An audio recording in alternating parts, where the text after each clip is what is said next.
Jeju finds himself imitating small, fluffy creatures known as popoi.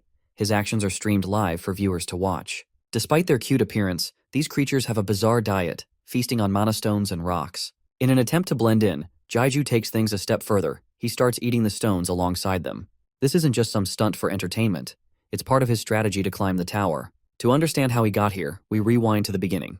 Jeju sits across from the head of the orphanage where he grew up, listening intently as she delivers bad news. The orphanage is struggling financially and might soon shut down. Since it's a privately funded organization, it relies on a single benefactor, the director. He has supported the orphanage for years, but with his impending retirement, the entire operation is at risk.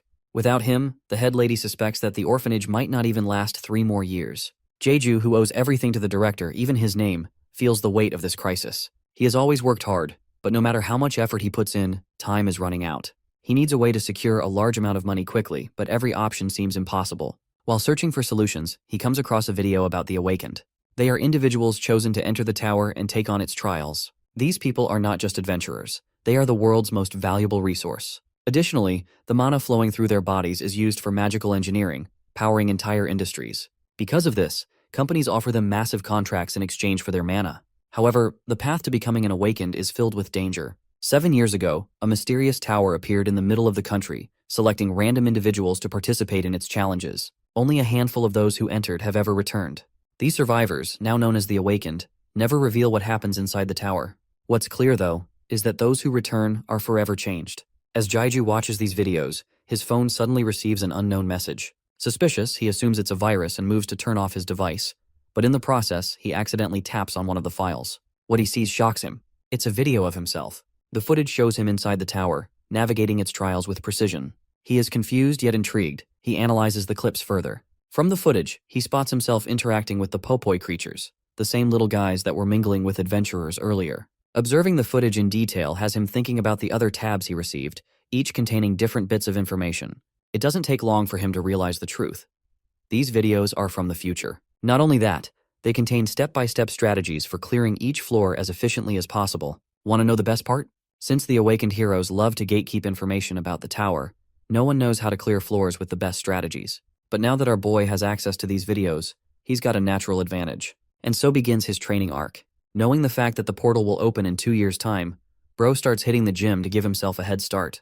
Jeju doesn't waste his golden opportunity. He memorizes every detail from the videos, studying every move, every obstacle, every enemy. If he truly has a chance to enter the tower, he needs to be ready. Finally, the day arrives. He's on his knees, praying for his life, desperately hoping that he isn't wrong. Because if the damn portal doesn't even appear, what's he gonna do about the job he quit for the sake of his training? Doubt starts creeping in. The realization that this could have been a misunderstanding the entire time. What if the portal never appears? Everything is riding on this singular moment. His anxiety is getting the better of him because he doesn't know when it will appear. To the point his body gets stiff, and he entertains the idea of stretching to relieve tension. But just as his patience begins to wear thin, the air in front of him distorts, and the long-awaited gateway materializes. From the portal emerges an invitation to step inside. A smile shows on our boy's face. Jeju never needed the portal's consent. He was planning on going anyway. As he steps closer, a screen appears before him, offering different difficulty settings. The harder the challenge, the greater the reward. Without hesitation, he selects the highest difficulty and steps forward. With this, the trial begins. In the next scene, Jeju regains consciousness in a dimly lit cave, the same one from the first video he received. Immediately, the system informs him about the livestream, and that his trial will kick off in 1 hour. His current objective is to beat the crap out of every monster he sees for now. Kim Jeju currently has 0 followers or coins for that matter. Being a smartass, he checks his pockets to see if he's got his phone. Unfortunately, he doesn't, which means all those precious videos are gone. But it's not like it's a big deal to our boy.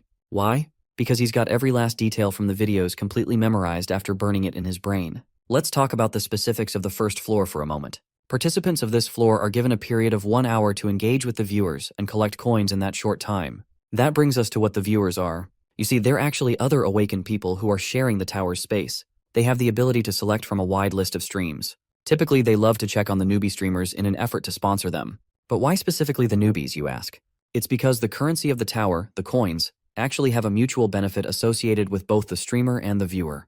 Each time a low-ranking streamer climbs up the floors of the tower, the viewer who sponsored them and showed them support ends up getting coins for it. Long story short, think of it like an investment for money. But in other cases, sometimes what happens is that viewers are simply bored and sponsor streamers for the sake of fun. which leads us directly to Jaiju's first ever viewer, called User the Love. But since his name is so cringy, I'll call him Noobmaster69 from now on. Jaiju is extremely welcoming of his first viewer and bows in respect. The chatter is really surprising and comments on how he's never seen our boy around. Impressed by our boy's polite welcoming, he gifts Jaiju with an early coin. Feeling happy, our boy thanks him for the sponsor and shares that he can now spend it on the shop. He actually wants to impress the chatter, which is why he's sharing his knowledge of the menu and the system's functionality. The chatter is impressed by his knowledge and praises him, leaving Jaiju feeling grateful for watching those videos again. The chatter wants to know what he'll be spending the coin on. To that, instead of immediately wasting it, Jaiju cleverly shares that he doesn't want to use it right away, since he doesn't have any information of the monsters that will show up in the trial. He nailed this response so hard, in fact, that the chatter actually becomes his first follower. So in the span of a few moments, our boy not only got his first viewer, first coin, but also his first follower. That's a milestone that makes him really happy, as he didn't expect to luck out this early. The chatter leaves the stream to watch someone else, and overall, our boy waves him farewell on good terms. Right away, things are looking great for him, because at this rate, he'll get a follower reward really soon. Speaking of which, let's talk about follower rewards for a second. You see, the concept of following someone is similar to being added to their list of favorites. Because the tower has its own set of rules, one of them is that if you follow a streamer, you're not allowed to follow another person unless you unfollow the first one. Long story short, you can only have one favorite streamer at a time, making every follower matter. Here's the exciting part. Each time you cross over 100,000 followers, you'll receive an awesome treasure chest, a special reward that might amp up your climbing game for the tower. Think of it like a play button that you get from YouTube, except this time it has really cool benefits attached to it. Tapping on the screen, he checks his viewer current. Impressively, Jaiju's already being watched by 15 viewers and has gained 7 total followers. He also has 37 coins now, but I should mention that this scene is taken after a while, because only 3 minutes on the clock remain before the trial begins. There's also one other reason attached to his fast rate of growth. It's because our boy decided to go ballistic and chose the hardest difficulty. This man is trying to play the Elden Ring over here. The chatters are anticipating the trial floor monsters. They really want to see what's going on. Our boy plays along with them, acting like he doesn't know anything. There's also one other thing. The viewers can't really reveal anything. If they do, they'll actually get kicked out. But you guys are probably thinking, by who? Every tower and every game has its own developer and admin. And well, this tower's admin is someone who oversees every activity going on. The admin is so terrifying, in fact, that he's the only reason nothing about the tower has been leaked or spoiled to the outside world. Now that's called being good at your job, because damn, it's tough to play or watch anything these days without 50 spoilers going around. The Awakened didn't just keep their mouths shut because they wanted to be petty about the information. Rather, it was out of fear. The admin's site terrorized them. The only reason our boy even knows this much information is thanks to the videos he received, or else he wouldn't know about the tower's secrets either.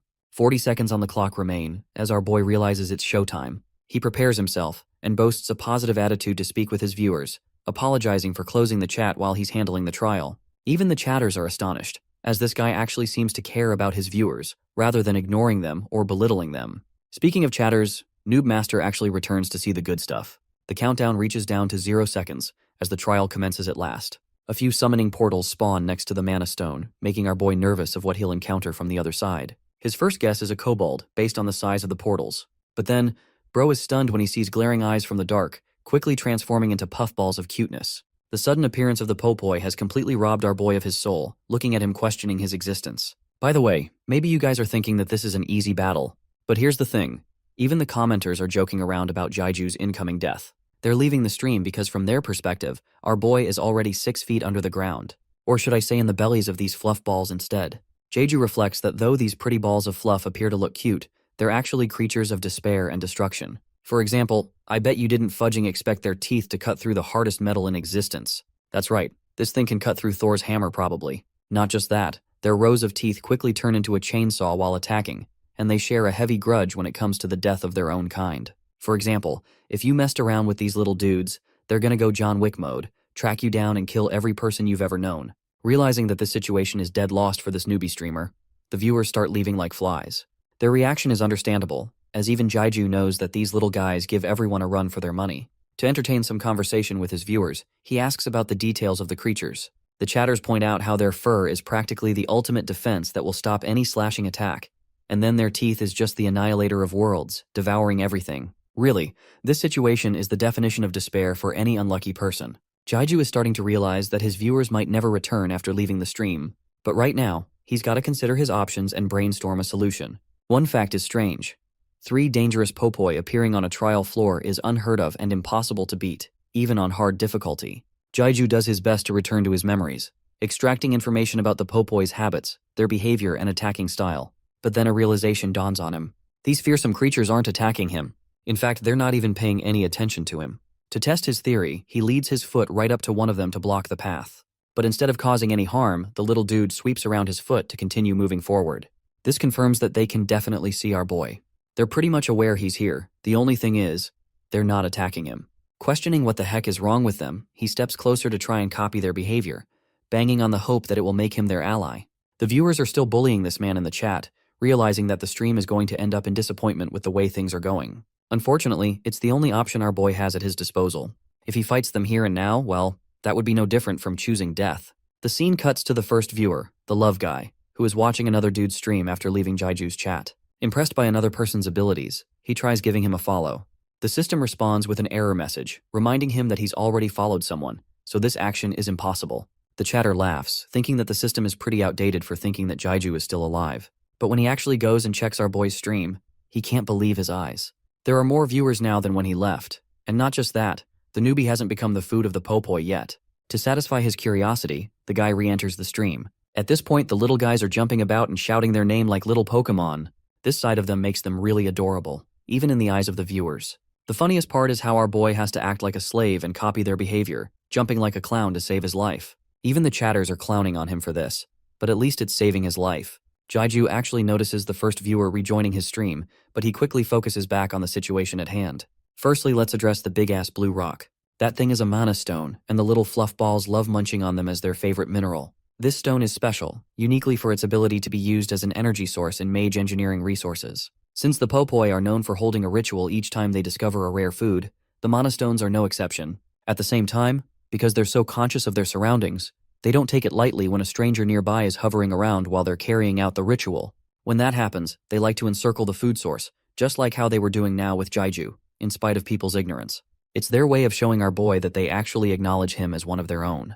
Lady Luck is truly on his side, because he's just been invited to an exceptional meal with them. He wonders how the little guys are feeling on the inside, because it seems like they're exploding with happiness. Gosh, I need to use one of them as a stress ball, even though I might end up losing my hand for it. Sweating bullets out here, bro hesitates for a response. Getting impatient, the cute guys decide to show their freaky side by unleashing their alien-like fangs. Yeah, you do not want to fuck around and find out with these little furballs. Even Jaiju is appalled and disgusted. Suddenly one of them leaps forth to attack. But to his shock, they weren't targeting him, but rather the mana stone.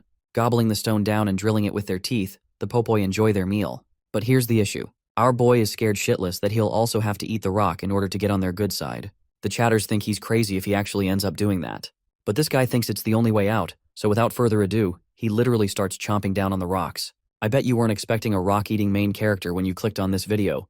Rock-eating is the new aura farming. Strangely enough, the pieces of the mana stone are melting down in his mouth like soft chocolate. The taste is good too, and it revitalizes him with energy. So after a while of eating, his body starts radiating with blue energy. Unable to comprehend the situation, Jaiju stares in disbelief while the little guys are circling him with joy, leaving the chatters worried for his life. One of the little guys leaps to target our boy, causing the commenters to basically drop the F-bombs in the chat. To everyone's surprise, instead of making sushi out of his body like they did with the mana stone, they're actually pretty kind to him. Suddenly the system screen pops up, informing our boy of the trial completion, and commencing a pathway to the second floor. Laughing out of disbelief, Jaiju is glad that he's alive, but his celebration is short-lived as he drops to the floor unconscious. The little guys are worried for him and even the chatters can't believe how this newbie bested the trial. In other words, this man is built different. So our boy is out cold and suddenly wakes up screaming his lungs off in fear. Luckily he's all good, and the little dudes are here to support him too. At first this man thinks it's ridiculous to see the popoi worrying about him, but they're so cute and dandy that it's no longer a threatening situation. He adores them and pats them. And even his viewers think he's messing around with them by not killing these guys. Deciding to return to his chat, he realizes that the messages are going at an incredible speed. Bro is blowing the heck up. Inspecting his stats, he's amazed to learn that his viewer count shot all the way up to 127, and his followers are close to 60. Jaiju loses his mind seeing the number of viewers, questioning how the heck it happened. He considers himself one lucky guy for receiving so much love and support. This is actually good because the viewers really like him for his humble personality. Focusing on the scene of the tower floor, he reflects his earlier thoughts about the mana stone being the favorite mineral of the little guys. But here's an issue though. If he tells his viewers this information, they're going to suspect him and won't take him for his word. So he comes up with the cheesiest excuse ever, that he befriended the little guys out of fear that they would kill him. The viewers think our boy has the worst idea of what a friend is supposed to be like. There's also the issue that the trial specifically outlined to get rid of the enemies, but there's actually a loophole. The task isn't hardwired to kill the monsters, but rather eliminate the threat. That's why he's focusing on understanding the needs of the popoi, and he's following them so they can establish a deeper relationship. Even though his logic is sound, it seems completely insane to the viewers who have seen just how ruthless these little guys can be. Still, it's not like Jaiju has anything else to say. He wants to present himself as a clueless newbie who also does not know about rewards. Seeing the magical circle open up in front of him, Jaiju realizes that it's time for him to transition to the second floor. It gives his viewers ample amount of time to remind him about the rewards. Once again, he pretends to be clueless in front of them and checks the rewards. To his surprise, the menu pops out a red-ribboned gift. The wrapping is so cute that even the viewers are dazzled by it. Excited, he pops open the lid and discovers a bunch of shiny stuff inside. There's a rock, a bag of coins, and a nickname card apparently. The interesting thing is that this reward is different from what he saw in the videos. He's not getting any fancy sword here, but instead a bunch of resources. As he's checking out the valuable stone, the popoi start hunting for it immediately. These little guys have a hard time when it comes to shiny rocks. The viewers don't have any clue, but our boy knows that this thing looks like a mana stone, and it's shocking that he's already receiving it on the first floor. Then again, normal mana stones are notable for being blue. This one appears to be white, a color that seems foreign for his viewers. Later down the line, they're easily accessible on the 10th floor's market area. At the same time, our boy doesn't want to waste this piece as food for the little ones. After all, its price alone ranges to 5,000 coins. Apologizing to his new friends, he promises to give them something even better in the future. The chatters also advise him to check the item information option to check details. I love how the commenters are really supportive of him, and it really reminds me of the love and support you guys show for the channel. Using the item information option, he learns about the nickname card's details, allowing him to change his name for free. Of course, using it here would be a waste, so he stores it for later, knowing what's waiting for him on the 5th floor. Next, he's really happy to see that he's getting paid well, thanks to the coins. The bag is stored in his inventory in the form of currency. He then alerts his chat that he'll be heading to the next floor. Saying so, Jaiju walks up to the portal, but to his surprise, the little guys pounce around in the opposite direction. Concerned, he tells them that they're going the wrong way, but with the way they're acting all of a sudden, it makes him question what's going on. Even the chatters have no idea, and ultimately Jaiju has to follow them. When he gets to the location, he sees one of them returning a toothy smile. It's hilarious every time because it spooks out his chatters. The chainsaw teeth begin to mow down on the rocky wall, making everyone wonder what they're planning. Our boy realizes they're trying to dig a path to find something, maybe even a mana stone. They're so quick that they've already dug deep into the way, and unfortunately, Jaiju has no choice but to follow their command. Once again informing his chat, he decides to take the lead of the popoi and trust them. The chatters think that he might be making a mistake by rejecting the portal. Still, our boy crawls his way through, reminding me of cave divers and how I'll never understand why that sport exists. Jaiju's case is different though. He's fine. And so far, even though the rocks are tightening around his body, it's like getting a massage. Unfortunately, he's slow, and his viewers have the attention span of a goldfish and want to get to the exciting parts. But suddenly, our boy's right arm begins lighting up. He freaks the fudge out, terrified for his life as even the viewers make fun of him for having a flashlight arm. Now this feeling is actually familiar to the time he ate the mana stones. The little ones were shining around him too, so he guesses the same must be happening now. Instead of falling short or staying in place, he keeps on navigating ahead. Though the viewers don't know much, Jaiju actually understands everything about his current situation. What he's experiencing is called the power of a knight. The reason the 5th floor is such a huge deal is because it allows one to change jobs and take upon a path. Knights specialize in close combat with an exceptional physique, while mages have various magic spells aiding them in battle. There's also the role of mage engineer to craft weapons and all kinds of tools. Of these 3 jobs, a person can only choose one. Apart from these roles, there are also jobs without the specialty of combat.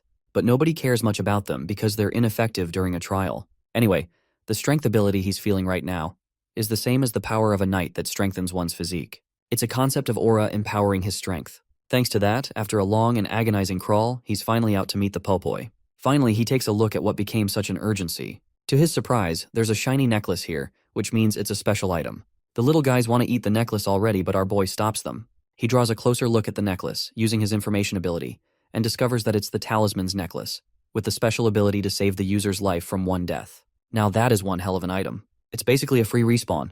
Jaiju's jaw is left wide open, and so is his chat shocked.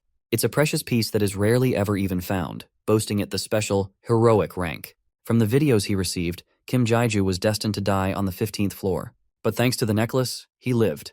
But this kind of item isn't even possible to encounter before reaching the 10th floor. And yet he's already acquired it, which is exactly the issue, because how does one explain that to his viewers? Speaking of viewers, his first follower once again donates a bunch of coins and an additional request to put it on. Bro happily places it around his neck. He's glad that they're not swarming him with a million questions about how he got it at least. Keeping himself cool, he tells his chat that he'll be heading to the portal now. After a return trip from the hole, he arrives at the portal leading to the 2nd floor, with all of his popoi intact. Even Jaiju is amused that the little guys are willing to journey with him, and he's grown so attached to them that he doesn't want to leave them behind. While he's having a nice time, his viewers are concerned and wonder what kind of craziness he'll pull next. Deciding to head right into the 2nd floor, our boy bravely steps through the portal. In the next scene, he emerges to the 2nd floor's stage, amazed to see what he's found. The magnificent view has him dazzled until he inspects around and discovers a bunch of foreign letters.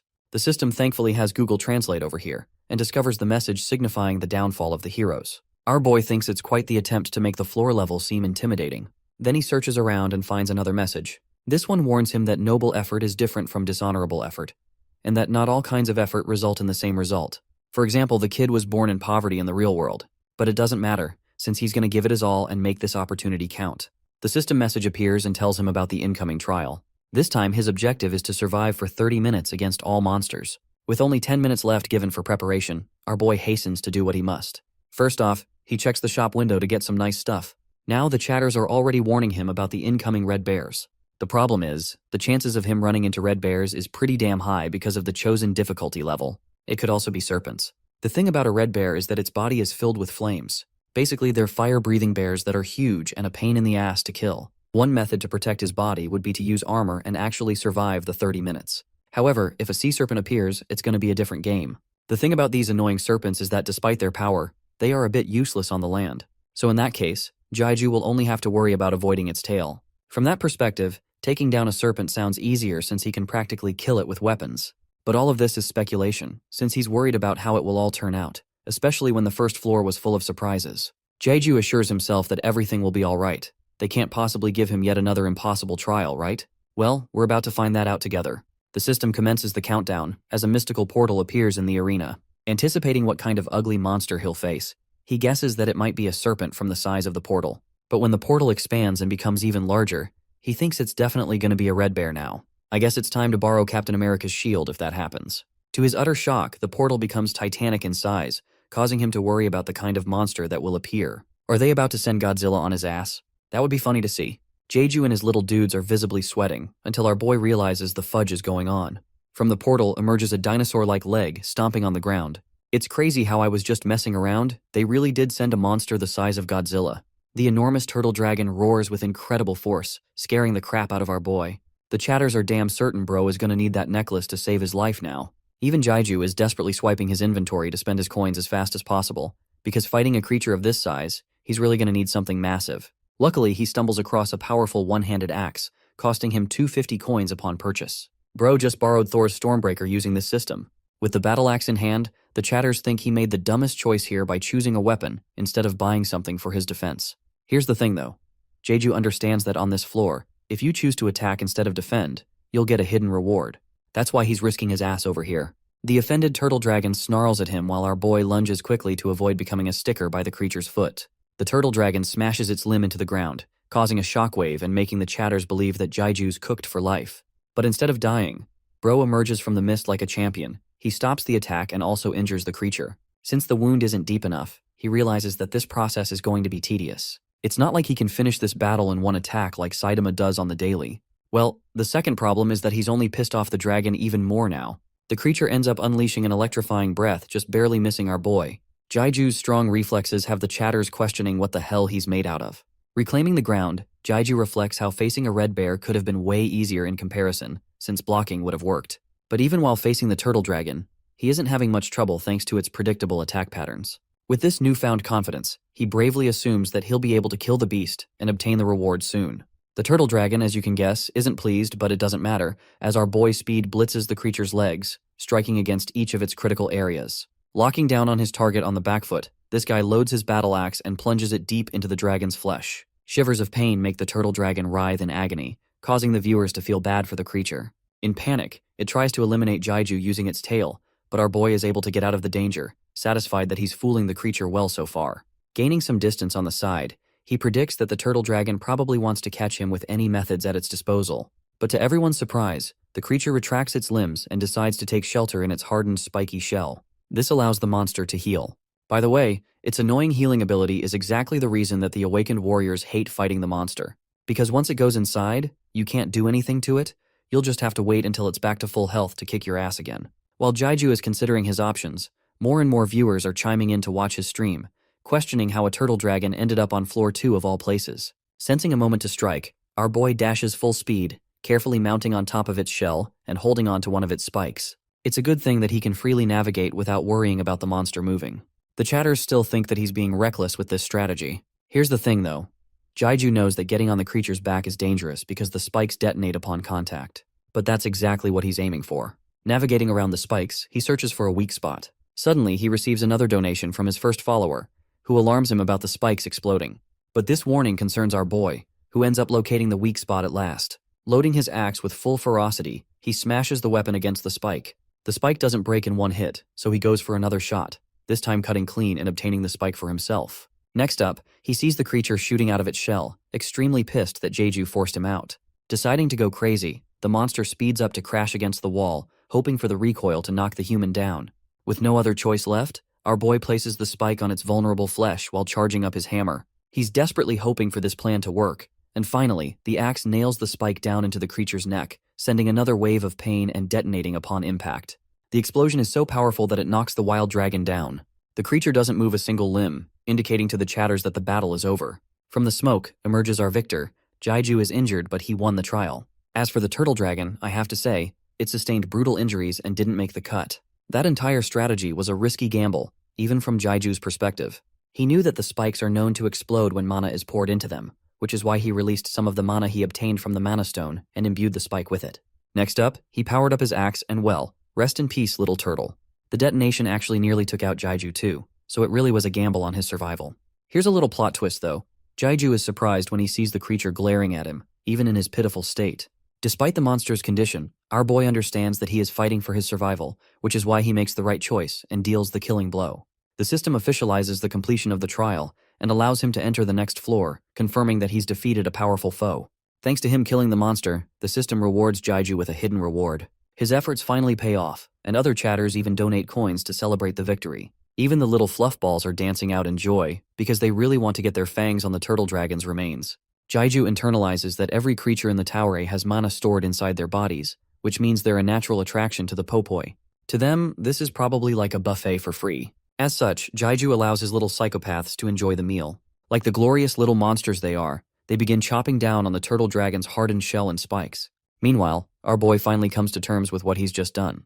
Even though he did beat the difficult boss, what will he now say to his audience? They're accusing him of being a hacker, or being someone with an alternate account or something. Some people are defending him, but at the end of the day, Jaiju understands that he can't bullshit his way out as much anymore. Instead of saying it was a matter of luck, he asserts his point strongly by stating that he just tested out a theory, and it worked. This prideful side of him doesn't have the chatters fully convinced, but it's better than not responding at all. Jaiju analyzes his viewership's interest.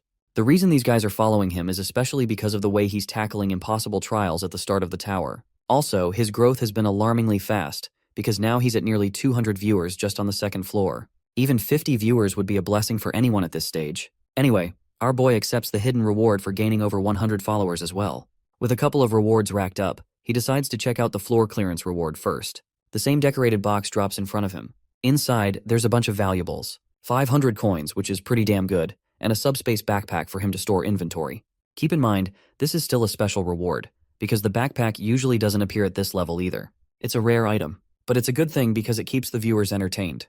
There's also a mana stone, but he doesn't bother using the item description ability on it and simply stores the stone for now, hoping it will come in handy later. Understanding that he must change topics immediately to make sure his viewers don't bring up the mana stone, he pops open the hidden reward for beating the monster. A rare rune stone pops in his hand, glowing a purple aura. This thing is so rare that it's classed as a heroic grade item, and it has the ability to boost the abilities of any weapon by a level. The chatters are stupefied and think that beating the creature head-on may have been worth it after all. Happy with his progress, our boy stores the stone in his subspace backpack.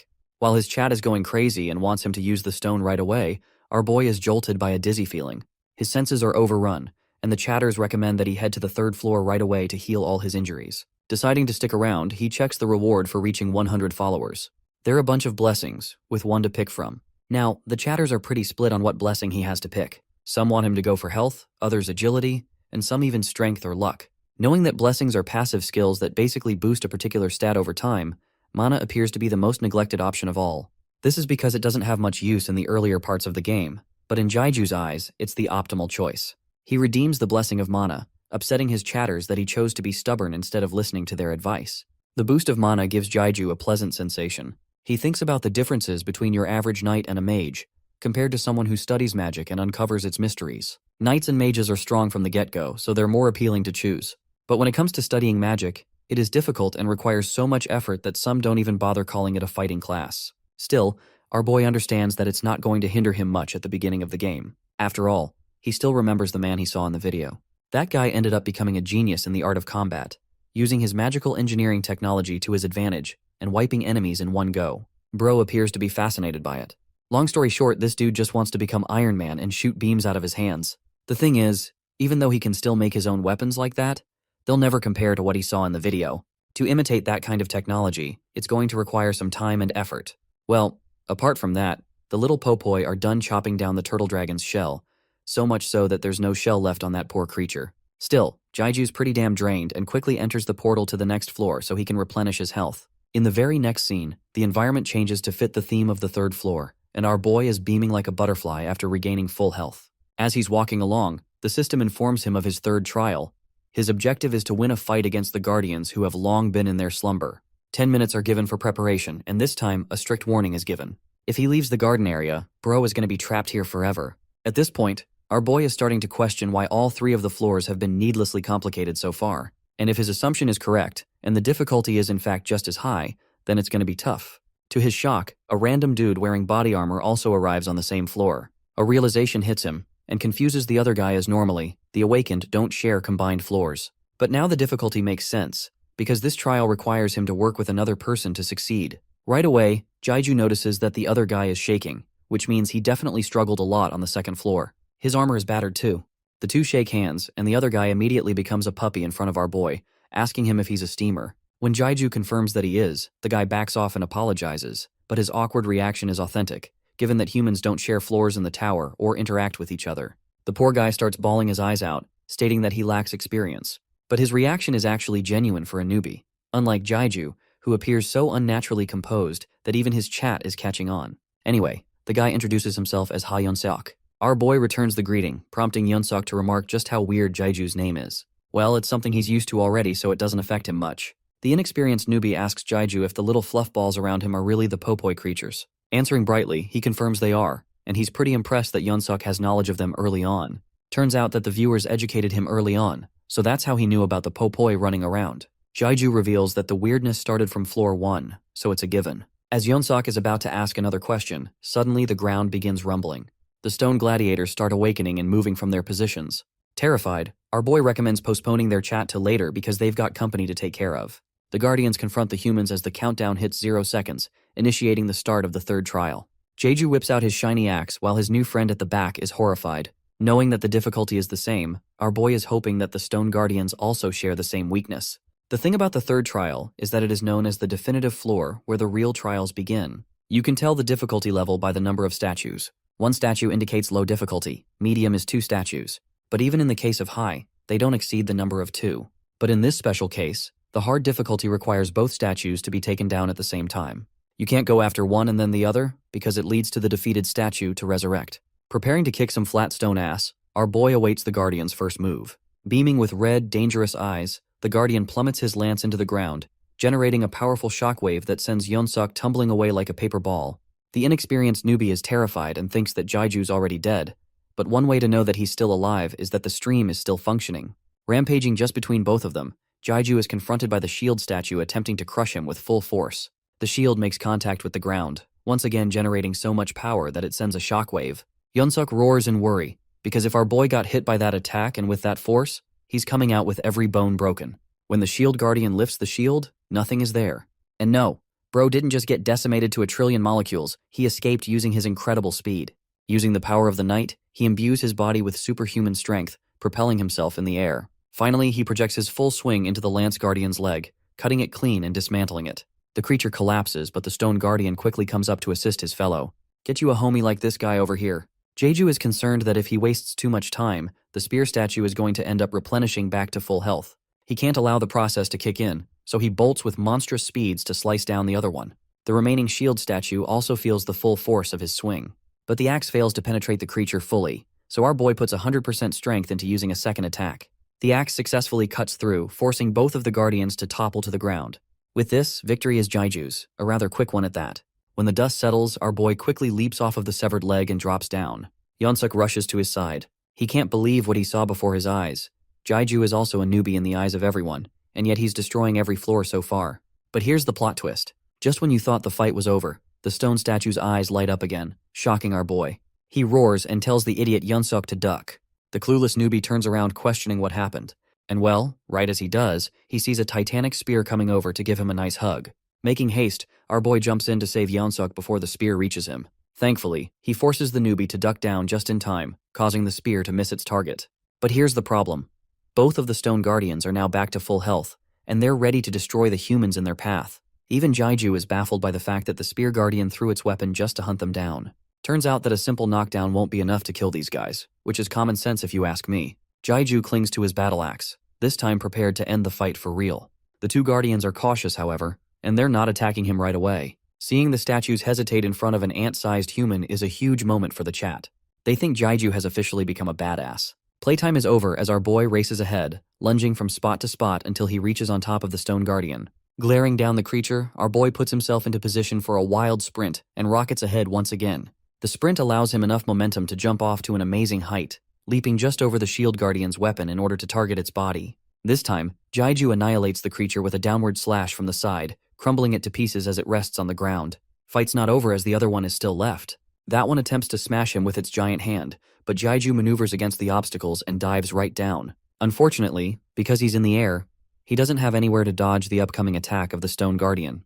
Knowing that he's out of options and can't waste time because of the revival effect, he gambles everything into this one moment. Jeju successfully leaps away from the Spear Guardian's slam and unleashes a heavy slash against the creature's arm. This attack crumbles the Stone Guardian's body as it too topples to the ground. With that, our boy has just defeated them for the second time, proving that he's standing on business. The same red eyes slowly dissipate into nothingness as the trial is completed at last. With the completion of this trial, he receives a whole bunch of coins from his viewers. Jeju doesn't think much of himself and contemplates how he could have used the original strategy from the videos of his future self by only targeting the eyes of the Guardian. But luckily, he didn't have to work that hard since he was able to destroy them anyway. Having cleared the trial successfully, he checks on his viewers and asks if he took a long time to wrap things up. The chatters are actually pretty impressed. They consider it a pretty fast run. But to Jeju's shock, the portal to the next floor is nowhere to be found.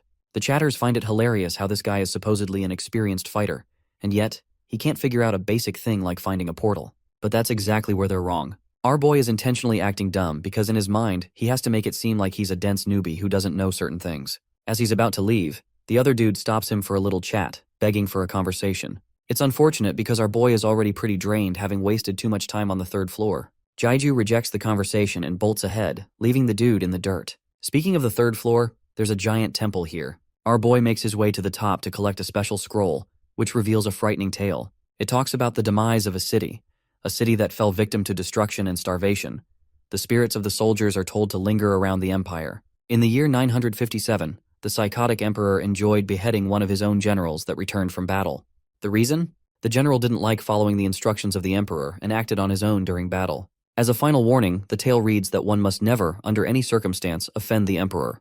Having finished reading the message, Jeju understands that it's a clear hint about the upcoming 5th floor. It's time to hit the bus, because the portal to the 4th floor arrives just next to him. Before leaving, he checks the reward for floor completion. The chatters aren't expecting anything great from this reward, and it actually turns out to be true because Jeju discovers only a coin pouch inside.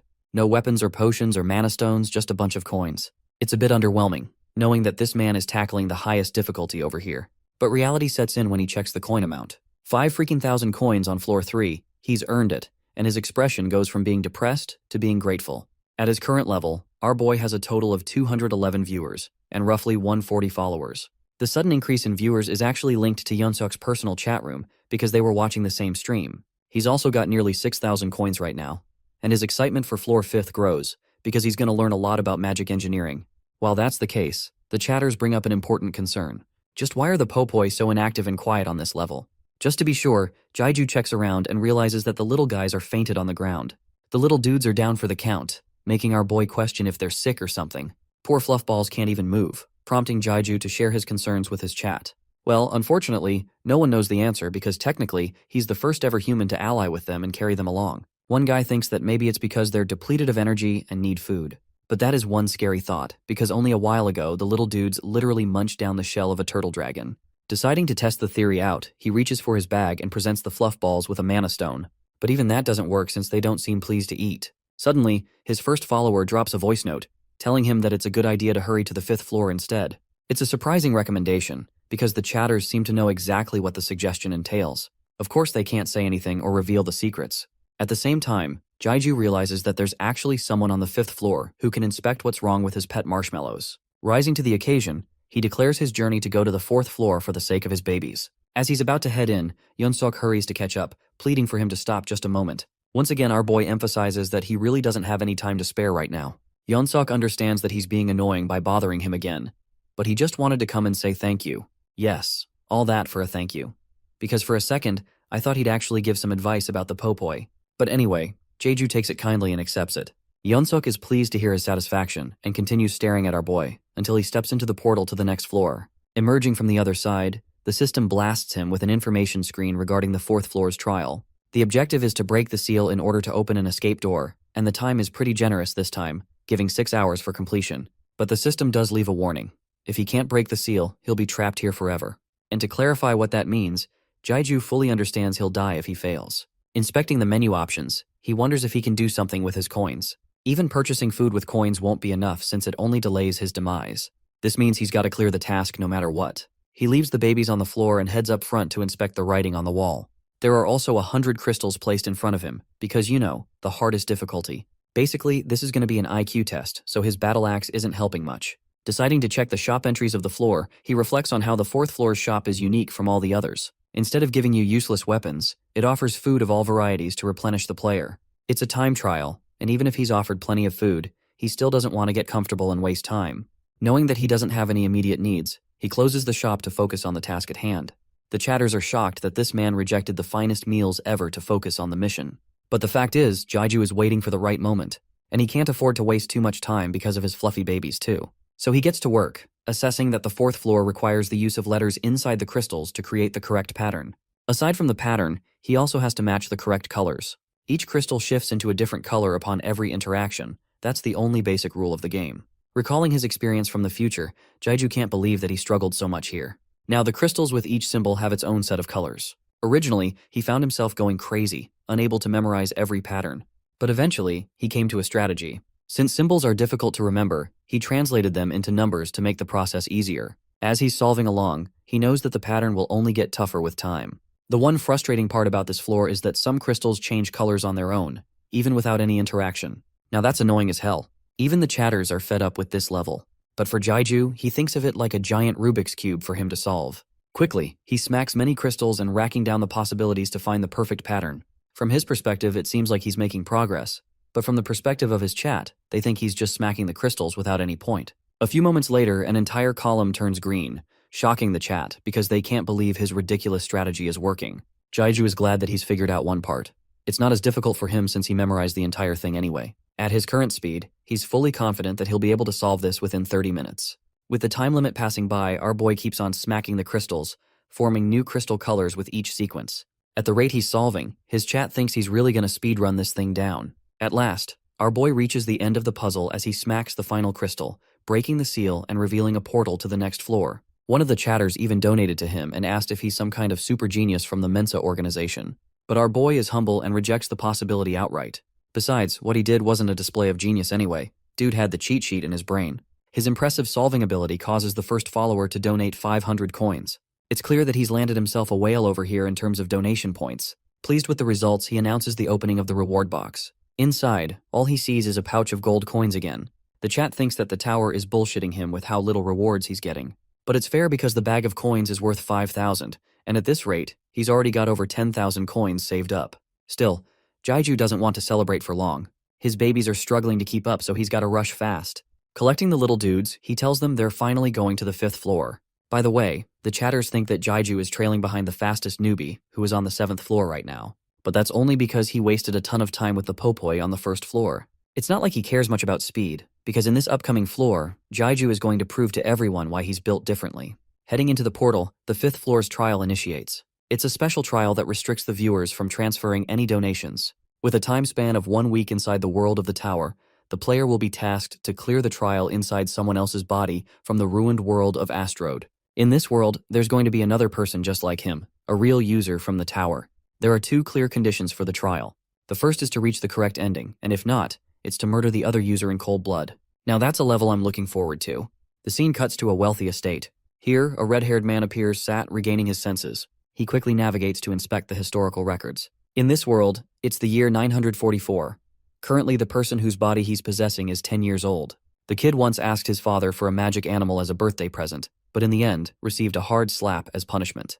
There's also his older brother, who appears to despise the child with unfathomable disgust. From then on, the boy made a secret space under his room, unbeknownst to his father. Fordrick helped him and didn't even take the coin as a payment. He's someone reliable, someone who promises to supply him with magic animals. After reading the journal notes, Jaiju lets out a sigh. He knows the identity of the person he's using. He's inside the body of the second prince of the empire, Kaoli du Toprox. His father, the current emperor, actually discovered his son's magic animals and forced the boy to burn them with his own hands. From then on, the prince earned the name of the executioner and is known to be a crazy drunkard seen on the road sometimes. Checking the system details, he learns that the objective of the 5th trial is to become the emperor. The catch is, he can't use force as his method. The time granted is 1 week, but even then, just think about it for a second. Become the emperor is genuinely such a difficult mission. The chat shares that it's the definition of having the hardest difficulty ever. Our boy is seriously annoyed with his chances. Having taken control of the second prince's body, he's going to have to work enormously hard to get to the throne. And here he was expecting himself to become a magic engineer by chance, all for it to end up in flames. From this point onwards, the viewers are restricted from switching streams. The interesting thing about the 5th floor is that time flows differently here compared to the rest of the floors. The viewers are stuck with him for the entire trial until he reaches a clear condition. Obviously, he could go with the chosen ending route, or he could make things easier and kill the second player. The system warned him with a terrifying message, reminding the player that he'll feel the world's destruction if he fails the task. With the idiots in the chat were already fighting against each other, our boy threatened to ban them if they kept arguing. Before entering the world of the 5th floor, he was granted the ability to choose any power he wanted from a list of options. Now, our boy knew that whatever ability he was going to select, it would have an effect on what kind of body he'll possess in the next world. He's already handling things on high difficulty, which means only the important figures of the Empire will be assigned to him to make the task more challenging. If magic abilities are chosen, then the person is assigned to become a chief wizard of the Empire. Magic engineers, on the other hand, are supposed to become the platinum engineers of the Empire. Lastly, the physical powers, resembling the power of the knight, force you to become the Empire's guard. Then there are some other paths, such as the assassin path or the non-combatant path. However, their abilities are typically not as powerful as the main 3 types, so people hesitate on choosing them. As for our boy, he's already made up his mind, so he doesn't have to think this one through. The people in the chat clearly want him to be either a knight or a wizard, even assassins are promising. But our boy is a simp for the magic engineering class and decides to roll with that option, frustrating his chat. The funniest thing is, the system thought he wanted his power to be linked to magic animals instead of magic engineering, so it auto-selected for him and confirmed it too. Even the chatters think that the system pulled a fast one on the newbie. Jaiju is seen ranting in frustration, like a child whose candy got stolen. But he can't do anything about it as his body is sucked into the portal gate. And well, now he's sitting depressed because things ended up in the worst way imaginable. Even though he clearly stated magic engineering, he ended up with a shitty magic animal role. Still, there's no point for him to lament his chances over what happened. It's time to come up with a proper strategy. Reflecting on the 2 win conditions, our boy is happy to chase the ending if the path to it appears straightforward and easy. In normal cases, for example, if he became a magic engineer, the stage would auto-clear the moment he came up with any new invention. To be honest, that seems way easier than just become the effing emperor. Still, Jaiju is ready to kill the other guy in case things get really difficult for him. Because when it comes to a crazy objective like the ending he is assigned, it's much easier to look for the second user and kill him instead. Now normally, of the 7 days that are provided for this trial, the first day is for the users to become familiar with the character that was assigned to them, meaning they have to discover their character's powers and learn more background information about them. Reflecting on what to do, he calls for his servant and orders to summon Fordrick at once. The chatters are pretty impressed that this man is already blending in pretty well. Meanwhile, Jaiju fully understands that Fordrick's objective still appears shady, and he has to figure out what kind of guy he really is before moving forward. Arriving before the prince, Fordrick Diomeron awaits the prince's orders and wonders if the meeting is for a new magic animal. It's a good thing that he took initiative of the conversation himself, because Jaiju was struggling to come up with an excuse to talk. Fordrick snaps his fingers, presenting the magic animal in a cloak, having already prepared everything for the prince beforehand. In all hilariousness, when the cloak is lifted, it turns out they're his own babies, the Popoi. And here I thought it was going to be some kind of badass dragon or something. The poor dudes are sick as hell, and internally, our boy is screaming in fear because he totally forgot about his babies in the middle of all this. Jaiju comments plainly and wonders why the creatures appear to be sick. Fordrick expresses that the hunters also don't know the reason for their painful state. But having checked on his own, he learned that these monsters ended up consuming way too many mana stones. Yeah, their condition isn't because they are hungry. It's apparently because they ate too much. The chatters also come to the same conclusion. In suddenness, Fordrick passionately shouts the prince's name and grabs him in worry after sensing mana from his body. He can't believe what the hell happened in the short period he was away from the prince. Jeju brushes it off, acting composed and stating that there's nothing wrong. But Fordrick highlights his concerns, pointing out how mana is a curse, and possessing it leads to people's body exploding. But here's the thing though. In Jaiju's case, his mana energy is stored in his brain instead of his body. Hence, even when his judgment is clouded by emotions of fear or rage, the mana forces him to become rational at once. But a downside is that he could potentially break his emotional state if he's not careful. Fordrick begs the prince not to consume any more mana than he already did. From his concerned reaction, Jeju assures the guy that he'll follow the advice so that Fordrick won't have anything to worry about. Hearing that, the man bows to take his leave. Before that, he warns him of the suspicious activities of the first prince, Kaoli's older brother. Thanking him for sharing the update, Jaiju intends to move the little magic animals to the basement on his own. Now, based on that interaction, our boy understands that Fordrick is actually the second prince's one and only aide.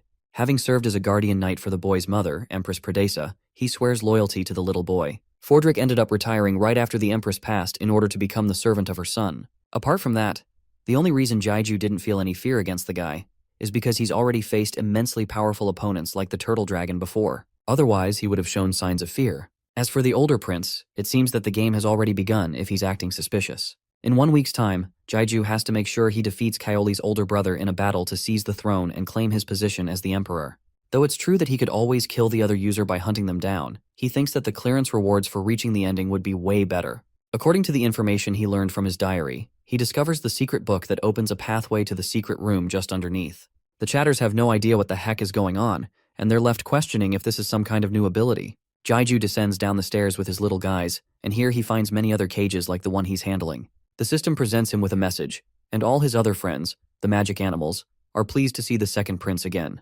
They're really happy to see their owner, and joining them will be the little dudes, the Popoi, who appear to be frustrated and confused. Like a proud father abandoning his children, he leaves with great regret and tears in his eyes, because he needs to keep them away for a while to figure out his plan. Even the little dudes are giving him a sad yet cute look. I don't think I'd be able to leave them after that adorable look. But it's just the right thing to do in this situation. He has to keep them away from danger. Realizing he could buy a skill book for the little guys, he contemplates on his choices. The good thing is that he doesn't even have to read the skill book fully.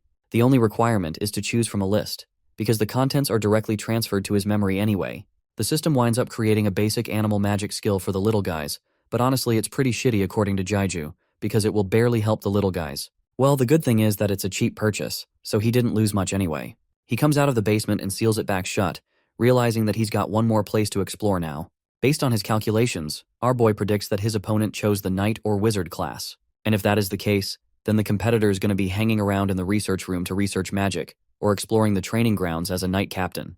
To make sure there aren't any interferences from the other player, Jaiju intends to make the first move. In the knight training grounds, a warrior is making sushi as he dices away at the wooden doll. This guy is actually the second player, by the way, and after using a bunch of skill books, he's become so powerful that it feels like his body has been training for decades. Speaking of which, this guy is Lee Seonjae, and he's excited as hell because he can level up by just swinging his blade around.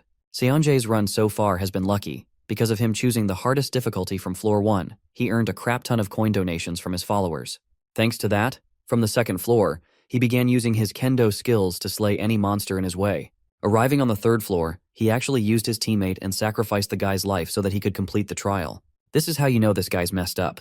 At first, he was under the impression that maybe his viewers would abandon his stream. but it turns out that people really liked him killing others and stayed the part. As for the fourth floor, he was at the verge of collapse and only had 30 minutes left when he solved the puzzle at last. Seonjae appears to be busy in his training when suddenly, the red-haired prince comes to meet him personally. The chatters inform him that this is the second Prince Kaoli and that he must be wary of him because of his royalty. The chatters quickly remind him to get on his knees to pay respect, which he does right away. Of course, Seonjae is pretty upset that there's a damn prince interrupting him all of a sudden. Jaiju plays his part like a professional and tells the knight to stand up, commending him for his efforts to serve the empire. Seonjae responds casually, but in the back of his mind, he's wondering if this guy is supposedly the second stream he should be wary of. But then he thinks that nobody in their right mind would choose anything other than being a wizard or a knight, so it doesn't make sense. Seonjae's character is actually the Black Lion Grandmaster, a sword user with tremendous abilities, a man known to despise liars and is always honest. The streamer faced difficulty mimicking his behavior initially, but eventually he copied the other knights and learned to blend in. Naturally, Seonjae questions what the prince is doing in the training grounds of all places. In response, the cheery prince casually brings up an old memory, talking about how Seonjae loves alcohol. He even brings up an incident from last year, causing the guy to get flustered. The logic here is simple. Our boy is trying to trick him into answering a question, deducing whether or not this guy is a streamer or not. Cleverly, he asks for the name of the drink that the Black Lion Grandmaster favors so much. Here's the catch though. Seonjae is literally sweating bullets right now. This man clearly didn't read his character notes properly, and he desperately turns to his chat for help. But of course, not even the chatters have much of a clue, and instead they think he should name any drink that comes to his mind. Nervous as hell, Seonjae responds with the drink's name called Pure Tile, an answer that pleases the prince, as he promises to send it over tomorrow. Once again, he's glad of the Black Lion Grandmaster training valiantly to serve the Empire's best interests. This makes Seonjae confident because he was able to bypass the test. Or did he? Because Jaiju smiles and drops a bombshell of a question, inquiring for the man's Korean name. This confirms that Jaiju was able to piece together the guy's identity right away. Off-brand Toji over here laughs, realizing that he's dealing with a psychopath as a competitor. He adopts a rude tone, questioning who the hell he is. Maintaining his calm composure and continuing to mess around with the dude's feelings, he emphasizes that he's the second prince, of course. Seonjae's annoyance grows, and he threatens the prince, calling him a fool for not having any guards around him in case he gets into trouble. Gripping his sword, he also questions how the man was able to uncover his identity just now, even though he gave natural answers. Our boy simply turns away, stating that he doesn't have to give a proper answer. The funny thing is, the real Kaoli was such an introvert that he wrote the smallest of details in his diary, so that's how he knew exactly what to ask. Suddenly, Seonjae's chat starts telling him about how lousy the second prince truly is, and that it's going to take only a single attack to end his life. Of course, this isn't exactly wrong. Jaiju returns the verbal jab with double the damage, insulting Seonjae in his own way. The sword user is done playing around and wants to finish the game right here. But right as he's about to execute his first move, Fordrick comes rushing to stop them. He checks on the second prince, asking if he's alright. As for the other guy, Fordrick is extremely wary of him because he could see that the Black Lion Grandmaster was readying his blade to attack the prince. Jaiju plays it off casually, stating that he just wanted to check the skills of the swordsman with his own eyes. Following the same excuse, the other guy agrees with this statement. Fordrick isn't having any of it. He smells bullshit from the swordsman, having sensed his bloodlust earlier. But the prince does his best to assure that nothing like that happened. Before leaving, Fordrick reminds the young man to be more careful next time around, or else he'll be charged with a heavy crime for an attempted assassination. Oh, and he makes it clear that it won't be a simple punishment. Seonjae's limbs will be cut and his body will be dragged around the empire by horses. Now that's a threat. The swordsman shows fear and submits, and Fordrick is only letting him go because of the prince's decision. Later that day, he shares his concerns with the prince. The Black Lion Grandmaster has never acted so strangely before. Seeing the amazing knight act in such a filthy manner makes him seem pathetic in the eyes of Fordrick. The young prince comments how his aide appears to share nostalgia for the past. Fordrick brushes the comment off and expresses that he only remembers the good things after serving Empress Perdesa, the boy's mother. Jaiju alleviates his worries and tells the man to go his way, since he'll be okay from here on. Still, he reminds the young prince to be wary of his older brother, who might be a pain in the ass to deal with. Saying so, he leaves on his own. Meanwhile, our boy assesses that he wasted far too much time doing nothing. No matter what happens, he's got to head to the magic engineering workshop as fast as he can. His audience is curious though, especially after his interaction with the second streamer. They want to know how he's going to handle the floor's conclusion. To that, Jaiju makes his declaration with confidence. He'll still go for the chosen ending. The chatters can't believe this man is speedrunning becoming an emperor when he's only got 6 days left in the bucket. It'd be a hell of a lot easier if he just killed the other guy and was done with it. However, our boy understands that every problem has a solution, and he's going to look for it no matter what happens. The scene cuts back to Seonjae, who has requested more information on Fordrick to know just what kind of guy he is. Getting his hands on the official documents, he considers himself truly lucky once again. Despite that, he acts like a bitch in front of his viewers, pointing out how he's absolutely fudged if the prince orders a hit on his head. And even after everything, the fact that Jaiju spared him tells a lot about his intentions. One of the chatters is bored seeing Seonjae quiver like a little bitch. He's got a serious plan to destroy the second prince for good. All ears, the streamer listens to the chatter, who instructs him to head to the admin office, find some info on the second prince, and then work from there. Inspecting Fordrick's datasheet, he learns a bunch of things, especially about his possession of the magic animals called the popoi. Based on this information, the rest of the chatters are convinced that his opponent is Jaiju, the newbie who faced popoi in his first trial. Some of the chatters found the fluff balls disgusting and left his stream to come to Seonjae's stream. Anyway, it seems like Seonjae doesn't know just how much of a big deal it really is. The chatter explains that the prince's identity is important for what he's about to say. He then instructs the streamer to the outskirts of the gates. He follows the instructions and discovers a chapel here. The chatter then tells him to head inside the chapel. Realizing what the plan is, Seonjae is confident in his victory because his strategy involves knowing the other person's identity. And since his chatters were kind enough to reveal that information, he's damn certain that he's going to crush Jaiju to the ground. But we're going too fast. Let's go back an hour and see what really happened. Seonjae saw the prince walking in the hall and chose to confront the guy with confidence. Jaiju stood fearless in front of him, his arms crossed, and he already knew that the other guy did a background check on him. But Seonjae quickly shuts him down by revealing Kim Jaiju's streamer identity. From the look on the prince's face, it confirms Seonjae's suspicions, and before speaking another word, he bolts away from him. This guy thinks that he's already won the battle, and that he'll easily survive with this little piece of information. That's how he came to the chapel, after discovering the hidden place his chatters told him about. The idea is, if you confess your opponent's name in the chapel, you can clear the trial immediately. But that also means he'll miss out on any bonuses to level up and advance his skills. There's also a serious penalty if he fails. Even though he'd care about raising his level in any other circumstance, right now he's in a do-or-die situation. That's why he enters the chapel with confidence, while his chatters think that it's going to be an easy run from here on. Reaching for the shiny key within the holy water, he uses it to kneel in front of the chapel, revealing the system to inquire for the other user's name. At once, the guy reveals our boy's name. The system rushes to verify the name and asks for a final confirmation. After all, he won't be able to change his answer after making a decision. Clicking yes, his body shudders in shock. The reason is actually going to surprise all of you.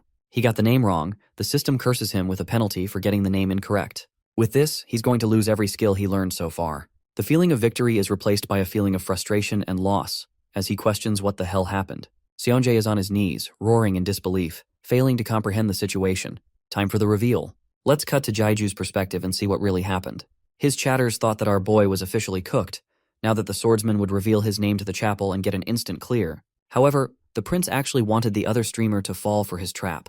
In reality, he's got everything under control, and he plotted the entire strategy for his own convenience. First, he went looking for his bag, the same subspace inventory where he keeps his valuables. Then, he checks for a little something that he acquired a while ago. Some of the chatters caught on with his strategy. Jaiju whips out the nickname change card, shocking everyone's expectations at how much of a mastermind this guy really is. He planned everything, bro is Aizen's son. Ripping the nickname card prompts its activation, allowing Jaiju to enter a new nickname to use. Funnily enough, he simply adds the number 2 next to his name, without coming up with something original. The chatters are a bit underwhelmed, but it won't matter. Our boy's got everything covered. Knowing that Seonjae has at least 5 sword skills under his belt for being the finest knight in the empire, it's a delightful feeling, knowing that he's going to lose all of them. The trial of wisdom is going to be expensive for the guy, which really does end up happening from what we saw. By the way, after a skill is lost, the players have to reinvest into skill books and start from scratch. And that takes some serious donations, so unless that guy has Andrew Tate sitting in his chat for a donation, he's not getting anything. Jaiju believes that not even Seonjae's own chat is going to bother donating to the clown after his stunt. To deal with his own annoying chat, bro shouts at them for making him feel guilty about the name. It was all he could think of in the little time he had. The chatters are regretting the countless missed opportunities still. Jaiju thinks that he's not at fault, given the situation. Suddenly, he hears Seonjae's voice from the other side. The chatters can't wait for this golden interaction. Our boy steps out of his chambers to see what's going on. The guards are actually holding the angry swordsman, who wishes to speak with the prince. He's so adamant in speaking to the prince that he's refusing to come at a later time. Boiling with rage, Seonjae pleads with the prince for a chance to talk. Jaiju is in the mood to see what he's going to say and allows the guy to have his moment. The knights free him, and before long, the door slams shut as they talk inside his chambers. Jaiju stands fearless against the violent knight, who curses at him for tricking him. Seonjae is filled with excruciating rage, unable to infer Jaiju's true identity. The second prince simply smiles at him. bringing up the fact that he should know already. Pissed off, the violent knight slams the furniture in frustration, roaring at him to stop messing around. Our boy pulls an ultra instinct dodge, cleanly evading the chair. I can't express just how awesome he looks while dodging. Toji is really not having a good day. He thinks that there's no other option left but to draw his weapon and end the trial here and now. In a battle against death, he rushes to attack the vulnerable second prince, hoping to get an easy victory.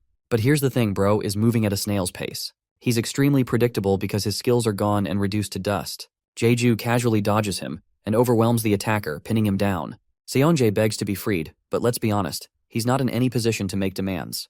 Jeju forces his grip so hard that Seonjae drops his sword in agony. His chatters are in awe of our boy's impressive battle IQ. The second prince emphasizes that the only reason Seonjae's pathetic existence is repeatedly being given a chance to live is because our boy is aiming for a different outcome. At the same time, he punishes the bastard and reminds him coldly that he can easily change his mind anytime he wants. Being the little bitch, Seonjae cries and accepts the prince's words, causing Jeju to release his grip and toss him to the ground, right where he belongs. He then tells the scumbag to get the fudge out if he knows what's best for himself. Running away in fear, Seonjae reaches for the door, humiliated more than ever. As for Jeju, he's glad that he was able to make an important point by showing him the difference in their abilities. With this, the guy won't be a threat to him for a while. The chatters are curious about his next move, now that he's eliminated the threat of his competitor acting up again. If he becomes a pain in the ass to deal with, Jeju intends to unalive him to prevent more issues. Anyway, with the day coming to a close, the second prince plummets to his bed in exhaustion, realizing that he's going to have to plot the emperor's death. After all, if he doesn't have the emperor killed in some way, how is he going to seize the throne for himself? But then, if that happens, the first prince will become the automatic heir to replace the emperor. That's not good either. In his final thoughts, Jeju thinks that it might just be a good idea to kill the other streamer on the final day, after he's finished learning magic engineering for himself. But if he chases that outcome, he won't get the rewards for the ending. As he drifts off to sleep, he remembers the future Jeju, the one who ended up with a completely different role on this floor. He was busy swinging around his axe, training his abilities. In this timeline, Jeju actually listened to his chat and chose physical strength above all else. He promised to work hard and trained for 6 whole days on floor 5. It was during that time that he found himself distracted by the people of the Empire. They were carrying something, or rather something. Caged and arrested, it was the second Prince Kaoli being taken away. And maybe this is the clue that our boy needs for his second run. In his first run, since he was clueless, he begged his chat for some information, but they didn't reveal a word. Instead, they encouraged him to check it out for himself, causing him to celebrate and catch a break for once. Jeju made his way to the men discussing something of importance. As he's walking along, Count Sion stops him and realizes that he's speaking to the Black Wolf Grandmaster, Alec. Jeju inquires for information, asking about what's causing the commotion. He's shocked to discover that there's an imperial trial underway. This means someone from the royal rankings is being held for trial. Count Sion carefully checks his surroundings before whispering the gruesome reveal. The second prince has been arrested for the assassination of his father, the emperor. Jeju couldn't believe what he heard, while the count continued to talk about how it's for the best, as there never was a need for a second prince anyway. Jeju realized that the crowd before him was actually because of the prince's trial. Many nobles and royals have come to see for themselves. While he's still processing his shock, someone bumps into him. It's actually Froderick, who looks depressed and apologizes for stumbling. The man's face tells you all you need to know. He's devastated, as he was the sole supporter of the prince. It kills him to see the second prince on trial. As for the emperor, since he was notorious for not trusting anyone, the man snuck a platoon of knights everywhere just to prevent any mishaps. This is exactly the reason why his sudden assassination is a mystery, especially when all of these knights are beastmen who protected him at all times. As a weakling, the second prince couldn't have done anything to lay his hands on the emperor, let alone kill him. Anyway, Jeju chose to wait, to see what the trial had in store for him. Everyone in his chat had the same assumption. The first prince concocted a scheme and killed the emperor and then accused his brother for it. In any case, Jeju couldn't be bothered. What he was really surprised about was how filled the courtroom was. Grands wizards, grandmasters, and nobles were all gathered here. Funnily, there wasn't a mage engineer among them, making the chat conclude that they all suck anyway. The competent judge responded to the commotion and warned the higher class that even if they're competent, they will be judged equally for their actions, so causing any disturbance will lead to a punishment. Seeing his charismatic state, the chatters are envious of the guy. Firstly, he addresses the representative of the common res, Kane. The chat makes fun of Kane for being nothing more than a decorative piece. Then he announces the Marquis Kreutz for representing the nobles. Even though this guy is acting classy, the chat makes fun of him for wearing a wig. It's hilarious because even Jeju laughs after hearing that one of the chatters once took off his fake hair and revealed his bald-ass head. Finally, the man representing the high seats is the Grand Duke Magnus. With 3 people in the jury, they are obliged to follow the teachings of justice. The three take an oath to proceed with the trial without any personal connection. While Krauts and Magnus respond prim and proper, the commoner Kane is like, "Yep," which is hilarious to the viewers. This guy really is a normal dude.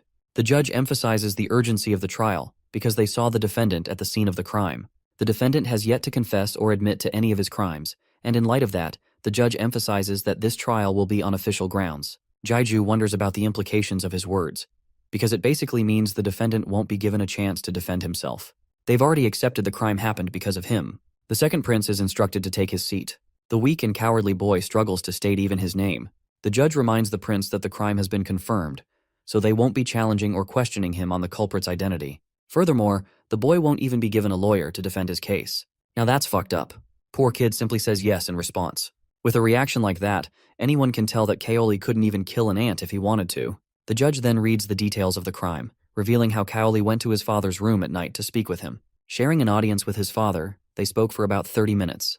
The judge asks one of the Beastmen Knights as the witness to the scene, who confirms the details discussed so far. He adds that there weren't any sounds from the room, so the knights thought that something was wrong. They opened the door to see what happened. But when they got there, the emperor was already done, collapsed and coughing blood. The only person there at the time was the second prince, quivering before his father's body. This detail shakes the courtroom and makes the second prince so nervous that his body can't stop shaking. After some further investigation, they come to learn that someone drugged the emperor's tea with lapla leaf powder, which was also found on the second prince's clothes. The leaf is known to be a tool of assassins to eliminate their targets. As for the judge, he gives the young prince a chance to correct him on any of the details shared so far. Unable to defend himself, Kaoli caved and agreed with the account.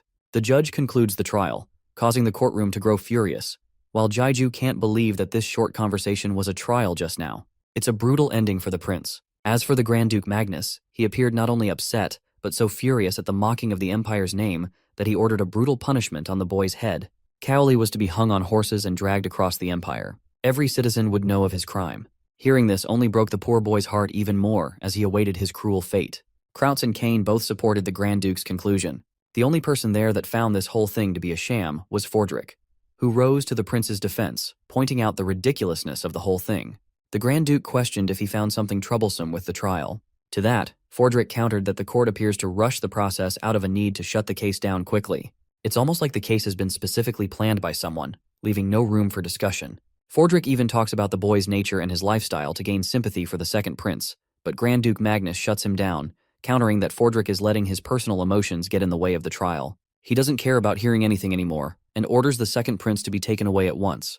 Fordrick collapses in frustration, while Jaiju is in so much shock that even his chat comments on it. The guy is sitting in despair at the injustice of this world. His reaction is normal, because most users feel this way after being on the 5th floor. Breaking his silence, Jaiju roars his declaration to conquer and destroy the tower, as well as the administrator. It was then he received one final message, questioning if Kim Jaiju was ready to face responsibility for his actions. My theory is that the admin personally messaged him. Anyway, our boy wakes up from his nightmare at last. He dreamed about the prince's trial, and remembered just how enraged he became in the videos he saw of his future self. Our boy has made up his mind. He's not going to cave or stop. This time, he's got a plan, an opening to exploit so he can reach the right ending. Flipping through the pages, our boy is uncovering information about the Beastmen, while his chatters remain in mystery about his incoming plans. Now Jaiju already understands that the very reason Kaoli had an exaggerated interest in magic animals is because of the Emperor. After all, the second prince never actually had any interaction with him in the videos, so this time, our boy's all on his own. Which is also pretty frustrating because he can't find anything worthwhile. He complains about how short the contents of the diary are, making him wonder if he should ask Fordrick for help. The funny thing is, the man is literally summoned the moment he utters his name, giving our boy a jolt of shock. Bro was stalking him right outside the door apparently. Anyway, the exhausted prince has a request to make and inquires about his past. He brings up the time his father slapped him for asking about a magic animal for his birthday. Jaiju wants to know if the second prince was crying or not. To that, Fordrick confirms that he remembers the smallest of details surrounding the prince, and that he was indeed crying. With how considerate this guy actually is, the chatters are starting to theorize that maybe Fordrick is the secret dad all along. On a more serious note, Jaiju is concerned why the prince's father became mad during the time he made the request. He wasn't told the reason then, but now he wants to know. Realizing that it's time to reveal the secret, Fordrick begins describing the event in detail, which is purposefully kept ambiguous as the scene transitions into Jaiju marching towards the Emperor's room. The chatters are really concerned, warning him against the decision. Our boy fully understands that his viewers are reacting negatively for a reason. Their reaction is valid because the Emperor is no longer the man he was. not after his wife, the Empress Pradesa, passed away. It drowned him into madness, as he still feels great regret over the passing of his wife, which is also why he doesn't trust anyone anymore. It's also the reason why Jaiju is confused. Why does the Emperor neglect the second prince, Kaoli, the only thing that was left of his wife after her death? Going back a few paces, we come to learn about Fordrick's side of things. At the time, the young boy happily requested a dangerous-looking magic animal. Far too dangerous for the little boy to handle.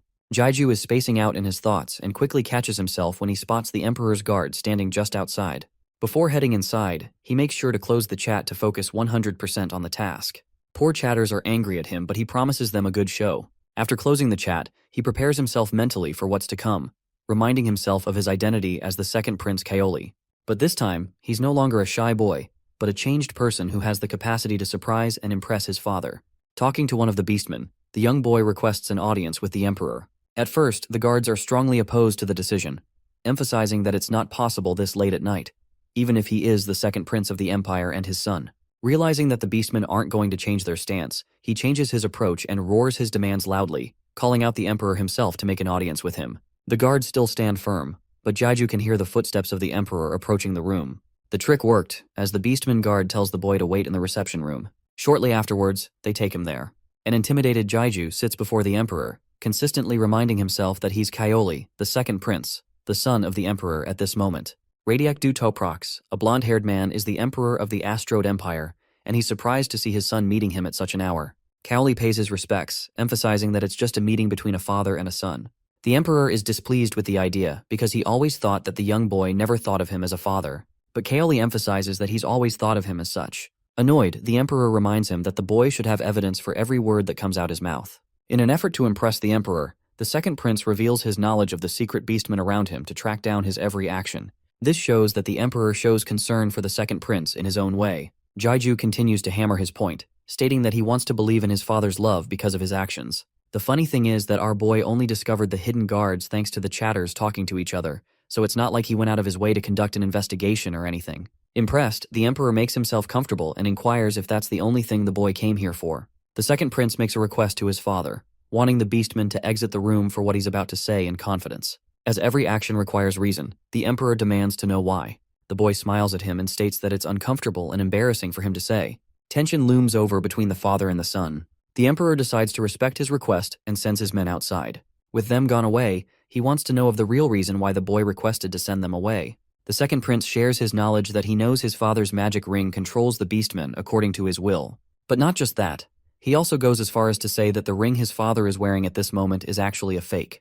Taking it as an offensive remark, the Emperor demands evidence for the boy's claim, and if he's wrong, he's going to receive ultimate punishment for being arrogant. Jaiju, or in this instance Kaoli, reveals that his father possesses a second ring. Going off of the information he has, the first prince, Sloan, was praised by the Emperor just 3 years ago because of his valiant victory in a battle. When that happened, there was a wine spilling incident. Sloan threw his alcohol on top of his father. The Emperor finds himself annoyed and questions if a piece of writing is the only thing being presented as Kaoli's evidence. Jaiju doesn't back down, stating that what he's read so far has been the content of the document, but now he'll add an additional detail. Right after Sloan wiped his father's clothes, he cleverly took the ring off of him using his handkerchief. At that moment, he replaced the ring with a fake one that was covered in the handkerchief itself. Fully annoyed, the Emperor talks down on the boy's words as nothing more than mere speculation. After all, there's still no evidence presented. Even though Jaiju is being pressured by the tense situation, he chooses to maintain his composure, knowing that the Emperor shouldn't get angry about the situation. He tells his father the truth. The Emperor already knows this information, but the boy simply wanted to prove a point, that he also knew about his father's secret. Hearing this, the Emperor roars in laughter, having never heard something so amusing before. Jaiju presumes his reaction as a positive one. The Emperor confirms his shock, having no idea that Kaoli knew about such sensitive information. Now that the boy has revealed everything before him, the stage is set. The Emperor knows that his son came here to make his demand. Boldly enough, Kaoli declares his desire to claim the throne as the Emperor. Hearing this, his father reminds the boy that there can't be two emperors at the same time. Kaoli accepts and agrees with that fact. So our boy pulls another zinger that you should never pull in front of your father.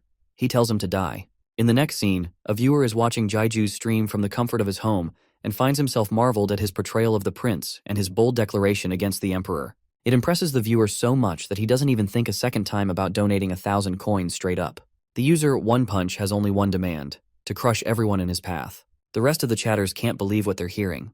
while our boy is enjoying receiving free money from his viewers. Thankfully, he's escaped the tense interaction between the Emperor and him. He turns on the chat and discovers that a few more crazy chatters are donating loads of money to him. Apparently, the plan he discussed with his father is so grandiose and clever that it makes Jaiju appear like a god to his viewers. But for now, our boy just wants to have a quick breakfast and focus on learning a few more skills before things get rolling. In the next scene, Jaiju finds his way to the workshop. At long last, his dream of finally being able to learn magic engineering is coming into fruition. Suddenly, the older brother appears out of nowhere. Sloan taunts Kaoli for being around, but his little brother returns the same exact question. Even the chatters are confused why this guy is hovering around the workshop. The first prince is rather surprised by his little brother's tone and wonders if their father took pity on him with some privileges. Despite Sloan's comment here, Jaiju perfectly understands that Sloan must have received intel about what happened. The only thing he doesn't know about is the subject of his conversation with the Emperor. That's why he personally came to pay his little brother for a visit and to find some clues. Thinking over to himself, the second prince casually remarks that he did indeed meet the Emperor today. But he also points out that Sloan appears unsurprised, as if he already heard about the information. This puts a heavy hit on the first prince, causing him to grow tense, because it basically proves Sloan's dirty plans in secret. He can't believe that his younger brother has the gall to speak to him in such a manner.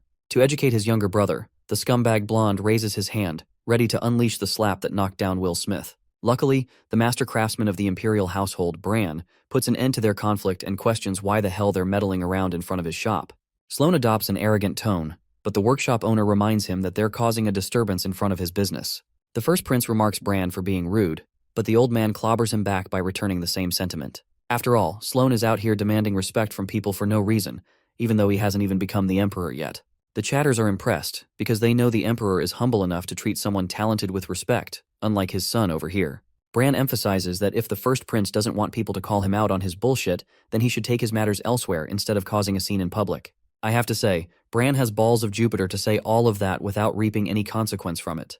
Insulted, Sloan promises not to forget what happened here today, especially when his ass just got humbled in front of his little brother too. Bran doesn't give a damn, having already accepted that he's gonna die of old age anyway. But when that happens, he's gonna leave behind a final saying on his tombstone. It will talk about Prince Sloan being a piece of trash who is good for nothing and relies on everyone around him to do his bidding.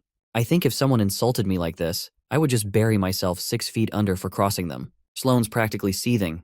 Every fiber of his being wants to kill this man. He promises to end his life the moment he seizes the throne. But for now, he eats his own words and turns back, acting as if he's the one controlling the situation. Bran leaves a final remark in, calling him an unpleasant face to be around. I don't know, man. This old dude better have some top-level security, or else he is about to get assassinated. Anyway, Jeju is quite grateful for Bran butting in and helping him like that. But the guy is so humble, he doesn't even take any credit for it and states that he's just doing it for some morning peace. As he's heading back, the young prince makes a request. The funny thing is that Bran declines without even hearing him out, thinking that Kaoli is plotting an assassination plot against his older brother. Jaiju is out here trying to convince him that it's nothing like that. The good thing is that Bran can see that the young prince is interested in his workshop. He allows the boy to look around as he pleases. So, Jeju does exactly that. And though he was excited to learn mage engineering, he's not as much excited after inhaling the smell of grease from every corner of the shop. Well, the chatters are displeased with him, knowing that he's still pursuing the path of mage engineering. But there's not much they can do to stop him at this point. The boy inspects the shop. A system screen pops up, informing him about the area and highlighting a potential purchase for a skill book. Our boy is rather surprised that he already has a starter pack of mage skills under his belt, likely influenced because he chose mage studies in the beginning floors. He checks on a certain skill, something that his viewers boldly advise him not to pick. But without hesitation, this man commits the purchase, making the chatters feel betrayed. All of a sudden, they want all their coins back. Seeing some of the annoying people causing trouble in the chat, our boy becomes a Discord mod and starts banning any troublemakers. With the first user banned, it sets an example for the rest of them. Focusing back on the system, he uses the skill book right away, allowing him to create a wheel of basic skills in mage engineering. Among them, there is basic magic engineering, basic thermodynamics, and basic ingredient mechanics. Since he just got them, they're sitting at level 1. The system also increases his proficiency with the skills, but it induces a tremendous load on his body. Learning all of the skills at once not only makes him dizzy and gives him a headache, but it's also coupled with nausea. Even after memorizing the skills, he doesn't have much to grasp from them.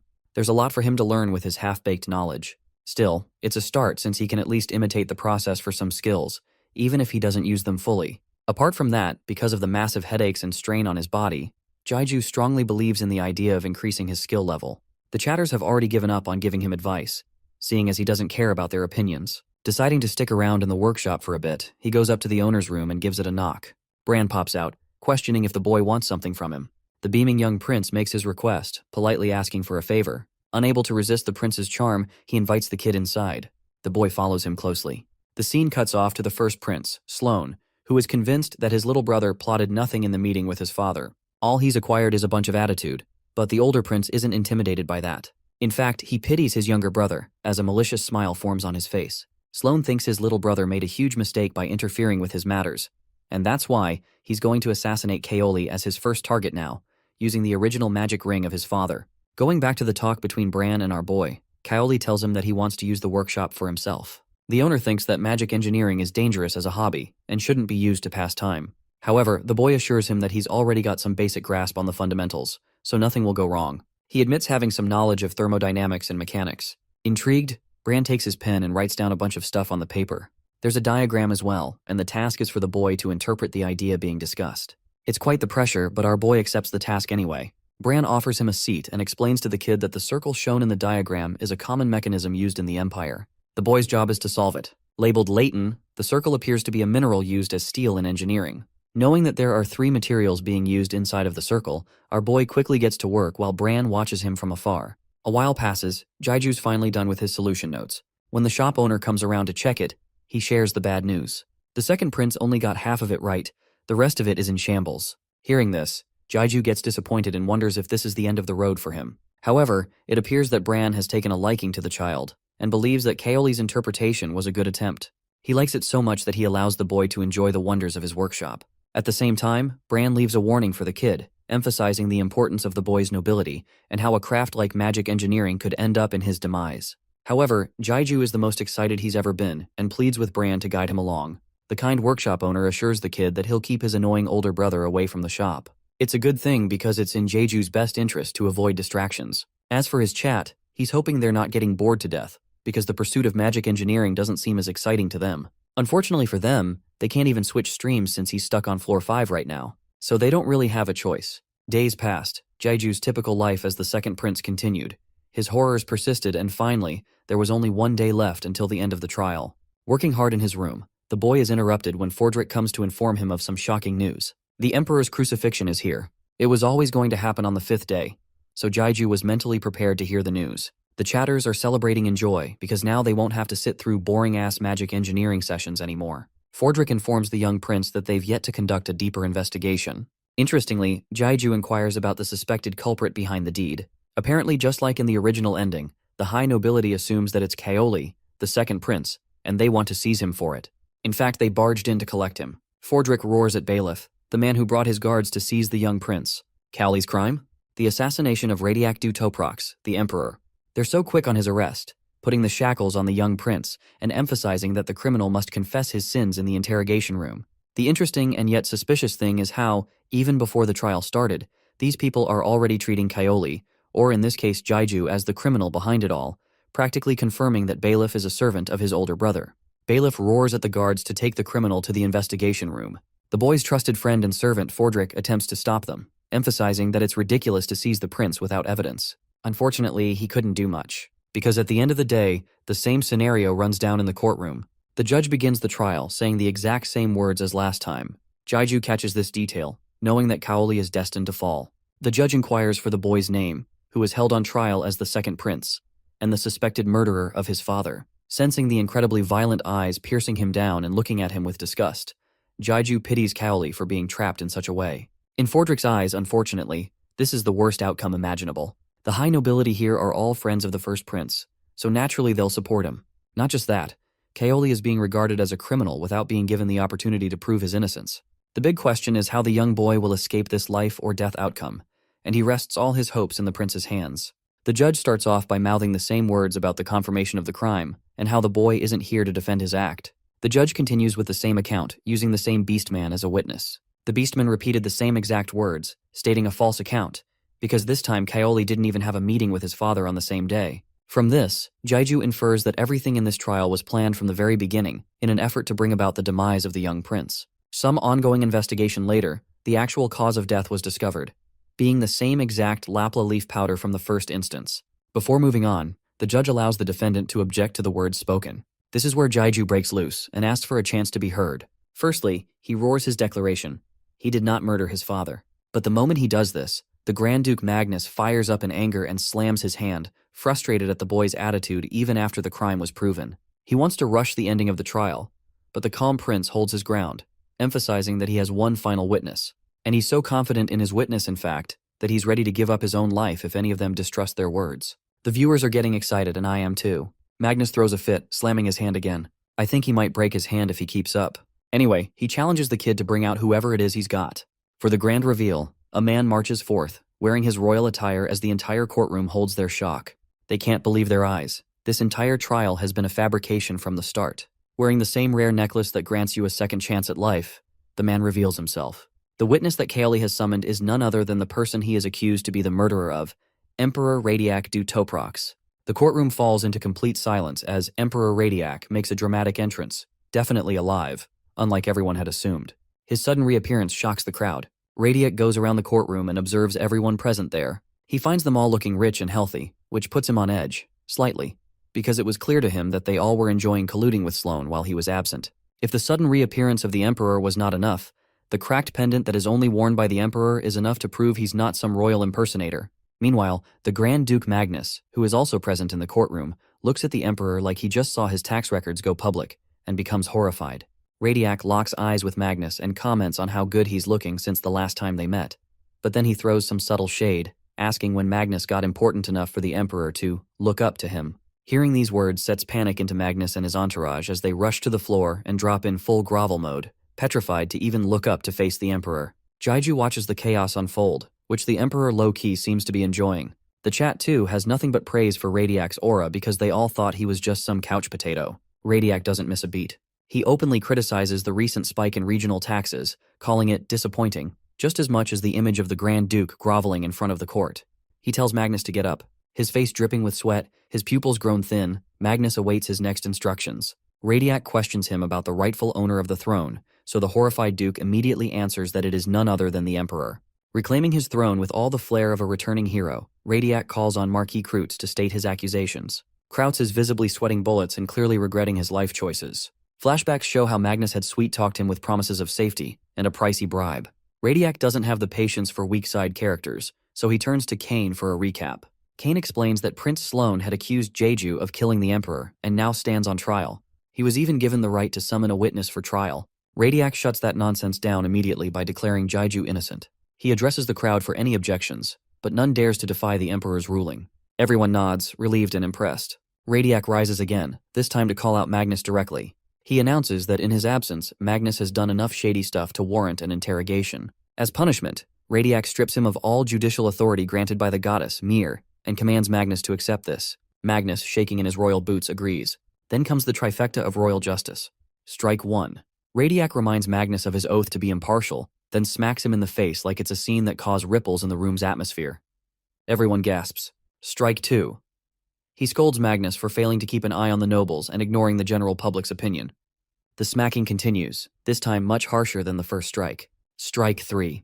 Radiac drops the hammer, calling Magnus a traitor for conspiring with Prince Sloane and acting like a rat eating away at the Empire. Radiac flails his stiff wrist from all the smacking and expresses his disappointment.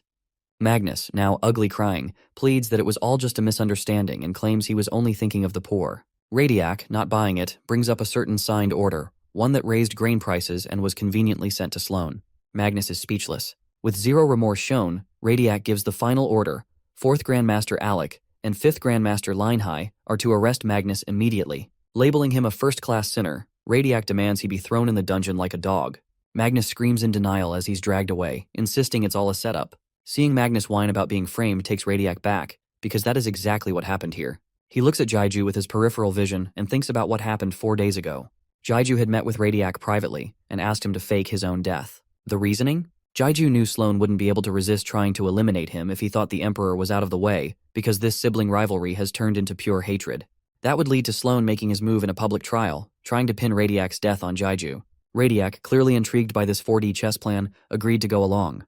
Back in the present, Radiac touches his pendant again and announces that the trial is over. Jaiju is officially cleared of all charges. As for Prince Sloane, he's now under arrest for the attempted murder of the Emperor. Prince Sloane throws a tantrum, demanding his release. but Jaiju simply watches as the knights bring him in. Sloan repeatedly yells at the guards to let him go, but to no avail. Viewers online can't help but notice the irony.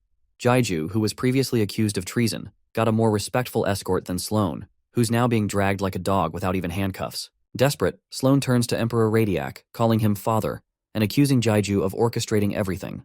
Radiac, completely unfazed, speaks only, but to remind him of the place they are in right now, so Sloan should respect his title. Sloan backs down immediately, apologizing and switching to formal speech.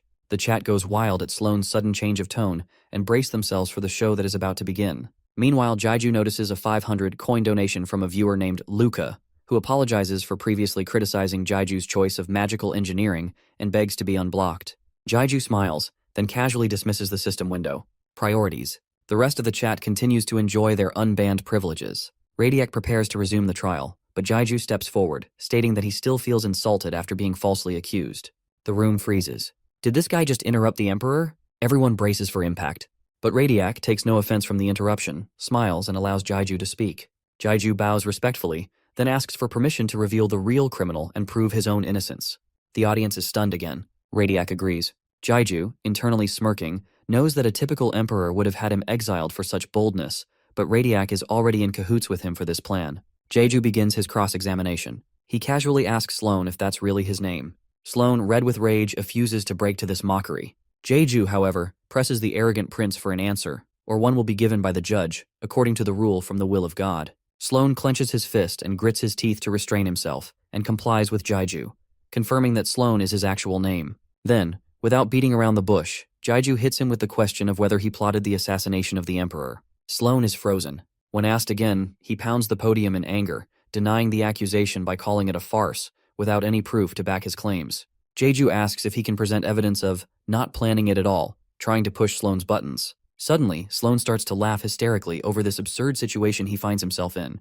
The chat seems confused by this sudden outburst. He mocks Jaiju, saying he's trying too hard to act like the Emperor, but just comes across as an arrogant boy.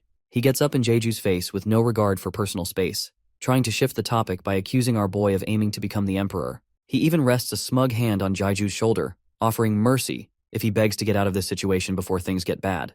Jaiju smacks his hand off his shoulder and reminds him to respect the trial. If this was still the naive Kaoli, he would have believed Sloan's lies, but Jaiju sees through all deception. Jaiju recalls entries from Kaoli du Toprox's secret diary, an emotionally raw timeline that reveals just how manipulative Sloan has always been. Feb 19, 944, Kaoli's birthday. His father seems down. Sloan suggests Kaoli ask for a magical animal to cheer him up. Feb 20, Kaoli asks for the magic animals now that he is 10 years old but gets slapped. Feb 21, Fordrick comforts a heartbroken Kaoli, curled up in his bed, drenched in tears. The comfort made Kaoli even more vulnerable. Feb 22, Kaoli creates a hidden space under his room and offers Fordrick a gold coin for helping with room and supply of the magical animals, which he refuses. Kaoli slept well that night. Feb 29, magical animals now fill the secret space. Kaoli wonders why Fordrick wants it kept from their father, because Sloan told him that Radiac likes these animals.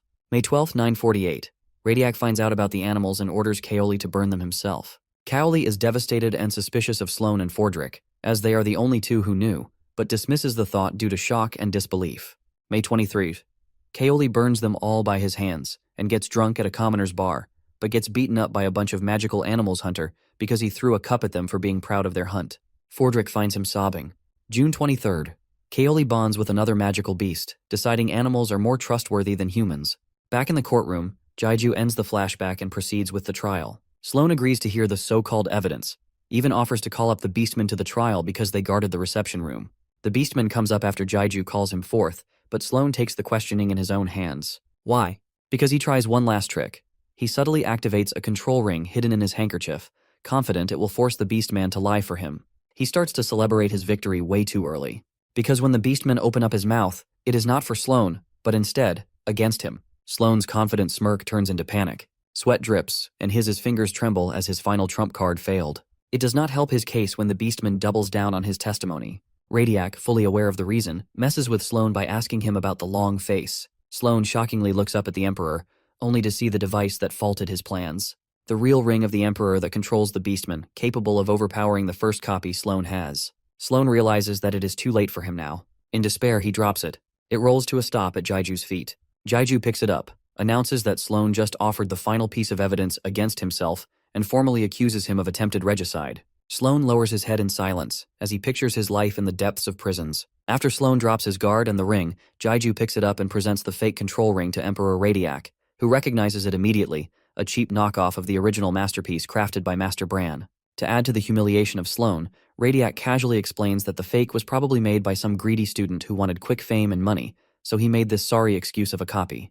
The chat finds that analogy hilarious, unlike Sloan who feels like a dagger stabbed him. Radiac turns cold and tells Prince Sloan to stop dragging his name through the mud. Jaiju, not wasting the moment, requests the Emperor's permission to deliver the final sentence, to which Radiac agrees. Sloan, defiant as ever, clenches his teeth and shouts that neither this courtroom nor Jaiju has the authority to judge him. He lashes out at the audience, accusing them of taking his money while pretending to be innocent. In doing so, he accidentally confesses to bribery without realizing it because he is much too blinded by rage and envy. Since Sloan addressed the audience, Jaiju uses the opportunity and asks if anyone wishes to defend Sloan. Silence. Everyone averts their gaze. Not a single ride or die in the house. Jaiju makes sure that Sloan sees it clearly that all his allies were only around for the gold and are nowhere to be found now when he needs them the most. With the attempted regicide charge confirmed, Jaiju gives the command to arrest Sloan. The knight sees him, and he starts screaming about his wrongful arrest and tries to retaliate his arrest, further ruining his case. The chat finds the situation absolutely hilarious, demanding that even the guards looking down on Jaiju be taken into custody. Before Sloan is taken away, Jaiju asks Radiac for a final moment with him. Some personal payback for being treated wrongfully. Radiac, clearly enjoying the show, agrees. The chat gets hyped, Sloan gets further agitated, and Jaiju prepares to blow off some steam. Jaiju walks up to Sloan and tells him that this is only a portion of his past torments, and then he slaps him, hard. The impact glows with mana, which the chat understands is not an average smack to the face. It's one that is delivered by their son. Then Jaiju lays out the charges, one by one, while repeatedly slapping the traitor son across the face, mocking the imperial court and the goddess of justice, abusing his royal status for selfish gain. Another mana-charged slap draws blood and tears on Sloan's face, attempting to murder his own father out of greed, an act more than disappointing. It's disgusting. The chat is in awe of this vicious display by Jaiju, or rather Kim Jaiju 2 as if it's his other persona. As Jaiju speaks, Radiac silently examines his broken pendant, lost in thought. Jaiju finishes up his personal message for Sloan and lays down the official verdict. Sloan has committed crimes no prince should ever dare. For the public to understand the weight of betrayal, he sentences Sloan to be tied to horses and dragged through every settlement in the Astrode Empire. He adds more to the weight of Sloan's sins by acknowledging the gods of this crime and seek their forgiveness. Jaiju closes up his remarks and waits for his plan to be completed now that he has laid the final piece. Radiac adds his seal of approval and turns to the audience for any objections, but no one dares to do so. With a calm but chilling voice, he announces, Sloan will be paraded through all cities, and his head, yes, his actual severed head, will be displayed at each city's highest point for a month. Chat explodes with mixed reactions. Some think it's too much. Others say attempted murder of the Emperor earns you that kind of punishment. Sloan is dragged away screaming, while Radiac delivers a mic drop line that all are equal before the law of the Empire. Just when you think it's over, Jaiju pulls one last surprise. He turns to Radiac and, in front of everyone, and asks for a few more moments of his time. Radiac, intrigued, asks if it's related to the trial, but Jaiju says that it is something else which is equally important. Jaiju first apologizes for this not being about the trial, but with confidence, Jaiju declares, in front of the courtroom that has all the officials of the government, that he wants to be closer to the gods, to be the son of the Astrode Empire. What he truly means by this request is for Radiac to step down as the highest power, the son of the Empire, and give Jaiju his spot at the throne. Radiac pauses and then bursts out laughing. He rises from the throne, admits Jaiju's pitch wasn't exactly persuasive, but says it's the first time he's liked hearing such a bold request. Then, placing a hand on Jaiju's shoulder, he turns to the crowd and says that this is my final command as Emperor. He steps down and announces Kaoli Dutaporox, the second prince, the new Emperor of Astrode. The chat erupts in celebrations because their boy finally achieved his goal. The courtroom explodes in shock, then celebration, as Radiac officially passes the crown to the second prince, Kim Jaiju. The audience cheers his name, and the chat floods with emotes and applause. For a moment, Jaiju believes it's all over. But just as the cheers reach their peak, everything halts. The world around him turns grayscale. His body starts to break apart, dissolving into glittering particles. The scene vanishes completely. He's suddenly standing in an empty void. No noise and no floor, just himself. That's when he realizes, this is the space of the administrator. A message flashes into existence, congratulating him for clearing the 5th floor. Another message follows, offering Jaiju a terrifying upgrade. The chance to become an administrator himself. Multiple windows pop up, pressing for a yes or no. The system begins flashing red, warning him that rejection means death. Instead of folding, Jaiju sweats, his head ringing with pain, but he still chooses refusal. The windows vanish. The space dims further. A final message appears, asking if he really isn't afraid of what comes next. Jaiju mentally calls out the administrator's death threat bluff, and the space goes silent for a beat. Then, the administrator, with only his white eyes showing through the darkness, says he'll be waiting on the 10th floor. The system confirms Jaiju's progression, and presents him with option to continue the trial until the time is up. Jaiju chooses to stay on the 5th floor. In a blink, Jaiju reappears in the Imperial Court, now once again in Kaoli Dutoprox's body. The chat, who thought the stream lagged or crashed, collectively gasp and joke that they just sat through the world's worst mid-fight ad break. Radiac, ever charismatic, slaps a hand on Jaiju's shoulder, noting that even after getting everything he wanted, he still looks shell-shocked. Jaiju shrugs it off, still adjusting to the whiplash of dimension hopping, and tries to act natural. After helping Jaiju catch up his breath and relax a bit, assuming that becoming the Emperor put our boy in shock, Radiac bursts into celebration mode, declaring a feast in Jaiju's honor. The entire court follows, and even the stream chat calls Radiac a W Emperor for the vibes. Meanwhile, in the castle's depths, Lee Seon-jae, the mysterious knight, drags a broken Prince Sloan to the dungeons. Sloan, barely coherent, mumbles paranoid accusations, asking if Lee Seon-jae is mocking him. Lee Seon-jae sighs but doesn't bother answering. Internally, he's troubled by Jaiju's accomplishments and tries to gather his thoughts while holding Sloan down. Even his own chat is against him for being such a boring and monotone streamer. Then, a system message appears before Lee Seon-jae's eyes, declaring, "Mission failure." The Emperor Astrode ending has already been claimed by Jaiju. As Sloan reaches for him in desperation, another system warning blares. For failing the mission, Lee Seon-jae will face the end of the world. Sloan's eyes glow with eerie light. Lee Seon-jae stiffens, eyes wide in panic. Before he could react, a splash of blood covers the area, signifying his demise. Back upstairs, Jaiju strolls alone through the palace, system notifications trailing behind him. He has 1 day and 11 hours left before the 6th floor begins. Viewers call this chapter legendary, while others jokingly act like they're the ones who became emperor. Nobles bow deeply as Jaiju passes, ironic, considering most of them wouldn't even give him the time of day before. Pausing by a window, Jaiju wonders if the party has already begun. He smiles to himself, thinking of Radiac cheering him on with a drink in hand. But instead of joining the celebration, he takes a detour. He enters a long hall lined with regal paintings. The viewers, puzzled, flood the chat with confusion.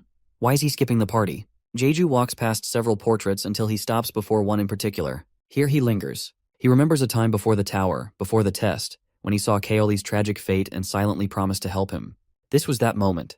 He closes his eyes, honoring that vow. Maybe this world isn't real, and maybe he isn't truly Kaoli. But if anyone deserves peace, it's him. After a quiet moment, Jaiju opens his eyes, places a hand over his chest, and turns. It's time for the party. With a calm smile, Jaiju walks toward the celebration, leaving the portrait and Kaoli's pain behind. With 17 hours left on the trial countdown, Jaiju wakes up looking like he fought a war inside his head, and lost. The hangover is brutal. His viewers immediately notice the aftermath of last night's drinking. He recalls being unable to turn down drinks, with Bran egging him on and Radiac basically shoving alcohol into his hand.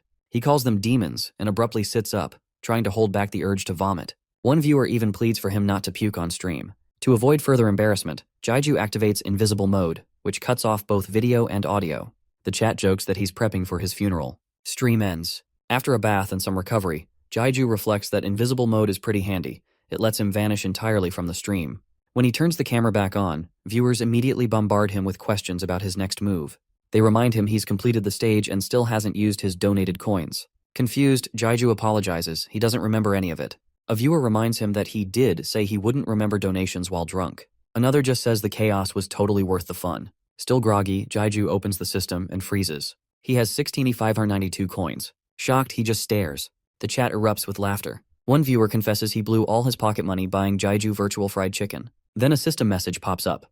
The Love donated 10,000 coins, praising Jaiju for his performance. Both Jaiju and the chat are speechless. He bows deeply to thank everyone and promises to do even better. For him, the Love's generosity feels like long-awaited recognition for his efforts on the 5th floor. He's smiling now, ready to wrap things up. He says he'll visit a few more people before clearing the stage. The chat hurries him along, reminding him about his clear reward. Cut to Radiac in his office. He looks up, startled by Jaiju's unexpected visit.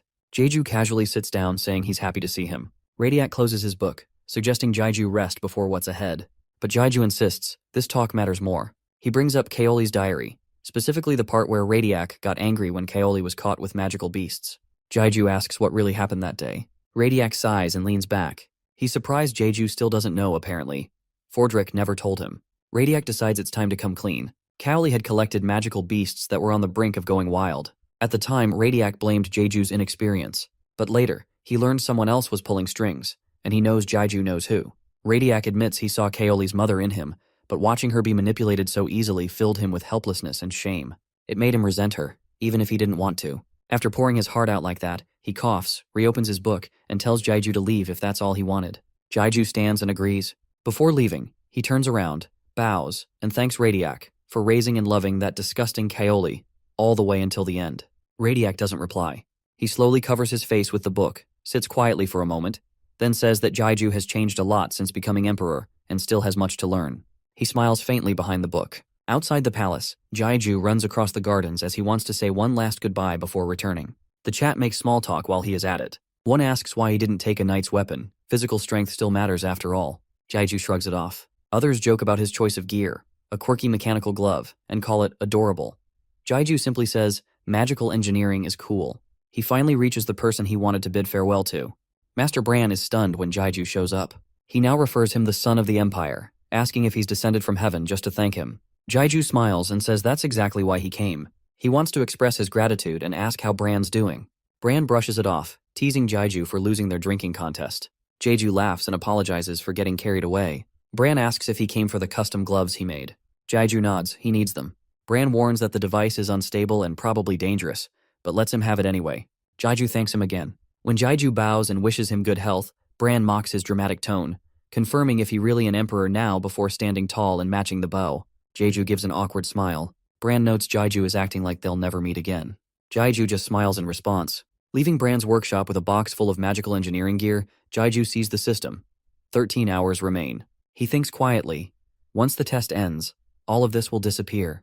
Kaoli's death will be just another forgotten tragedy, but at least maybe what he did on the 5th floor will leave a mark. Meanwhile, on the 3rd floor, user 4902, Baek Jin Ha, barely finishes his trial, exhausted.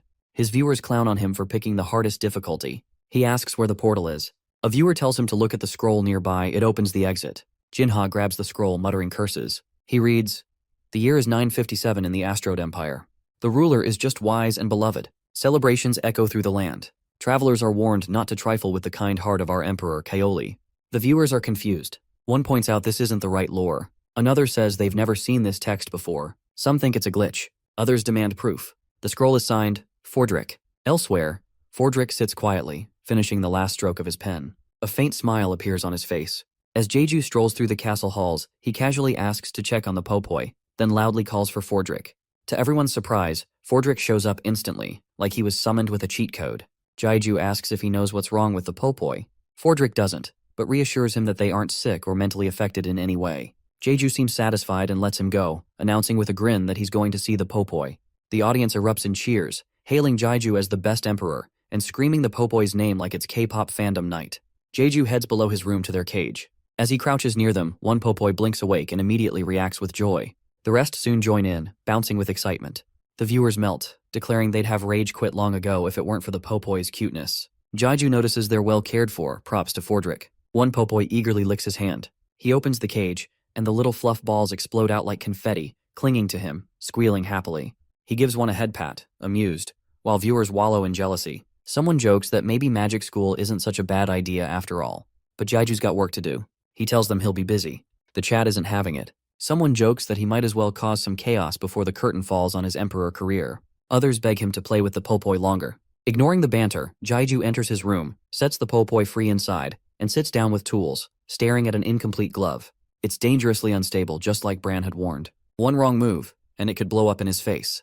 But Jeju is determined to finish it, even if the magic circuit inside keeps breaking apart in different ways, every time he fixes it. He finds himself admiring Reynold, the legendary magical engineer who literally split tower history into before Reynold and after Reynold. Jeju might not be a genius, but quitting isn't in his vocabulary. The system flashes a 10-minute remaining warning. As the countdown ticks, the magic circle at the glove's center lights up. Jeju puts it on. It works. There's a slight delay when he flexes his palm, but overall it's more stable than expected. He's proud. Then the system announces that the chat function is back online. Jeju blinks, realizing he totally forgot about the viewers. One viewer panics in surprise that the stream is back. Another calls Jeju stubborn, The love claims she nearly fainted and tells him to go touch some grass. Someone else wants to know what his stunt's consequences will be. With 5 seconds left, Jaiju starts disappearing into a portal. The system announces he's completed the trial. Welcome to the 6th floor. Suddenly, his chat restrictions are lifted, and every other streamer's chat pours into his stream. Some viewers suggest welcoming the newcomers, while others leave it up to Jaiju to handle it. A few are clearly from the rival Lee Seon-jae's stream and are not impressed, calling Jaiju a rookie loser. His loyal fans clap back, demanding bans. Jaiju, seeing chat go full battlefield, disables messages from users who joined in the last 12 hours and manages to bring peace back to his chat. His OG fans praise the move. One even empathizes, admitting they'd probably be annoying too if roles were reversed. Jaiju rubs his hair nervously and tells everyone to chill while he checks the reward. He taps a system window and a massive box slams down in front of him. Both he and the popoi are shocked. User Money Hedgehog throws in 10 coins asking what's inside. Mirror Bubble joins in with another 10 coins, joking about cursed rewards. Jaiju, being the capitalist he is, hikes the voice donation threshold to 500 coins. Surely no one would pay that. Until Luca drops a ridiculous 1,000 coin donation, begging to be unblocked and even offering to shave his head. Jaiju grins but keeps him blocked. He announces he's opening the box. Inside, he finds a set of clothes. The chat is disappointed to see plain old clothes. The love tries to stay optimistic, maybe they're enchanted. But no, they're just normal clothes. Someone asks if this is all being the Emperor amounts to. Another says the administrator is clearly trolling. Jaiju agrees, remembering the bizarre message earlier. It's like the admin is testing him, daring him to prove he's not just another NPC in someone else's story. He puts the clothes aside. A popoi bites one, thinking it's a mana crystal, only to be disappointed. Jaiju tells it to stop snacking on fashion items and opens the next reward. Now things get interesting. It's a pair of heroic grade leather boots, the shoes of Latanto, master of the 7 snakes. Abilities include hardness control, size shifting, invisibility, and texture color camouflage. The leather of the boot from one of the 7 snakes that Latanto commanded, but this one died during giving birth. Jaiju slips them on, but immediately wonders if the admin is playing 4D chess. The chat goes wild. Heroic items aren't just cool, they're notoriously difficult to handle. Jaiju recalls a video where he tried to run in these kinds of boots and ended up like Hao and just fell off the cliff. He narrows his eyes, takes a breath, and checks the fit. The boots morph into casual sneakers. The chat sees them morph into Jaiju's attire and wonder who claimed that they were hard to use. Jaiju shrugs. He's built different. He notes they're comfortable, just cursed with a bad reputation. He adds that eating a mana crystal makes them easier to handle. Snow. A viewer wonders how 5,000 suddenly feels like pocket change. Turns out most people burn all their cash on skill books before even reaching this point. Jaiju plans his next move. He could invest the coins in skills or gear on the 10th floor. But first there's the 6th floor, an actual team challenge. He imagines the other players losing their minds when they meet the popoi. He looks at the creatures, opens his bag, and tells them to hop in. The chat protests, because all they want is gaze at the cute little creatures. But the popoi are more than happy to comply, bouncing into the backpack.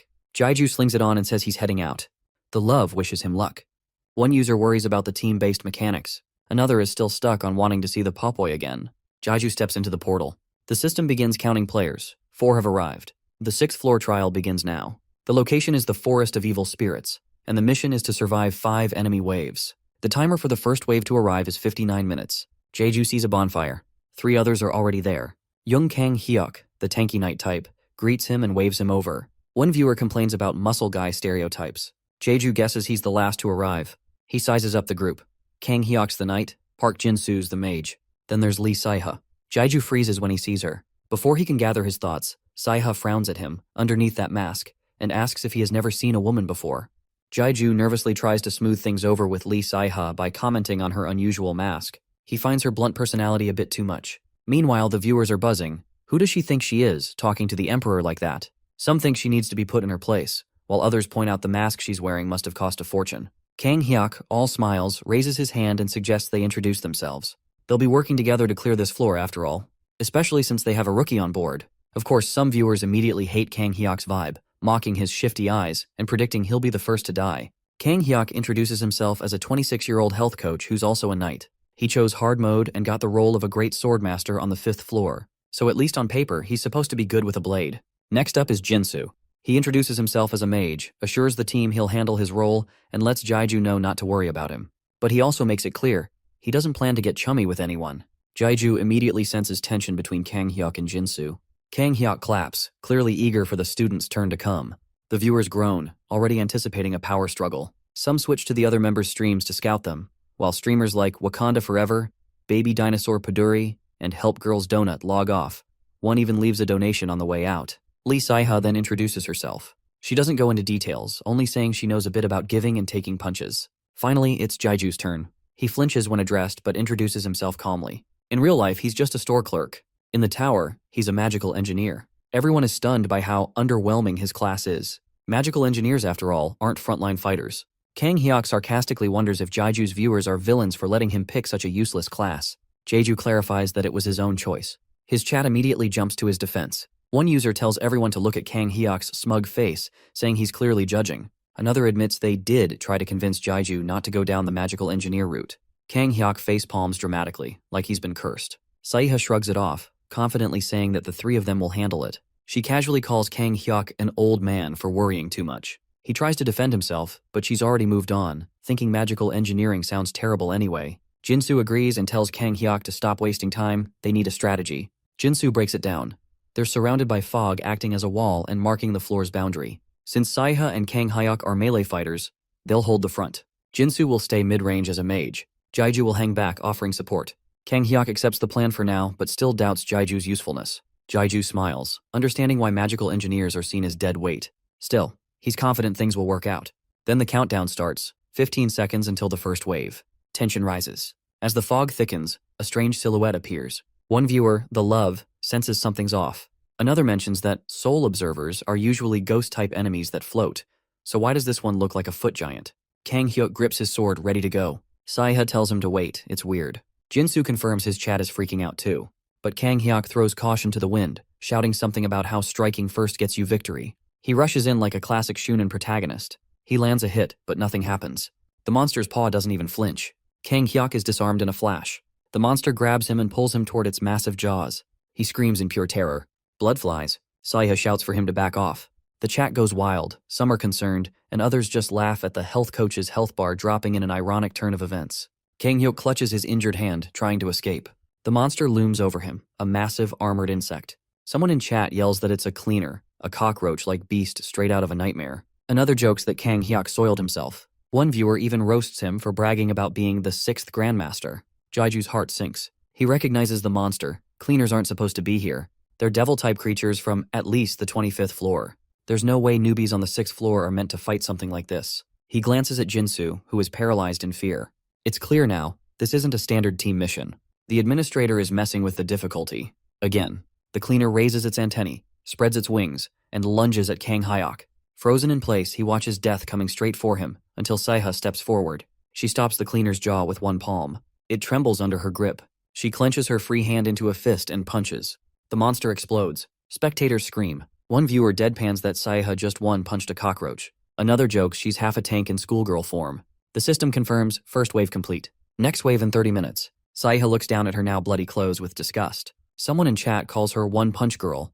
Another guesses she's from a military academy, that knowing how to punch wasn't a metaphor. She turns to Kang Hyuk furious. She scolds him for rushing in, reminds him she warned him to wait. She labels him a weak adult who talks too much and does too little. As she walks past Jaiju, he recalls her face from a famous clip of an awakened fighter, and that's when realization hits him. Viewers whisper about how terrifying she is when angry. Some are just grateful she didn't start swearing.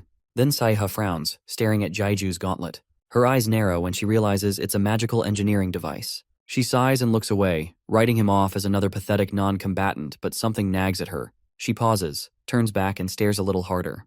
There's something about him that seems familiar. Jaiju stood back, relieved he didn't have to jump into action yet. Then came the alert. Wakanda Forever had joined the stream. That could only mean one thing. The return of the schoolgirl spy squad. They have brought with them information on Saiha. Viewers were buzzing with curiosity, asking what the girls were doing this time. Wakanda Forever described Saiha's stream as being the total opposite of theirs, more like a proud dad watching his daughter level up. One viewer joked that Saiha got treated like a precious daughter by everyone, constantly showered with donations. Another chimed in. Jaiju wasn't her dad, he was their emperor. Jaiju, flustered by the sudden praise, awkwardly scratched his head. Meanwhile, Jinsu casually asked Saiha what she was doing on the 5th floor. She brushed him off like disgusted to even dignify that question with a response. Just then, another familiar user, Baby Dinosaur Paduri, popped into the stream. The report from Jinsu chat? Grim. Apparently people they were busy debating if the cleaner monster was actually some kind of arthropod. Jinsu gave that far too much thought. Kang Hyuk, on the other hand, was physically shaking. Jaiju noticed and asked about his injuries. Kang Hyuk insisted he was doing better. Jaiju wasn't so sure and asked to see his hands. The chat noticed too. Someone pointed out Kang Hyuk's missing finger. Others weren't feeling too sympathetic, blaming him for his own recklessness. Still, at least one viewer felt a bit bad, given Kang Hyuk's arms were already a mess.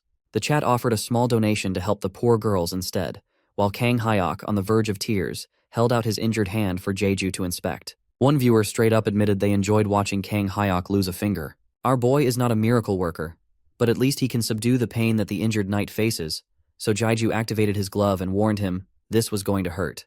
The glove glowed and got hot, which then Jaiju used to close the wound on Kang Hyuk's finger. The poor guy screamed and then collapsed, but it was necessary to halt any further issues as Jaiju explained it was to stop the bleeding. Jinsu asked if the glove was made using magical engineering. Jaiju confirmed. Jinsu looked stunned. It wasn't exactly beginner stuff.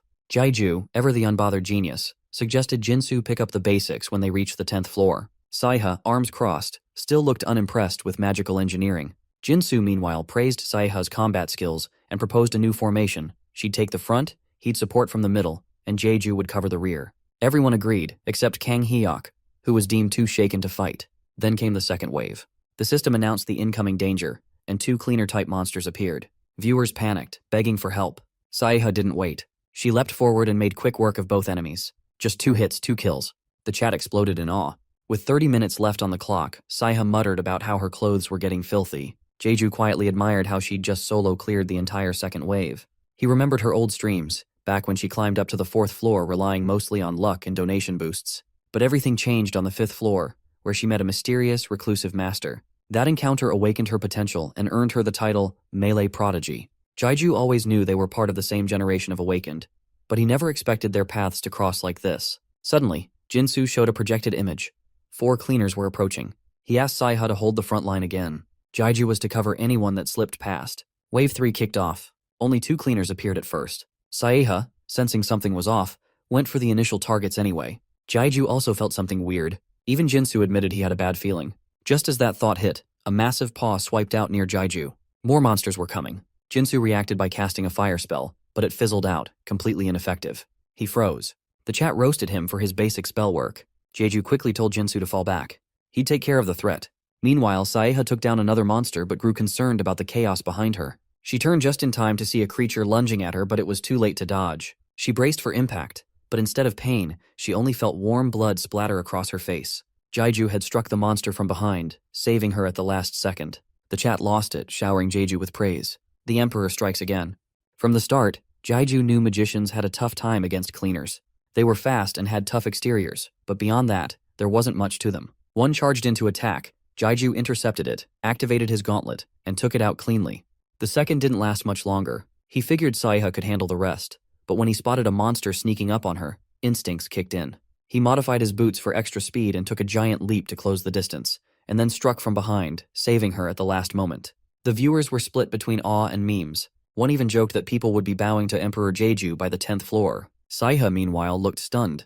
Jaiju caught the serious stare she gave him, but decided to pretend he didn't notice, all to avoid getting an earful.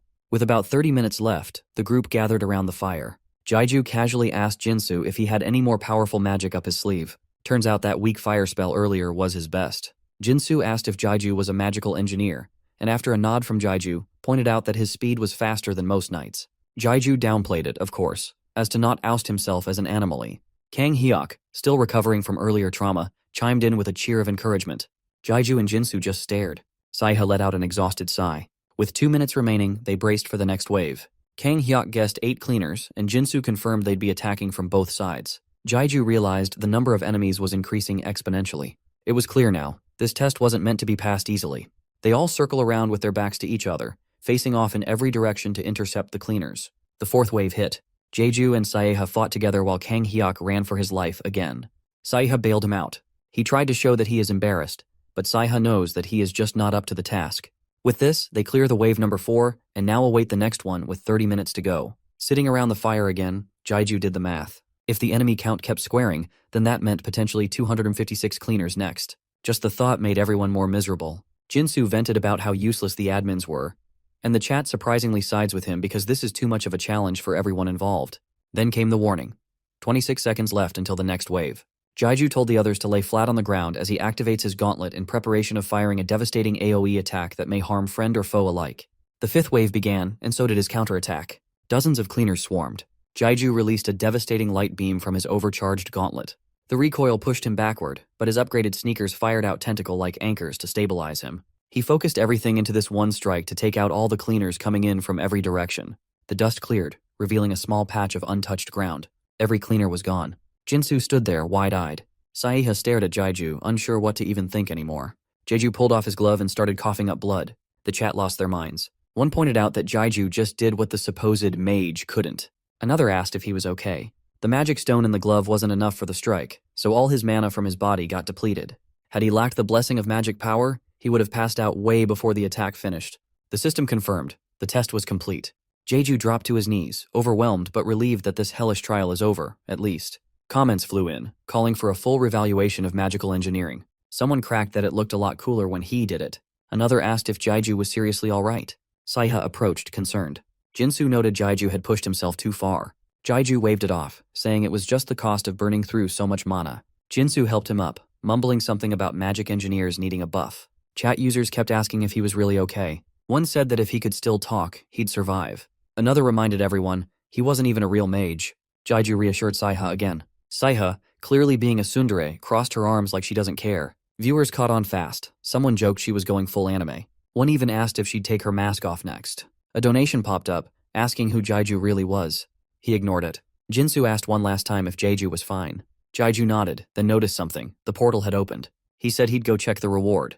But the rest of the team stood still. Then, slowly, Saeha stepped forward. In an unexpected plot twist, she began removing her mask. Viewers were buzzing with theories. Some thought Saeha was mad that Jaiju had taken the final blow.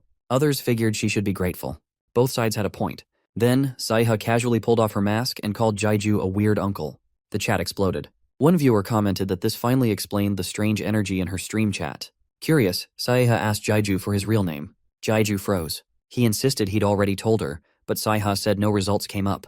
That's when he remembered. He'd used a rename card and changed his name. Someone joked that Jaiju wasn't even Jaiju anymore.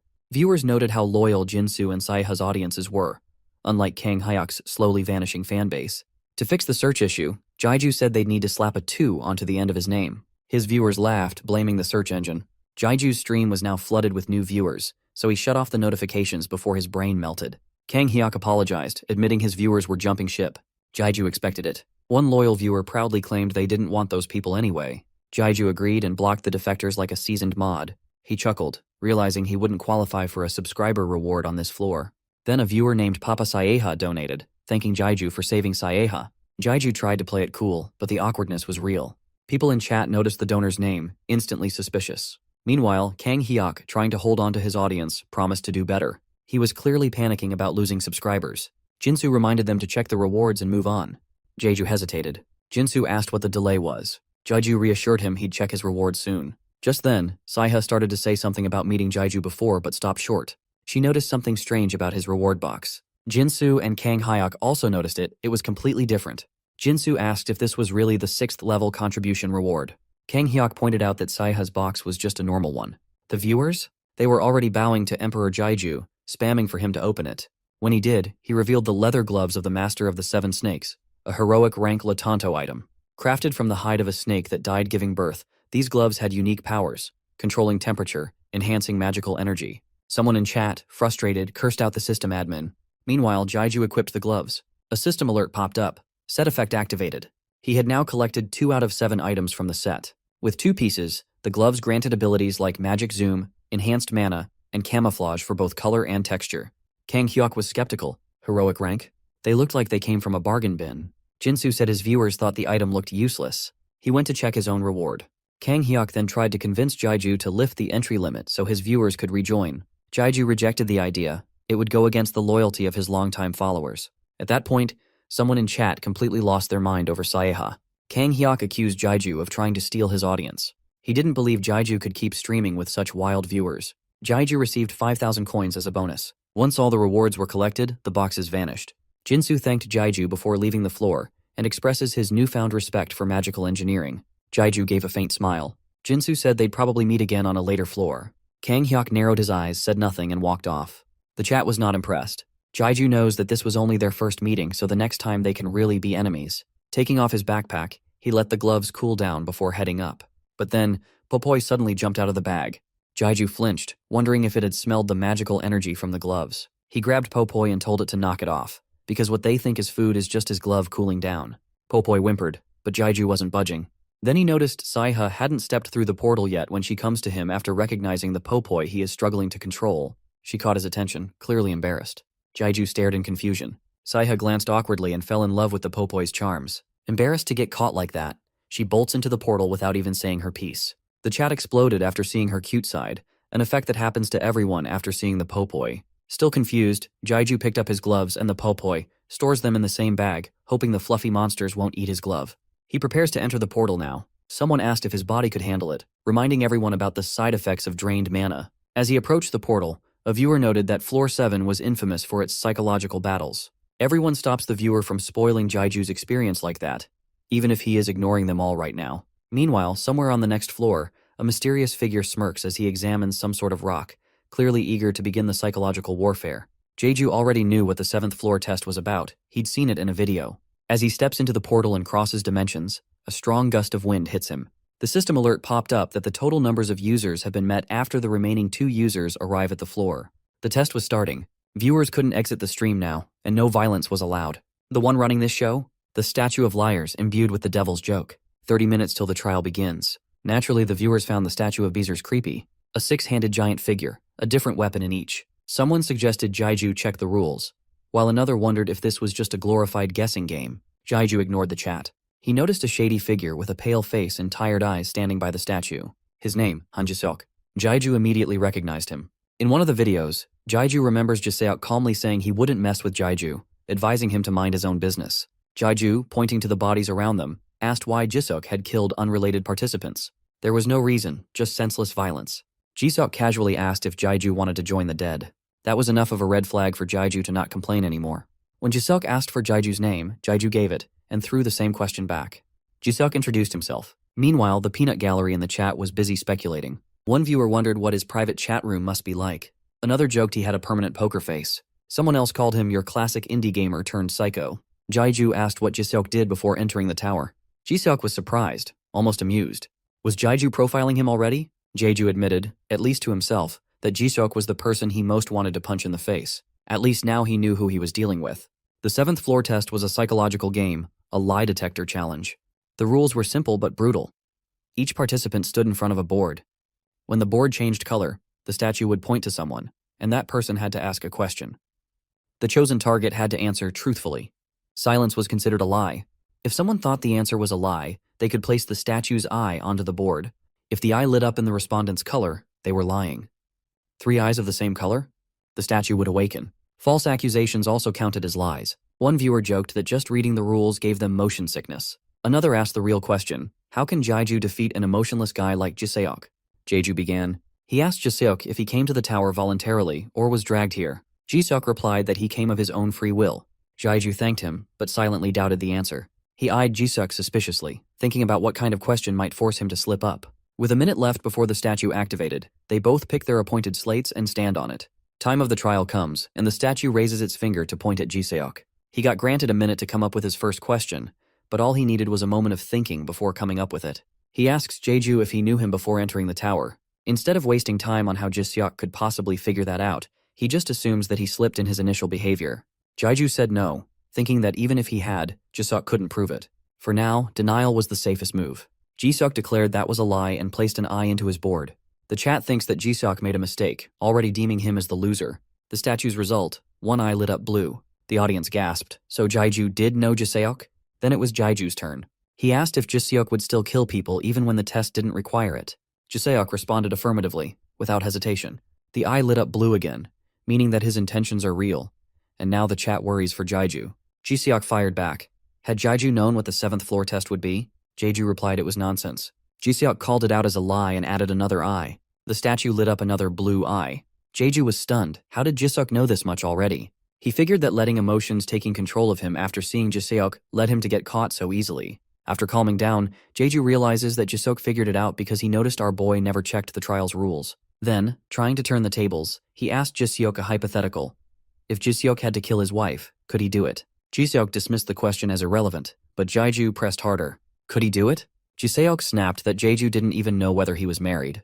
Jeju repeated the question more forcefully. Eventually Jiseok replied he couldn't kill someone he loved. Jaiju instantly called that a lie and placed an eye on the board. Jiseok's lips tightened as the statue processed the answer. A third eye lit up, this time red. Jiseok panicked. He is shocked to see that Jaiju already knew that he is married and has a wife. Jaiju confirmed he did. The viewers were left spinning. How did Jaiju even know Jiseok before the tower? Even Jiseok himself didn't seem to recognize him. Jaiju continued. He asked Jiseok, if your wife followed you into the tower and became an obstacle, would you kill her for that? Scatter her body in the streets? Jiseok told him he was crossing the line. But Jaiju wasn't done yet. He kept pressing. Was it possible? He knows that the statue checks fact when processing a lie, but also considers the user's mindset and intentions for it. Jiseok, visibly shaken now, finally said no. He couldn't do something like that. He closed his eyes, shaking his head. Jaiju nodded. That was the expected answer. But love or not, he still called it a lie and placed another eye down. He believed Jiseok hesitated not out of love, but calculation. He thought about it, and that alone told Jaiju the truth. The statue processed it. The result? Another red eye. The audience collectively gasped. Jiseok's mask was crumbling. The chat erupts with vanishing sentiments for this psychopath who does a very good job hiding it. Everyone immediately realized that this is bad for Jaiju. Jiseok laughed bitterly, hiding his face. Taking in the sweet moment of victory, Jiseok asks Jaiju if it is his second time entering the tower. The contrast in faces of the two of them is stark. Jiseok puts on his psychotic smile while Jaiju froze, lips tight, eyes wide, denying something the system claimed about him. But Han Jiseok, ever smug, smirked like he knew the truth. He tapped a platform, prompting the system to run a verification check. Suddenly, the stone statue clutching an axe came to life, its eyes glowing an ominous red. A system alert popped up like a jump scare in a horror movie. The devil will apply punishment to the player Han Jiseok. Now it was Jiseok's turn to panic. Meanwhile, Jaiju recalled a mysterious voice from his phone, a tempting offer to take over as administrator and achieve his dreams. But Jaiju had already rejected it. He understood that this test was psychological. If he had believed the illusion, that he was reliving this moment, then Jiseok would have won. But he stayed grounded. That version of him in the video? Just a shadow, not the real deal. Jiseok, however, had already lost.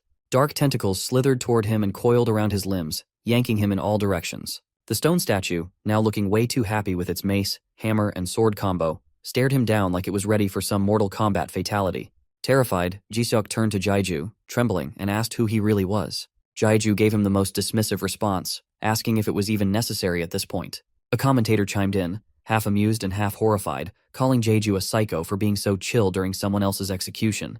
Jaiju simply told Jiseok he didn't know who he really was anymore. Suddenly, flashes from the video filled Jaiju's mind. He remembered Jiseok sitting on a massive tree root, looking dead inside as he explained that life felt meaningless and nothing moved him, not even murder. He washed his blood-soaked hands under running water, calm as a monk.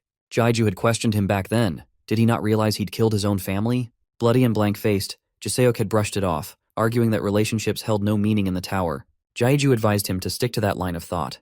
And right then, the stone axe descended like karma on fast forward. Jiseok, still confused, barely had time to react before the axe split him in half. His body crumpled, blood pooling dark on the floor.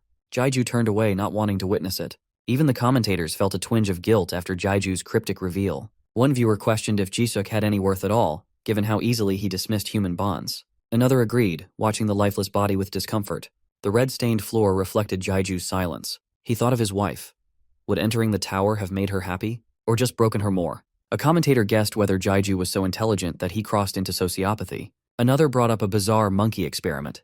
The monkeys learned to pull ropes for bananas, then used the same ropes to hang themselves. Jaiju's situation started feeling eerily similar. As the stone statue prepared a final mocking blow with a spear, Jaiju coldly concluded that all he'd really done was eliminate a future filled with misery. No regrets. Some viewers laughed at the monkey bananas reference. Others urged Jaiju to keep going. The system confirmed he had passed the test and opened the way to the 8th floor. A glowing portal appeared. Jaiju, ever practical, decided to check his rewards first. A viewer donated to him with an apology, begging to be unbanned from chat. Other banned users chimed in with fake knocking sounds. But Jaiju wasn't having it.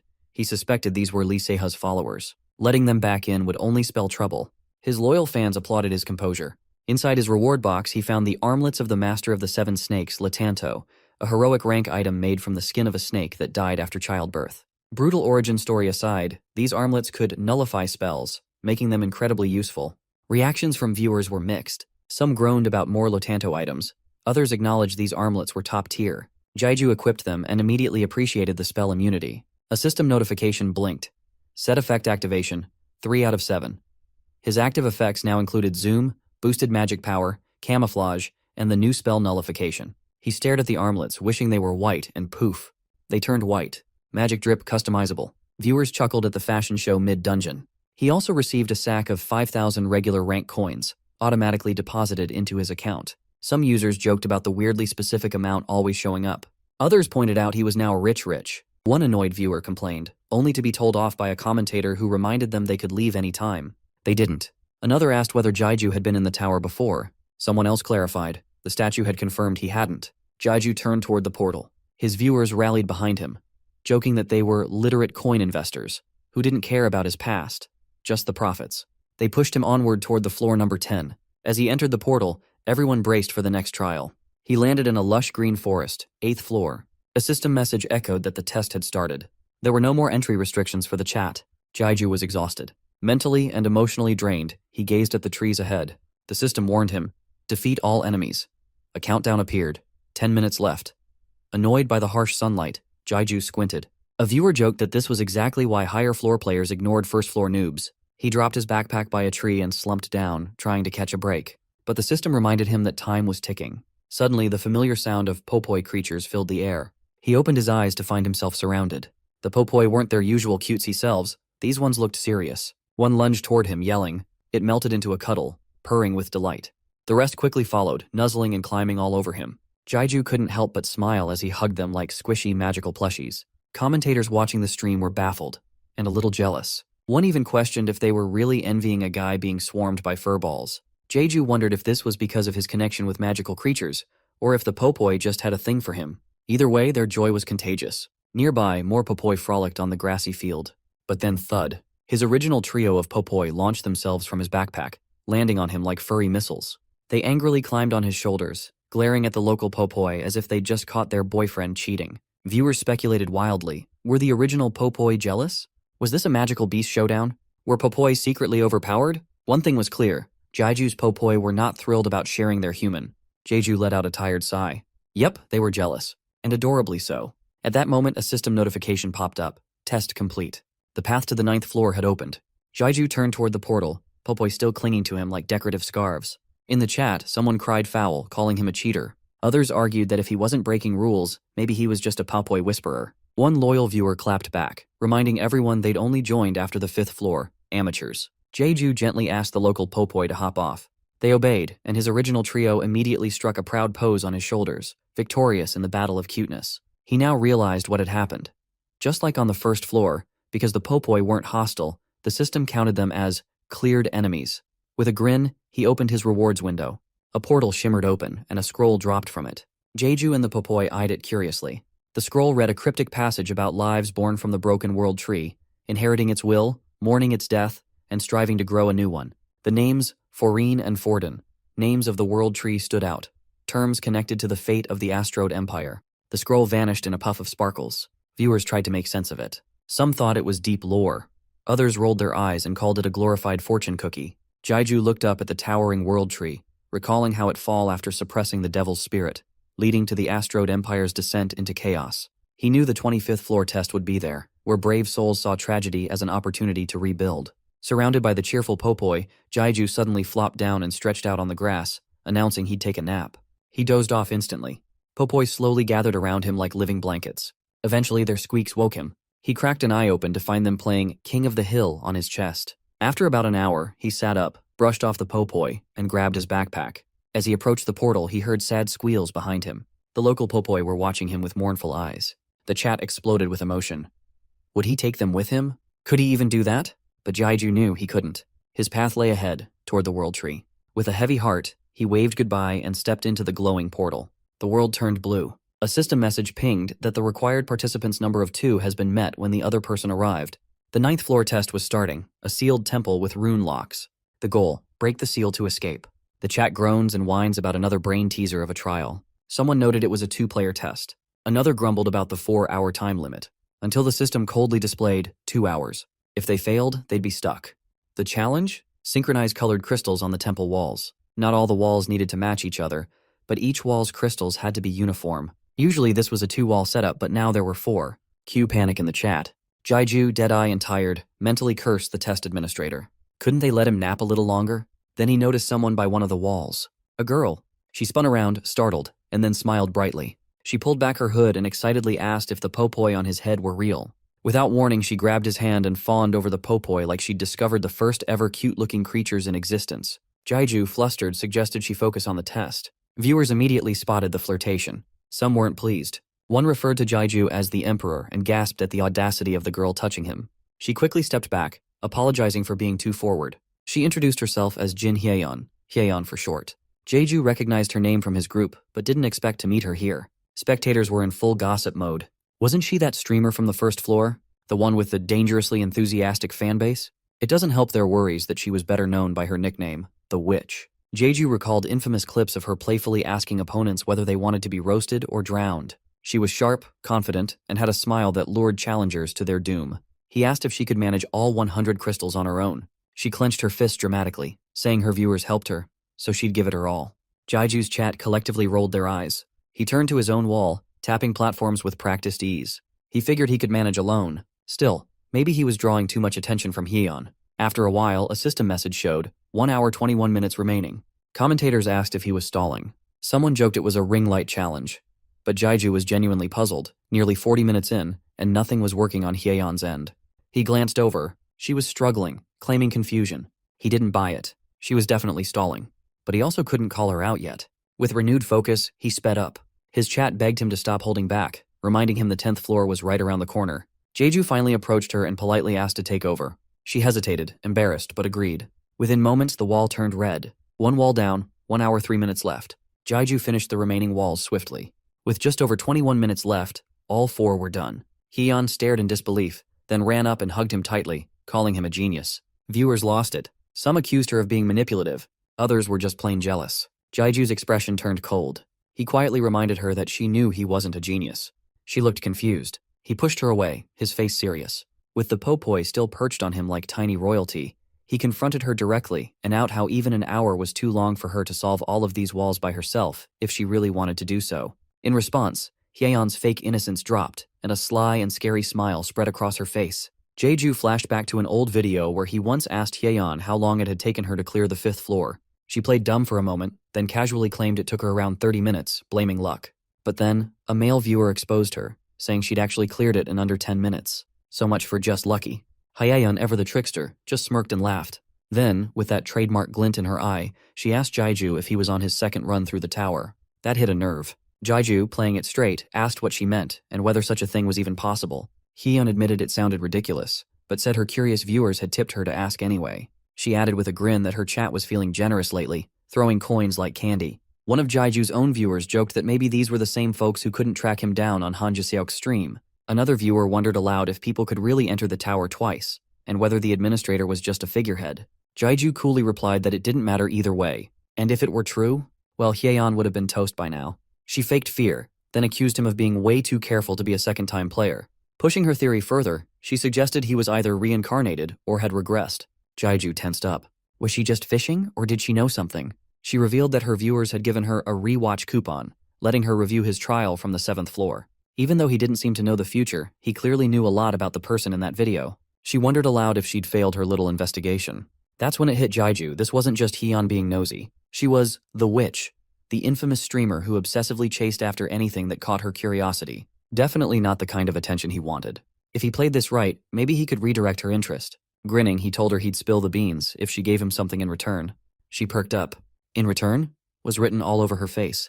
Slightly irritated by her reaction, Jaiju looked away and asked for her robe instead. Hyeon blinked, confused. Was he serious? His answer said yes. Chat immediately erupted, some disappointed, others amused. One viewer sighed, thinking Jaiju was just another simp. Hyeon narrowed her eyes and gripped her robe. If he was joking, she'd make him regret it. Viewers bantered wildly. One even mocked him with the classic 10 billion won or go back a year hypothetical. As Hyeon began removing the robe, comments piled on. Was this his second chance? Was he just in it for the loot? Standing there in a short t-shirt, Hyeon held out the robe and asked if he'd seen enough. One viewer got overly excited about her exposed belly, prompting another to call them all perverts. Someone else pledged allegiance to Jaiju. Another begged him to ban the creeps in chat. Without even looking at her, Jaiju clarified. He didn't ask to see, he asked for the cape. She was a witch after all. Temptation was part of the game. Irritated, Hyeon cursed and tossed him the robe, explaining it was a high-end cape with mana amplification. Exactly why he wanted it. As Jaiju slipped it on, Hyeon reminded him she'd upheld her part of the deal. Now it was his turn to answer. Jaiju took a breath and looked at her. It wasn't about second chances, or reincarnation, or time travel. It was something worse. He explained that he understood the tower's system better than anyone else, and that system was rigged. Everything about streamers was public, and without viewer donations, climbing the tower became nearly impossible. It wasn't just a game. It was survival of the most entertaining. Take the 6th floor, for instance. If the player was doing badly, sadistic viewers, those who enjoyed watching streamers suffer, would flock in. Streamers on lower floors? They were at the mercy of those viewers. Jaiju looked at Hyeon from beneath his hood. He wasn't some chosen one. He just knew how the tower really worked. That alone made him dangerous. Hyeon crossed her arms, unimpressed. Did he know about user information too? Jaiju turned away and left it hanging, saying she could figure it out. Clearly annoyed, Hyeon muttered that he hadn't explained how he knew all this. Jaiju shrugged. It was a secret. But at least he has answered her one question about reincarnation. Some viewers hyped him up, calling his confidence Emperor tier. Others debated whether this kind of knowledge was even allowed. After all, talking about the tower outside the tower was taboo. Hyeon hunched over, breathing out sharply. Her popoi, the little fur ball, hid behind Jaiju, visibly shaking. Hyeon burst into laughter, clutching her stomach, wiping tears. She hadn't had this much fun in ages. Then, with a teasing look, she told Jaiju she liked men with secrets. Chat exploded. She likes bad boys, one user wrote. Another advised Jaiju to just ignore her and move on, time to hit the 10th floor.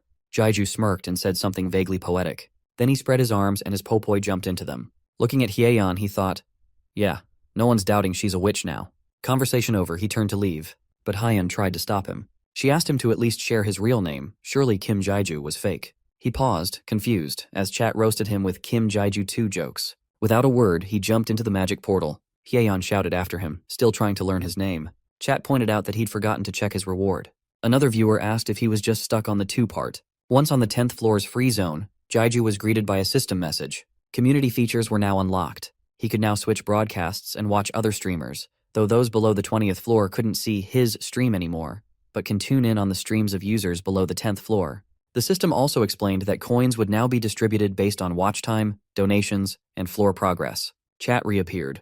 One user joked that Jaiju was already going to the moon, while another said the small coin payout was laughable for a superfan like Love, who was apparently his very first viewer. Jaiju turned serious. He apologized to his viewers and said he'd take a look around. Then he turned off the stream. He told his popoi to hide in the backpack for now. They'd both earned a break. Once the creature was tucked away, Jaiju pulled up his hood, eyes scanning his surroundings. The city streets were bustling with people in all kinds of outfits. Something felt off. Just then, a small girl in plain clothes accidentally bumped into a richly dressed noble and fell hard onto the stone pavement. Jaiju expected the worst.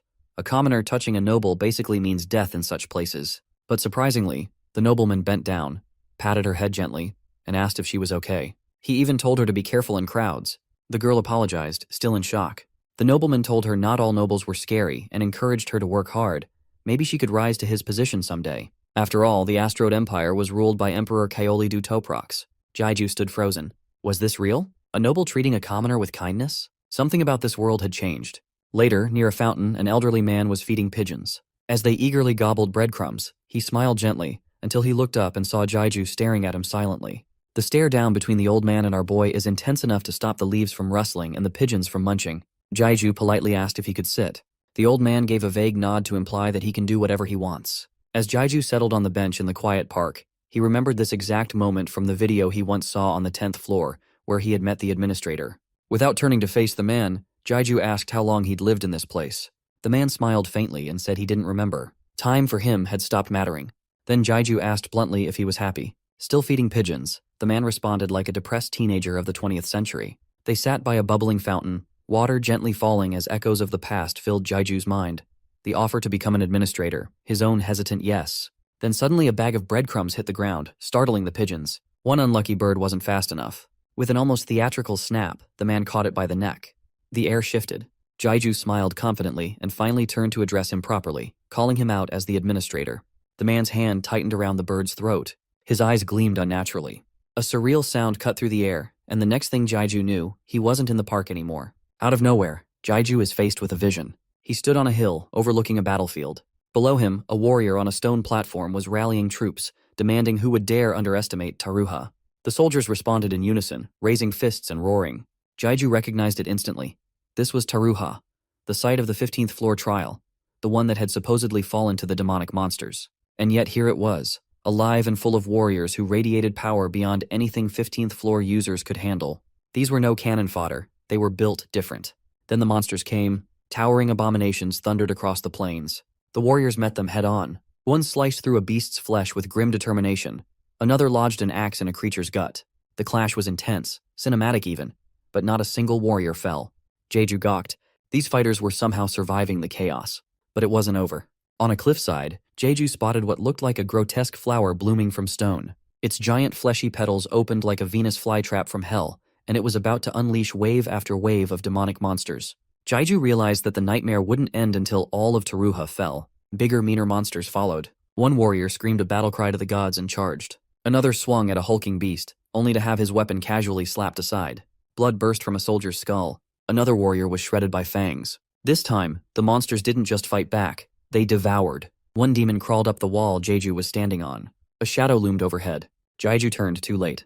A mouth full of layers of fangs closed in on him and opened, and then blood spills everywhere. He jolted awake, back on the park bench near the fountain, face twisted in pain. Still holding the pigeon like it owed him rent, the administrator asked how it felt to glimpse his destiny.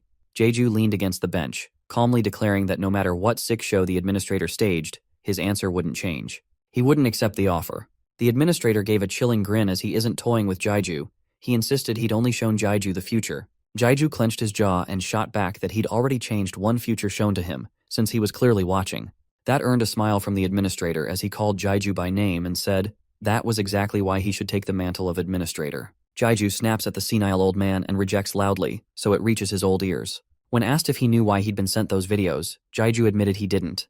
But it didn't matter. He wouldn't be blackmailed into this role. He would beat every trial the honest, frustrating way. At that, the administrator twisted the pigeon's neck slightly, threateningly. He offered Jeju a deal that if he really wanted to understand what the videos were hiding, he'd tell him.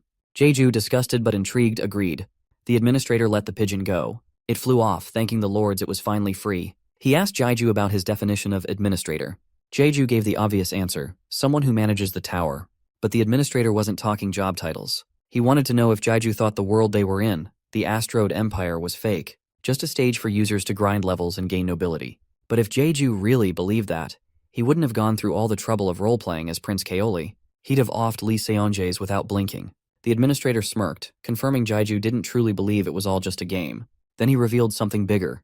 Jeju wasn't the only candidate. Others had been considered for the administrator role, even before he arrived at the tower. When asked if that meant there were multiple administrators, the man clarified, there could only ever be one. Anyone who stepped down died. He described the effort he'd poured into managing Astrode, building the tower, placing administrators, launching the live broadcasts. Each time he tried to fix the broken world. But every time he succeeded, it fell apart again. Losing patience, the administrator stomped the ground, scattering stone chips with a burst of mana. He ranted about trying to fill a bottomless vessel, comparing himself to a jug constantly refilled with Astrode's chaos. Each time he patched something, something else cracked open. Jeju, watching this mental breakdown unfold, asked gently if he meant it was just impossible to fix something already broken. The administrator chuckled and snapped his fingers, teasing Jeju for getting all philosophical. He then explained that being an administrator was like being the jug, and Astrode was the water he had to endlessly pour. His expression turned vacant. His skin began to fade and distort. In place of his human face, a pigeon's head emerged. He admitted he had no emotions left, no love, hate, or sadness. Just the robotic urge to keep pouring the water. Jeju, now staring at a literal pigeon-headed man, asked if the other administrators had ever changed their minds. The administrator said every one of them had this same unshakable sense of duty. They tried, failed, and either overflowed the jug or shattered it. But he was different. He claimed he'd succeeded in containing Astrode without either extreme. Jeju frowned. If this guy had it so together, then what was the point of the videos? The administrator calmly explained, those clips were from Jeju's future, or his past, or maybe both. Either way, he'd sent them to himself. Jeju asked why. The man replied with something a depressed poet would say, about looking into someone else's soul is a terrible idea. So basically, he didn't know. And if he did, it still wouldn't help. Then, in true cryptic fashion, he reminded Jeju that all versions of him, the one in the video, the current one, the potential administrator, were still him. That fact didn't change. But Jeju wasn't buying it. Not entirely. He believed the person he was now was fundamentally different. Still, he had one last question. He asked why the 10th floor's vibe had changed since he'd passed the 5th floor test. Just then, a strange energy surged, and the administrator, now glowing with an intense purple aura, reached out a hand. He reiterated that he, meaning Jaiju, had handled the administrator role better than anyone before him. His efforts had finally brought order to Astrode. Then, stepping back toward the bench, the administrator slumped and looked up from beneath his brows. He concluded that whatever any version of Jaiju does, the result will be the same as the administrator Jaiju wanted. This smug remark pushed Jaiju to the limit, as he gets the administrator's attention and flips him off. Hyeyeon's fingers flew across her keyboard, a smirk on her face as she muttered something about liking men with secrets. The atmosphere was oddly light, with laughter floating in the air. Meanwhile, Kang Soha, better known by her screen name Love, and Jeju's very first subscriber, urged him to stop wasting time and climb to the 10th floor already. Jaiju, now seated comfortably, let out a relieved sigh. But Hyeyeon wasn't done. She suddenly burst out, demanding he at least tell her his real name, insisting Jaiju couldn't possibly be it. Her frustration boiled over to the point her veins popped as she cursed and questioned who this mysterious girl was that had suddenly gotten close to him. Ignoring the chaos, Jaiju leapt up as a voice off-screen pushed him to keep climbing. With all the grace of someone who's done this before, he struck a confident pose to showcase that he is better than everyone, albeit jokingly, only to immediately cringe at the words that came out of his mouth. The administrator nearby seemed unamused, growing increasingly irritated. Suddenly the man stood up in a daze, mumbled incoherently, and then collapsed forward. His body began to vanish, clothes falling to the floor, until a pigeon shot out of his shirt, let out a loud cry, and flew away. Jeju blinked in disbelief. The administrator had disappeared, leaving only the fluttering bird behind. It hit Jaiju then. Those strange videos he'd received hadn't been from the administrator after all. So who had sent them? He remembered the lost expression on the man's face from the video that showed his confusion. But if he wanted answers, he'd have to keep moving. Jeju adjusted his gear. His Popoi companions popped back into view. One even slithered out of the backpack to give him a supportive lick on the cheek. He glanced sideways at the tiny creature on his shoulder, wondering if they were trying to comfort him. With a firm nod to himself, Jaiju hardened his expression because sitting still wouldn't change anything. Right then, an information window appeared. To his surprise, it showed a larger subscriber count than he expected. 227 subscribers, 42,950 coins, but 0 active viewers. He reflected on how his count had dropped from 235 on the 5th floor to 227 now. That meant only 8 viewers had followed him to the 10th floor. Apparently, viewers couldn't tune in to other players' streams while also on the 10th floor themselves. Many of Seonjae's fans had already dropped off due to this. He chuckled awkwardly at the memory of people still sticking around after seeing him dance with his Popoi on the 1st floor. The Popoi, perhaps feeling called out, let out ominous little noises in response. Suddenly, a notification window popped up. Because it was his first time broadcasting on the 10th floor, he could apply a rare trance effect to boost visibility. 2 options appeared, start or cancel. Jaiju hovered his finger thoughtfully. The Popoi watched him struggle with the decision. He knew going live came with risks. Other players like Han Ji-seok and Jin Han had huge audiences, and opening himself up too much might attract the wrong kind of attention. After a moment of hesitation, he clicked cancel. Then, bam, chat windows started lighting up with familiar usernames. His fans were already flooding in.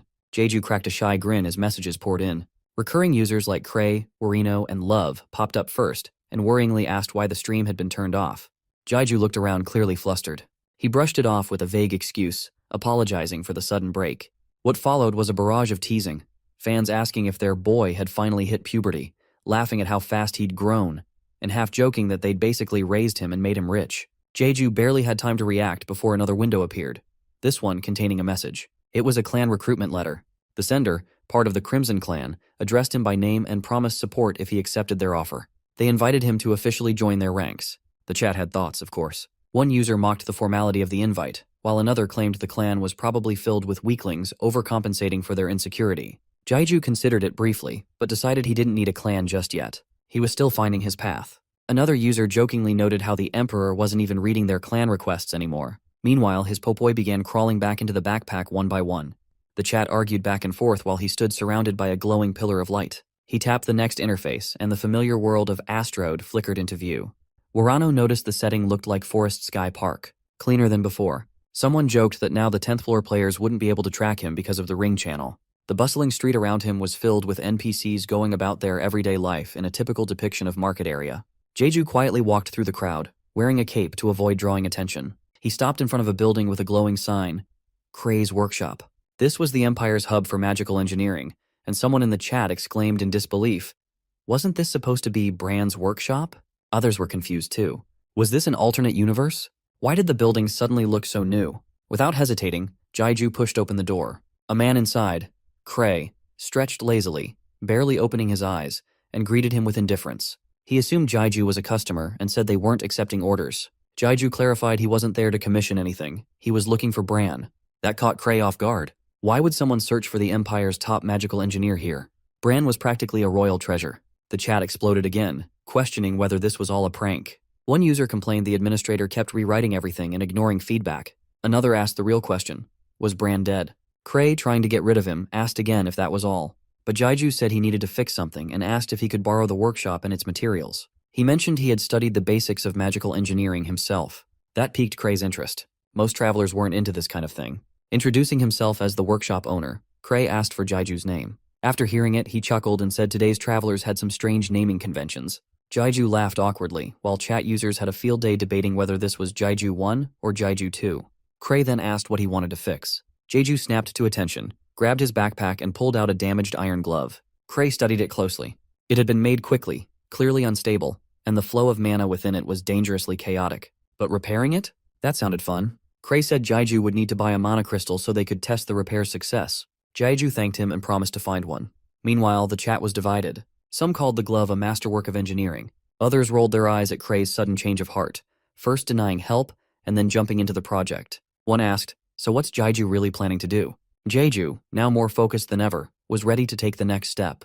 Jaiju arrived at the auction house and walked up to the reception desk, where 2 attendants were stationed. One of them greeted him politely and asked if this was his first visit. He nodded and was handed a form for identity verification, standard procedure before entering the auction. But when it came time to fill in his name, Jaiju hesitated to once again fight the urge to not write his real name. Commentators watching the stream chuckled. One joked that Jaiju should just write Popoi and call it a day, while another teased that even writing his own name seemed awkward for him. Still, after a moment of internal panic, Jaiju managed to finish the form and handed it back confidently. The receptionist smiled and said they would run the verification. As soon as the paper went through the scanner, an error popped up. Invalid submission. Cue another mini heart attack. The receptionist, trying to stay professional, asked him to double-check his information. Jaiju calmly added a 2 to the end of his name. Clearly the name Jaiju 1 was already taken, just like on every gaming server ever. The receptionist ran the form again, and this time, it worked. With some time left before the auction started, the receptionist directed Jaiju to the waiting room. He also asked him to hand over his coat for security reasons, which Jaiju did hesitantly. The waiting lounge was brightly lit and filled with nobles and high-ranking figures engaged in casual conversation, an unusual sight for someone used to the rigid class systems. One nearby girl mentioned that Emperor Kaoli Dutoprox had lowered income taxes for commoners. Jaiju thought that sounded nice on paper, but maybe creating more jobs would have been more useful. As he descended the stairs, he was struck once again by the sight of nobles and commoners mingling freely. No matter how often he saw this, it still felt strange. The conversation nearby shifted to Prince Sloan, with one person suggesting that he should have been the emperor. Jaiju's ears perked up. Wasn't Sloan dead? Even the commentators were confused. Soon, Jaiju spotted a familiar face, Lee Saiha in the game. She looked surprised to see him, and asked why he was there. Jaiju gestured toward the auction table and said he was here to buy something. He asked if he could sit next to her, and she agreed. The stream commentators immediately noticed how friendly she was being, with one joking that she probably turned off her stream due to embarrassment. Jaiju sat down next to her with a beaming smile. An attendant approached with a customer service smile and offered them refreshments while they waited. Jaiju asked for water. Lee Saeha requested cocoa, surprising the viewers with her unexpectedly adorable drink choice. Glasses appeared, and both of them quietly sipped their drinks. Lee Saiha eventually broke the silence and asked what Jaiju planned to buy. He replied that he was looking for a mana crystal to repair his glove, which had exploded the last time he used it. She took a thoughtful sip of cocoa, remembering the incident which made the situation awkward. Commentators dramatically complained about the unbearable awkwardness, with one rage quitting the stream. Then, out of nowhere, Lee Saiha thanked him, clearly referring to something from the past. Jaiju grew flustered and tried to wave it off, insisting he had only done what anyone would. Wanting to defuse the moment, he changed the subject and asked why she still wore a school uniform. Lee Saiha explained that it carried important memories, and holding on to those memories gave her strength. Jaiju nodded in understanding, realizing it wasn't just a fashion statement. She wore it even in her videos, so of course it meant something. He then recalled how strong she would become after the 5th floor. Her man-packed punches were no joke. It might be a good idea to stay on friendly terms with her. Smiling, Jaiju asked if she'd like to be friends. Lee Saiha turned bright red. A system tablet appeared in front of her, asking her to confirm the friend request. Commentators lost their minds. One joked about how sudden it was. Another asked if this was friends with benefits territory. Jeju clarified that he didn't mean anything weird, just that he hoped they could support each other going forward. Lee Saeha hesitated as she bit her lip, and then accepted the request. Cue more chaos in the chat. Some viewers joked that she was too low-ranking to be friends with someone like Jeju. Another commented that she seemed jealous of Popoi, but her fully read fave suggested something else. The moment was interrupted by an announcement echoing through the building. The auction was about to begin. Everyone was asked to proceed to the bidding hall. Lee Saeha, now visibly irritated for some reason, stood up abruptly and walked off without waiting for Jeju. He scratched his head, confused. Commentators concluded that she had returned to her normal tsundere mode. Jeju followed, saying to himself that he didn't want to be late. One user noted that it had been a long time since a 10th floor auction had appeared, and not everyone could afford the 30,000 coins needed just to participate. Inside, the auction hall was packed. A grand red stage rose above the crowd. One commentator couldn't decide whether it looked classy or just chaotic. Jeju found his seat number 71 and sat down, and then the silver bell rang. A man named Raiden took center stage and welcomed everyone to the salon and midday auction. With a hand over his heart and the energy of a motivational speaker, he explained that this auction brought together royalty, nobles, commoners, and even travelers. Everyone was equal here. Fairness, powered by capitalism and magical artifacts. Jeju sat quietly, holding up his paddle while viewers in the chat started roasting Raiden for sounding like he was about to read from a school textbook. One even begged him to talk about his first love just to spice things up. Raiden continued, explaining the rules. A base price would be announced, and people could bid higher. If no one topped the bid after 3 rounds, the item went to the highest bidder. The first item was revealed, a brown egg specifically, the egg of a red earth dragon. Freshly retrieved just yesterday from the perilous Rafna volcano, where 3 magical beast hunters had lost their lives securing it. Commentators speculated, was it for combat or just a collector's flex? One viewer joked that riding a dragon could at least help you swat flies in style. Another asked if Jeju would be bidding. And just like that, the auction began. The auction was heating up, and Raiden was practically beaming as he announced the opening bid. 10,000 coins, from traveler number 71, which was Jeju. The crowd, especially the commentators, were floored. All of them were flat out shocked because they were under the impression that Jeju is there for some mana crystals. So this unexpected bid is a twist. Jeju's expression turned serious. He realized the bloodstone wouldn't register as a precious gem to the stone appraisers. It had too unique a makeup for standard evaluation. The red necklace at the center of all the fuss was practically radiating energy. Raiden called out the next bid. Minimum increase was 1,000 coins, and slammed the gavel. Suddenly, sign 47 went up. A woman with elegant white gloves bid 11,000 coins. She was none other than Grey Tell, a well-known noblewoman famous for her obsession with rare jewelry. She gracefully hid her face behind a fan, but Jeju noticed her, and she noticed him right back. He recognized her as the youngest daughter of a powerful jewelry business family. Rumor had it she never cared for the trade. Now here she was, winking at him like she wants his attention. Jeju was baffled. Was she just playing around? One commentator thought Jeju must have insulted her somehow. Another joked that winking like that in front of the emperor was bold.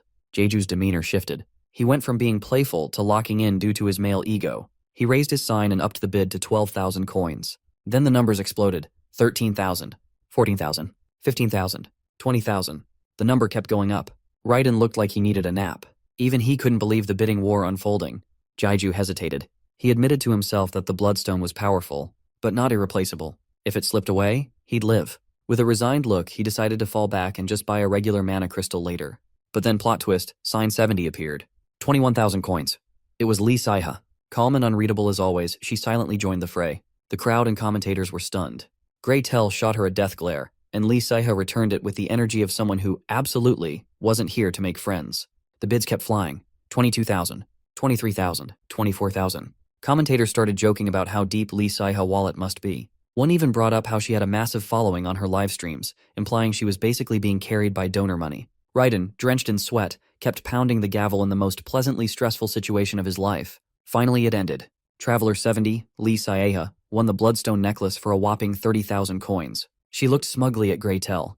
Raiden bowed and thanked everyone for attending, clearly ready to collapse. Meanwhile, Jeju sighed as he looked at the mana crystal he did manage to snag, for a much more modest 6,000 coins. Not the bloodstone, but still useful. He began heading out when he ran into Lee Saeha, who was casually leaning on the doorframe to try and catch Jeju on his way out, like a stalker. She twirled the necklace on her finger and looked at Jeju with a familiar expression. Apparently, she'd been waiting for him and was wondering why he took so long. One commentator jokingly guessed she'd been camping at the exit. Another was baffled that she was treating a 30 Auzeran coin necklace like if's a cheap knockoff. Then, without much warning, she offered the necklace to Jeju, and that left him stunned because getting that necklace as a gift is an unreal situation. But Saiha wasn't kidding. She got visibly annoyed at his hesitation, forced the necklace into his hand, and then jumped back like she'd just handed over a cursed artifact. She asked if it was a mana crystal. It obviously was. He'd only shown interest when this particular piece came out. Jaiju nodded and wondered aloud if she'd really spent so much just for him. Saiha laughed it off and reminded him. They were supposed to be friends. And friends give each other gifts, right? Before he could say anything else, she turned on her heel and walked away, telling him not to pretend he didn't know her the next time they met. Jeju, meanwhile, was spiraling into an existential crisis. He stared at the necklace and wondered, why? She didn't seem like someone who'd throw around 30,000 coins lightly. Was she trying to pay him back for helping her during the trial? He thought maybe she just felt indebted. 30 grand was a steep price, but perhaps not too much for saving a life. Still, he couldn't figure out what was going through her head. He sighed, looking completely drained. Meanwhile, Lee Seiha walked through the quiet streets. She stretched and closed her eyes, thinking Jaiju probably didn't get any of it. Her thoughts drifted back to an old memory. A younger Saiha stood in a wide alley, frustrated over how expensive her school uniform was. Clutching a piece of paper, she was clearly fed up. A man in a suit exited a nearby door and told her to listen to the principal. It wasn't hard. She agreed, and stepped forward, curious about this unfamiliar guest she'd never seen before. Inside, a middle-aged woman greeted her and asked why she'd come. Saiha explained that her new school had sent a notice requiring a uniform, but she couldn't afford it. The woman smiled and reassured her. Someone had already left money for students in need. He had asked for it to be kept secret. On the table sat a plain white envelope among coffee cups. Saiha was stunned. As she pieced things together, she realized the suited man from earlier might have been responsible.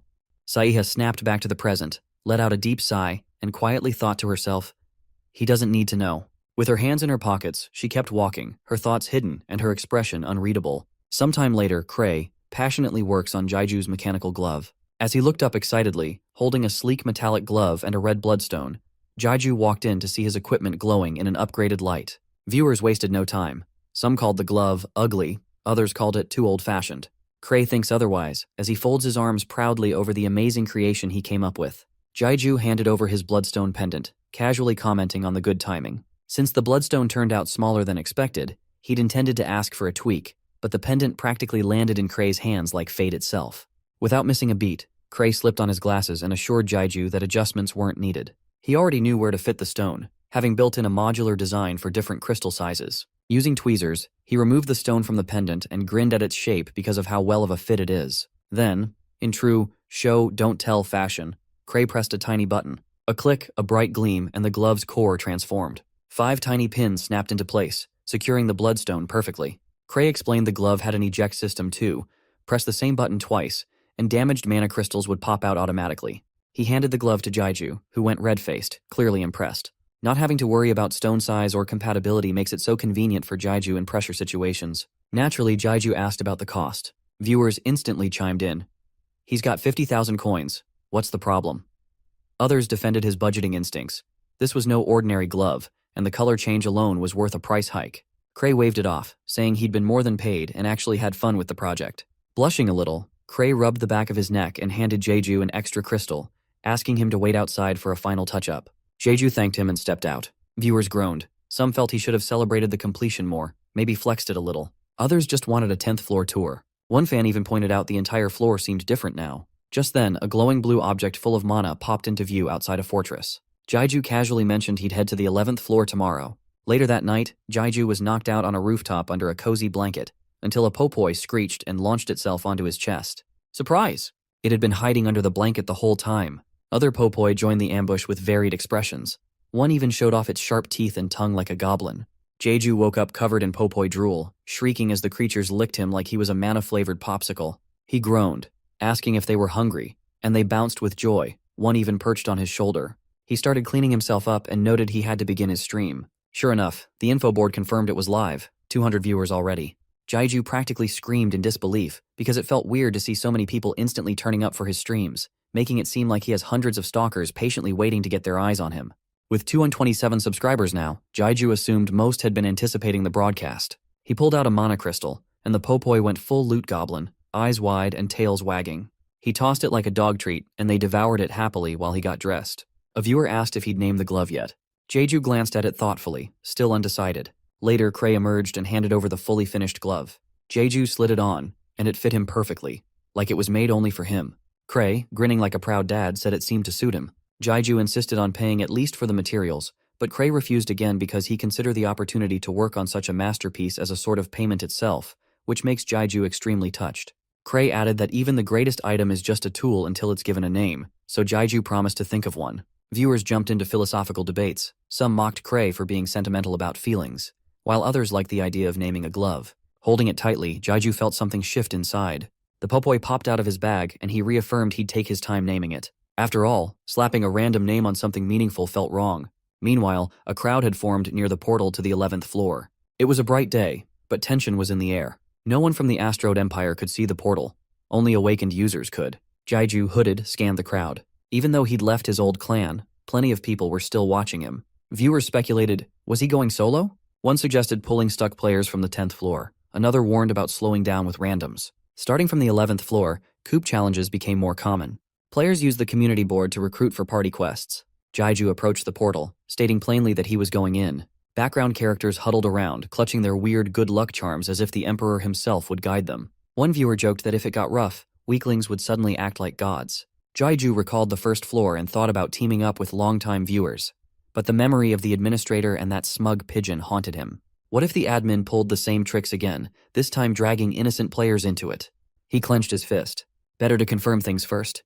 The info window popped up with difficulty choices: high, medium, and low. Strong users from earlier floors usually picked high, nervous ones, low. Jaiju tapped high difficulty without hesitation. No fear. The system confirmed his choice. A viewer sarcastically praised his confidence that fits an emperor. With that, Jaiju stepped through the portal that brought him to a small sandy island. Someone cursed loudly. A few players were trying to solve a puzzle, arguing about whether the answer had fallen from the sky yet. Then the portal shimmered, and Jaiju appeared. The other players noticed immediately. He calmly brushed back his hair. The info window displayed the 3 players total, enough to trigger the test. The objective? Defeat a magical beast. Difficulty would be the average of everyone's choices. 20 minutes until it started. A cheerful girl asked if he was a mage, based on his outfit. Jaiju greeted them. One guy waved, saying he arrived just in time and suggested they chat. Jaiju noticed weapons. 2 swords and a spear. So, 2 knights, he thought. No wonder they looked excited to see a mage. Viewers analyzed the scene like commentators at an esports match. Someone noted that with 2 knights, they were doomed unless they had a support type. The guy pointed at Jaiju's glove and asked if he was really a mage. Jaiju corrected him. Nope, he was a magical engineer. The guy who asked screeched, thinking that they are doomed at this trial because of the lack of ways to clear it. The chat finds him irritating, knowing that he is the one that is going to be useless at the end. The girl, still trying to stay polite, asked how many support items he had, saying she'd heard you could equip up to 20. Jaiju, confused, replied that he only had 1. Her soul visibly left her body. The chat knew Jaiju's actual power level, like the forest he cleared with 1 powerful beam. Then an info window popped up in front of Jaiju. He could feel it. The test was about to begin. The knight barked at Jaiju, calling his warning nonsense, but the moment Jaiju tightened his grip on the axe, the knight flinched.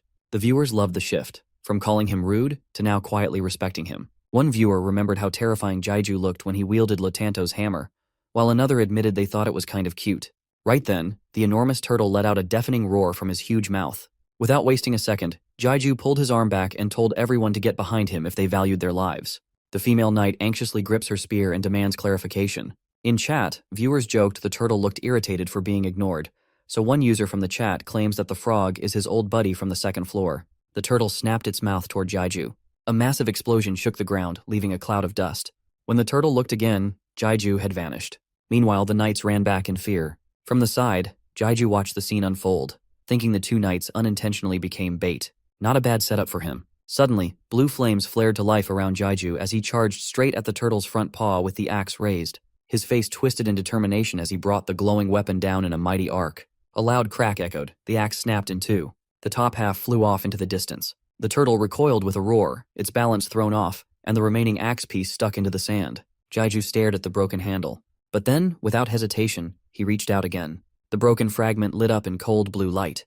The head of the axe came back toward him, reattaching itself perfectly. Viewers went wild about this cinematic scene and couldn't wait for Jaiju completing the Latanto set. The turtle collapsed again, howling. A piece of its paw glowed green. It was healing. Viewers immediately noted the difference from the 2nd floor. There was water here. If it reached the water, it'd regenerate instantly. This wasn't a fight Jaiju could drag out. The turtle's shell began glowing intensely. It retracted into it with a blinding flash. Jaiju quickly realized the beast wasn't heading for the water, it was simply hiding. If it managed to dive in, he wouldn't be able to follow. As Jaiju stood ready, the male knight suddenly shouted that he'd assist. Jaiju didn't even look back. He warned the guy to stay put. The chat cracked up, saying the knight should just grab some popcorn and enjoy the show. Another viewer teased that the knight was trying way too hard to look heroic, and everyone kind of agreed. With a few agile jumps, Jaiju landed squarely on top of the turtle's shell. Axe in hand, he scratched the back of his neck, amused by how easy it was to climb the turtle, unlike last time. Viewers wondered if this really was the same turtle from the second floor, or if only Jaiju understood what was happening. The turtle began to thrash, sensing an unwanted guest on its back. Jaiju wobbled but stayed up. Viewers dubbed it the turtle disco, seeing how clutching the spike on the shell helped Jaiju to keep his balance. With a precise swing, he sliced it off. The spike bounced away, and the turtle, clearly in pain, began scanning its surroundings. The area around it glowed an ominous red. Jaiju stayed calm, a bit too much for the chat, who joked he was going full kamikaze mode. He needed to get off the shell fast. If the turtle exploded and he survived, the knight sure wouldn't. He recalled their terrified faces and pushed forward. The axe glowed once more. Jaiju flung one fragment forward, catching the other with expert timing, then sprinted forward with the spike in tow. Leaping into the air, he twisted into a somersault. Both hands gripped the axe tight, and then he drove the spike straight into the turtle's shell. A shockwave tore across the beach as the spike glowed red-hot. The turtle's body convulsed one last time, then went limp. Steam billowed, blood pooled in the sand. Jaiju stood still from exhaustion but came out victorious. Behind him, two portals shimmered into view. His axe began to dissolve. The chat went nuts. This guy's on a different level now. Someone noted that using the Lotanto set like this was totally busted. Another warned anyone inspired to buy it was getting baited hard. The gloves began to fade. Then someone called his name. Jaiju turned to see the two knights bowing deeply. They were gushing with gratitude, visibly relieved to be alive. The male knight confessed he really thought it was the end. The female knight kept thanking Jaiju. Jaiju, flustered, quickly pulled his hood down to hide his face. It wasn't a big deal. He just wanted to pass the test. Nothing more. Viewers called him adorable, one saying he was acting like a shy action figure. The knight, still grateful, asked for his name. Jaiju froze because he is embarrassed, so his answer was an immediate and stern no. The chat burst out laughing. One user joked he could have just said Jaiju too. Another asked if he was that embarrassed by them. Jaiju watched as the knights walked into the red portal, slightly annoyed. Not because of the name thing, but their jokes really hit a nerve. He bit his finger, sighed, and muttered it was finally reward time. The 11th floor had a standard reward setup, but the 9th had been tampered with by the administrator, so expectations were high. Looking ahead, Jaiju didn't want to draw attention with flashy loot. He quietly pressed two buttons. Two giant boxes materialized. One viewer called him a psychic. Another joked people's jaws would drop if they saw this in real time. He opened the first box, 11th floor rewards. Inside, a pouch of 1,000 coins, a normal rank rename card, and a voucher for more backpack space, raising his weight limit to 500 kilos. Also included was a basic mana crystal, a small sphere used in magical engineering. Jaiju found the rewards unremarkable, as expected for a non-admin floor. He turned to the second box, the one from the 9th floor. As the first reward vanished, he grabbed the new one, which had a flashy red ribbon. Inside, a 5000 coin pouch, normal rank, which auto-deposited into his account. The nosy chat that has to comment on everything Jaiju does nitpicked on him getting 1,000 coins, when he already is rich. Jaiju reached back into the box, then paused. He pulled out something confusing. A purple cloth. His face said it all. The stream chat was buzzing with mixed reactions. Some viewers were surprised, while others acted like they'd seen it coming. Jaiju carefully unfolded a mysterious cloth that radiated a dark energy. It turned out to be the leather cloak of the master of the Lotanto family, ranked heroic. The cloak had unique properties, crafted from the skin of a mother snake that died after giving birth. It retained her defensive instincts and snake-controlling powers. The moment he put it on, the chat joked about how it makes him look like a boomer. The oversized sleeves hung awkwardly, making it clear the cloak didn't fit properly. But then, the system recognized that Jaiju now had 4 items from the Lotanto set. The set effect kicked in, granting him features like zoom vision, boosted mana, adaptive camouflage, spell immunity, and self-defense. Viewers debated the usefulness of the set, some dismissing the gear without the full bonus. Others impressed by his completion. Jaiju quietly modified the coat's appearance, reducing its length and adding a hood until it fit perfectly. The makeover got compliments from viewers, with one pointing out that he'd missed an item back on the 11th floor, likely referring to the floor's administrator, whose interactions had gained their own fan following. Jaiju packed up his items, pulling something unknown from his back. Although unsure of what it was, he decided it warranted another trip to the 11th floor. Viewers speculated wildly. Some suspected the administrator was messing with him again. Others were just bracing for more chaos. Jaiju, ever cautious, mentally quoted an old proverb about knocking on a stone bridge before crossing. He activated the portal and returned to the 10th floor. What followed next was less conversation, more carnage. Jeju stood over the corpse of a massive dragon turtle, blood pooling beneath its shell. The test had been cleared, but Jeju remained stone-faced. He'd tried again, but the difficulty hadn't changed. Two fellow challengers tried to be considerate towards him, with one even offering a reward, but Jeju brushed them off, packed up his equipment, and quickly left for a quieter place. He reappeared near a large fountain, keeping his hood up and posture low. This was where he'd first met the 11th floor administrator in a rather peaceful location. Though viewers found it unimpressive, Jeju seemed to prefer it that way. Then his backpack wriggled. A popoi popped out with its signature chirps, followed by the rest tumbling out like popcorn. They scattered playfully, and Jeju, now acting more like a reluctant parent than a streamer, tried to control them. Viewers were loving it. Some joked that the stream had become a live documentary on popoi behavior, while others admitted that they are unsure of their likeness of the popoi when they open their mouths. Jeju crossed his arms, visibly amused. After a moment, he removed his hood and decided it was time to give the popoi proper names. This surprised viewers since he'd never cared about names before. Perhaps a certain someone's influence was finally rubbing off on him. He confessed he'd grown attached. After all, there were 3 of them, and calling them all popoi was getting confusing. The system showed a donation notification. User Anpan Sweetbread dropped 1,000 coins and offered a bizarre name trio. Jeju was clearly unimpressed. Other viewers tossed in suggestions ranging from numerical labels to cute nicknames. One user joked that they weren't naming kittens. Another pointed out that Jeju, with his experience handling magical beasts, could surely do better. Jeju opened the system shop and scrolled through magical beast-related skills. Several cheap options were available, things like the history of magical beasts, bonding tips, and mana stone relationships. Slightly annoyed at himself, he bought all 3, muttering internally about spending real money to name his pets. The books materialized as blue data tablets. Jeju closed his eyes as knowledge flooded in, his body glowing blue. His magical beast subjugation level hit 1, and his understanding of magical beasts deepened. Despite skipping the reading process, the data dump left him mentally drained. The popoi gathered around him looking concerned. As he spoke softly to them, something shifted. The popoi now felt more familiar to Jeju, even more attachment than before. When he petted one, it responded not just with joy, but with more unique expressions. Jeju suddenly stood up as realization hit him. He decided to name the first popoi Laha, inspired by Palaha, goddess of love. He remembered a beautiful blue-haired girl who cared deeply for others, but Laha glowed green, seemingly rejecting the name. Jeju gave it Palaha's blessing anyway. The second popoi was named Koden, after Raskoden, god of courage, a muscular red-haired warrior wielding a golden blade. This popoi lit up red and chirped approvingly. Koden had always seemed like the brave one, often protecting the others. The third was named Baron, after Tabarin, goddess of wisdom, who was often depicted with starry eyes in a gold-embossed book. The popoi radiated blue light in response. Jeju described her as the most nurturing and perceptive of all deities. After naming all 3, the popoi gleefully leapt onto him. Jeju opened his arms and smiled widely, clearly proud, like a parent who can now finally identify his triplets without any problems. The stream chat was going wild. One viewer was moved, while another pointed out that Jeju had named the popoi after gods from the Asteroid Empire. A few sarcastic voices chimed in, joking that Jeju now walked among the divine, though realistically, it was clear only he believed the popoi actually understood him. That awkward moment hit hard when Jeju realized he was still live on stream. But there was no turning back. He'd gained a level, the popoi had calmed down, and now that he'd named them, it was time to hit the 12th floor. He called each popoi by name, gave them a firm squeeze, and gently packed them into his backpack. Chat kept firing off comments. Some joked the popoi had made the bag their new home. Others wondered how long Jeju would keep them tucked away like that.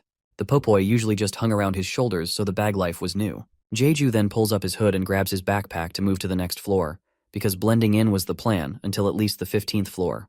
The popoi would have to hang tight in the bag for now. Mixed reactions followed. Some called him heartless, others called him smart. He did feel bad for the popoi, as the bright sun and vibrant green field would be good for the popoi, though this might just be an effect of him gaining the new skill that makes him closer to them. The portal had dropped him at a checkpoint, and the info board showed 4 participants join with him. 2 had selected high difficulty, 1 medium and 1 low. Jeju stepped through the portal, landing in the field. One of the other participants announced his arrival. His name's Alan. He introduced himself with the kind of energy you'd expect from a golden retriever, as he comes across as a kind soul who is happy to meet Jeju. But peace was short-lived. Kim Jae-hyun flinched, convinced he'd hurt a snake. Lee So-hyun walked up behind him, hands on her hips, clearly used to his jumpy behavior. She greeted Jeju next, noting how she and Kim Jae-hyun had met on the 10th floor and formed a team. Then she zoned in on Jeju's cloak. Because she found it to be too long and unusual from the typical cloaks she has seen, she asked if he made it himself. Jeju brushed it off casually. Viewers were quick to snark in chat, half joking that he'd literally manifested the outfit through sheer willpower. Jaiju's attention shifted when he noticed another party member quietly watching him. The guy wasn't just observing, he was staring, with tears running down his face and a look of disbelief. It was Young Sang-jun. The guy looked like he was seeing a myth come to life. His name barely squeaked out as he confirmed it was really Jaiju. Viewers watching the stream started asking questions, poking fun at the overreaction. Jaiju was just confused and annoyed. Was his name that weird? Things escalated fast when Young Sang-jun blurted out something about the Emperor. Jaiju went full panic mode, lunged forward, and clamped a gloved hand over his mouth like his war crimes are about to be exposed. His eyes flared with silent rage. The chat exploded with laughter. Young Sang-jun started kneeling, apparently ready to pledge loyalty or something equally dramatic. Jaiju, mortified, told him to just act normal and introduce himself. All the hard work he put in to stay low-key was about go up in flames. Turns out, Young Sang-jun was one of the unlucky few who had been kicked out of Jaiju's stream once he cleared the 11th floor. And now, here he was, reunited with the legend himself. Jaiju looked like he'd just aged 5 years in 5 seconds. Lee So-hyun approached, amused and curious. She asked if they knew each other. Chat was going wild, calling it a celebrity moment and demanding autographs. Jaiju, barely holding it together, flatly said they had crossed paths. Lee So-hyun accepted that explanation because it serves better for her to team up with fellow members, rather than complete strangers. Kim Jae-yoon joined the group next, dragging along the comedic rival trope. He immediately pointed out that Young Sang-jun had been bragging about his gear, but was now acting awkward. Young tried to explain, but Jaiju cut him off with an ominous glare. The guy shut up real quick. Chat caught on that Young Sang-jun had been watching since the early floors, witnessing everything, from Jaiju's work as a magical engineer to his wild journey through the Asteroid Empire. Some subscribers even joked that they knew his dark lore. Jaiju asked if the group had any clan affiliations. Lee So-hyun admitted that clan life didn't suit them. Kim Jae-yoon elaborated. They'd left their previous clan after it demanded constant donations, but offered no real help like a typical clan in MMO. Jaiju then asked if this was their first try on the 12th floor. They both nodded. He asked about their streams. Kim Jae-yoon shrugged. He'd shut his off long ago. With fewer than 20 viewers and 0 donations, it was just public humiliation at that point. Jaiju frowned. These two had pretty much given up on streaming. Without clan support, surviving the 12th floor would be brutal, especially for night classes like theirs. This floor was notoriously punishing for melee players. Their matching night uniforms only confirmed it. He turned to Young Sang-jun, asking how he had reached the 12th floor. Young explained that after getting booted from his clan, he wandered aimlessly, searching for a new comrade. That's when he stumbled upon Jaiju's stream. An expressive rookie, he called him. And then came the donations. Young had essentially bought his way up with coins, imagining himself on a literal mountain of gold while sobbing tears of gratitude. He finally made it to the 12th floor, only to get stuck again with the baby adventurers. Back to business, Kim Jae-yoon extended a hand and suggested they discuss strategy. They had about 10 minutes before the test began. Young Sang-jun, still clinging to his obsession, fumed at Kim for giving orders in front of his emperor. Jaiju gave the green light anyway. Jaiju turned the decision-making over to Young Sang-jun, asking if anyone objected. Kim Jae-yoon hesitated, joking that Jaiju sounded like a young army officer. Young took offense again, and decided to play the holier-than-thou soldier. Things got chaotic fast. Kim Jae-yoon suddenly panicked when he realized this run was set to high difficulty. He muttered about Jaiju being a magical engineer, clearly questioning his usefulness. Lee So-hyun had had enough and told him off. Chat called out Kim's annoying behavior and began death-noting him. If he reached the 20th floor, someone swore they'd delete him personally. Lee So-hyun turned to Jaiju and explained she was an assassin, though this location was terrible for stealth. Nowhere to hide. Jaiju figured assassins had it rough on this floor. Compared to knights, their toolkit was weaker, especially against magical beasts. Some viewers piled on, mocking the assassin class. One even joked that she must have seduced her way past the 5th floor. Harsh. By now, Young Sang-jun had cooled off. He asked if he could put together a battle plan. Jaiju agreed, and Young settled onto the ground, using stones and leaves to map things out. He places himself and Kim Jae-yoon on the front line, and Jaiju in the middle as the support for both sides. Lee So-hyun, as the assassin, gets to ambush the enemies. He adds one more thing. The party shouldn't rely too much on their skills, especially against enemies like the Yeti or venomous hounds. The reason being that they are fast learners, picking up on the techniques that took down their kin, so swordsmanship's repeated swings are ineffective. Kim Jae-yoon snaps at Young Sang-jun, taking offense because the skills he learned at the 5th floor are now supposedly useless. Young Sang-jun just sighs at Kim Jae-yoon's naivety and leaves him be, but Jaiju is worried that this might not be good for the team's synergy. Young Sang-jun gets up in Jaiju's ear, confirming if his emperor can solo this trial, but Jaiju refuses to show off in a co-op mission and that Sang-jun can drop the honorifics. Young Sang-jun backs off. The thought of his emperor showing off is preposterous for him. Jaiju warns him again about using his title so openly, so he immediately rescinds his words. The chat starts to suss him. Suddenly the timer shows up. 23 seconds left before the trial begins. Jaiju calls out to everyone in a hurry and tells them to get ready. The army of Yeti spawns and begin chanting their battle cry, Raku Kuha. Young Sung-jun was visibly shaken and nervous to face the upcoming wave of enemies, with sweat dripping everywhere, making it hard for him to grip his sword. Facing a Yeti on the 12th floor was no joke. But Jaiju placed a reassuring hand on his shoulder and calmly reminded him that panic only invites injury. No one's dying today, not on his watch. Sang-jun looked hopeful, wondering aloud if things would really be okay. Jaiju slung his axe over his shoulder and gave a relaxed nod. He wasn't about to push too hard yet. Meanwhile, viewers chimed in from the live stream. Some admired Jaiju's composure. One joked that his calm could make people's knees weak. Kim Jae-yoon was fired up, holding his spear and wondering why people feared monsters without even holding weapons. Jae-yoon and Lee So-hyun assessed the enemy. She counted 16 Yetis, but warned that the leader stood over 3 meters tall. Jae-yoon, in full main character energy, volunteered to take it head-on, joking they'd be swimming in money once this was over. He dashed forward, yelling that the boss was his. So-hyun, predictably, yelled after him, calling him reckless. Viewers were amused. One commented that this scene felt familiar, probably because they'd seen it in every gym bro anime ever. Back in the group, Sang-jun worried their formation had collapsed, but Jaiju just sighed. He figured Jae-yoon was a knight and wouldn't die that easily, but he needs a practical lesson to learn actions have consequences. A swarm of Yetis approached Jae-yoon. Jaiju silently decided to let this play out. Better for him to learn now than on a higher floor where mistakes are fatal. The lead Yeti stepped forward, roared, and the battlefield filled with dust. When it cleared, Jae-yoon stood frozen, face to face with a towering, demonic Yeti, and for the first time, he looked genuinely terrified. The Yeti pointed at him, saying something unintelligible. Viewers joked about needing subtitles or a magical beast translation app. Someone asked if Jaiju could translate. He shook his head, not really, though he got the gist from emotion, much like when he named Popoi. Jaiju recalled that Yetis, especially the ones from the northern region of the 15th floor, fought fiercely as they aged. Losing their position as leader often meant death, so they fought not to conquer but to cling to life. As the Yetis stood strong, Jaiju noticed their determination. They weren't just wild beasts. They were proud warriors, desperate not to be seen as past their prime. Jae-yoon smiled nervously, clearly unwilling to back down in front of his party. He lunged at the boss Yeti with his spear, channeling all his bravado into a bold strike. The Yeti muttered something, Sumeha, before sidestepping the attack. Jae-yoon's eyes went wide. His spear missed completely, and panic kicked in. He retreated in confusion, wondering why nothing was working. The spear started to glow. Viewers noted that he was ignoring Sang-jun's plan but clearly had something up his sleeve. His weapon glowed brighter until a pillar of light erupted forward. Internally, Jae-yoon refused to believe his attacks were failing. He figured his only option now was to go all in. His plan? Blind the Yeti with a dazzling aura and land a decisive strike. Viewers couldn't resist poking fun. One asked if this was the 6th Commander's signature move, while another said he just wanted to flex in high difficulty mode like the overconfident jock he is. But as the purple aura lit up the battlefield, something felt off. Jae-yoon started second-guessing. Was the Yeti just closing its eyes? Before he could act, his spear dropped to the ground. His jaw fell open. A chilling red aura surged from the Yeti, which growled and raised a massive fist. Jae-yoon muttered a silent no as the blow came crashing down.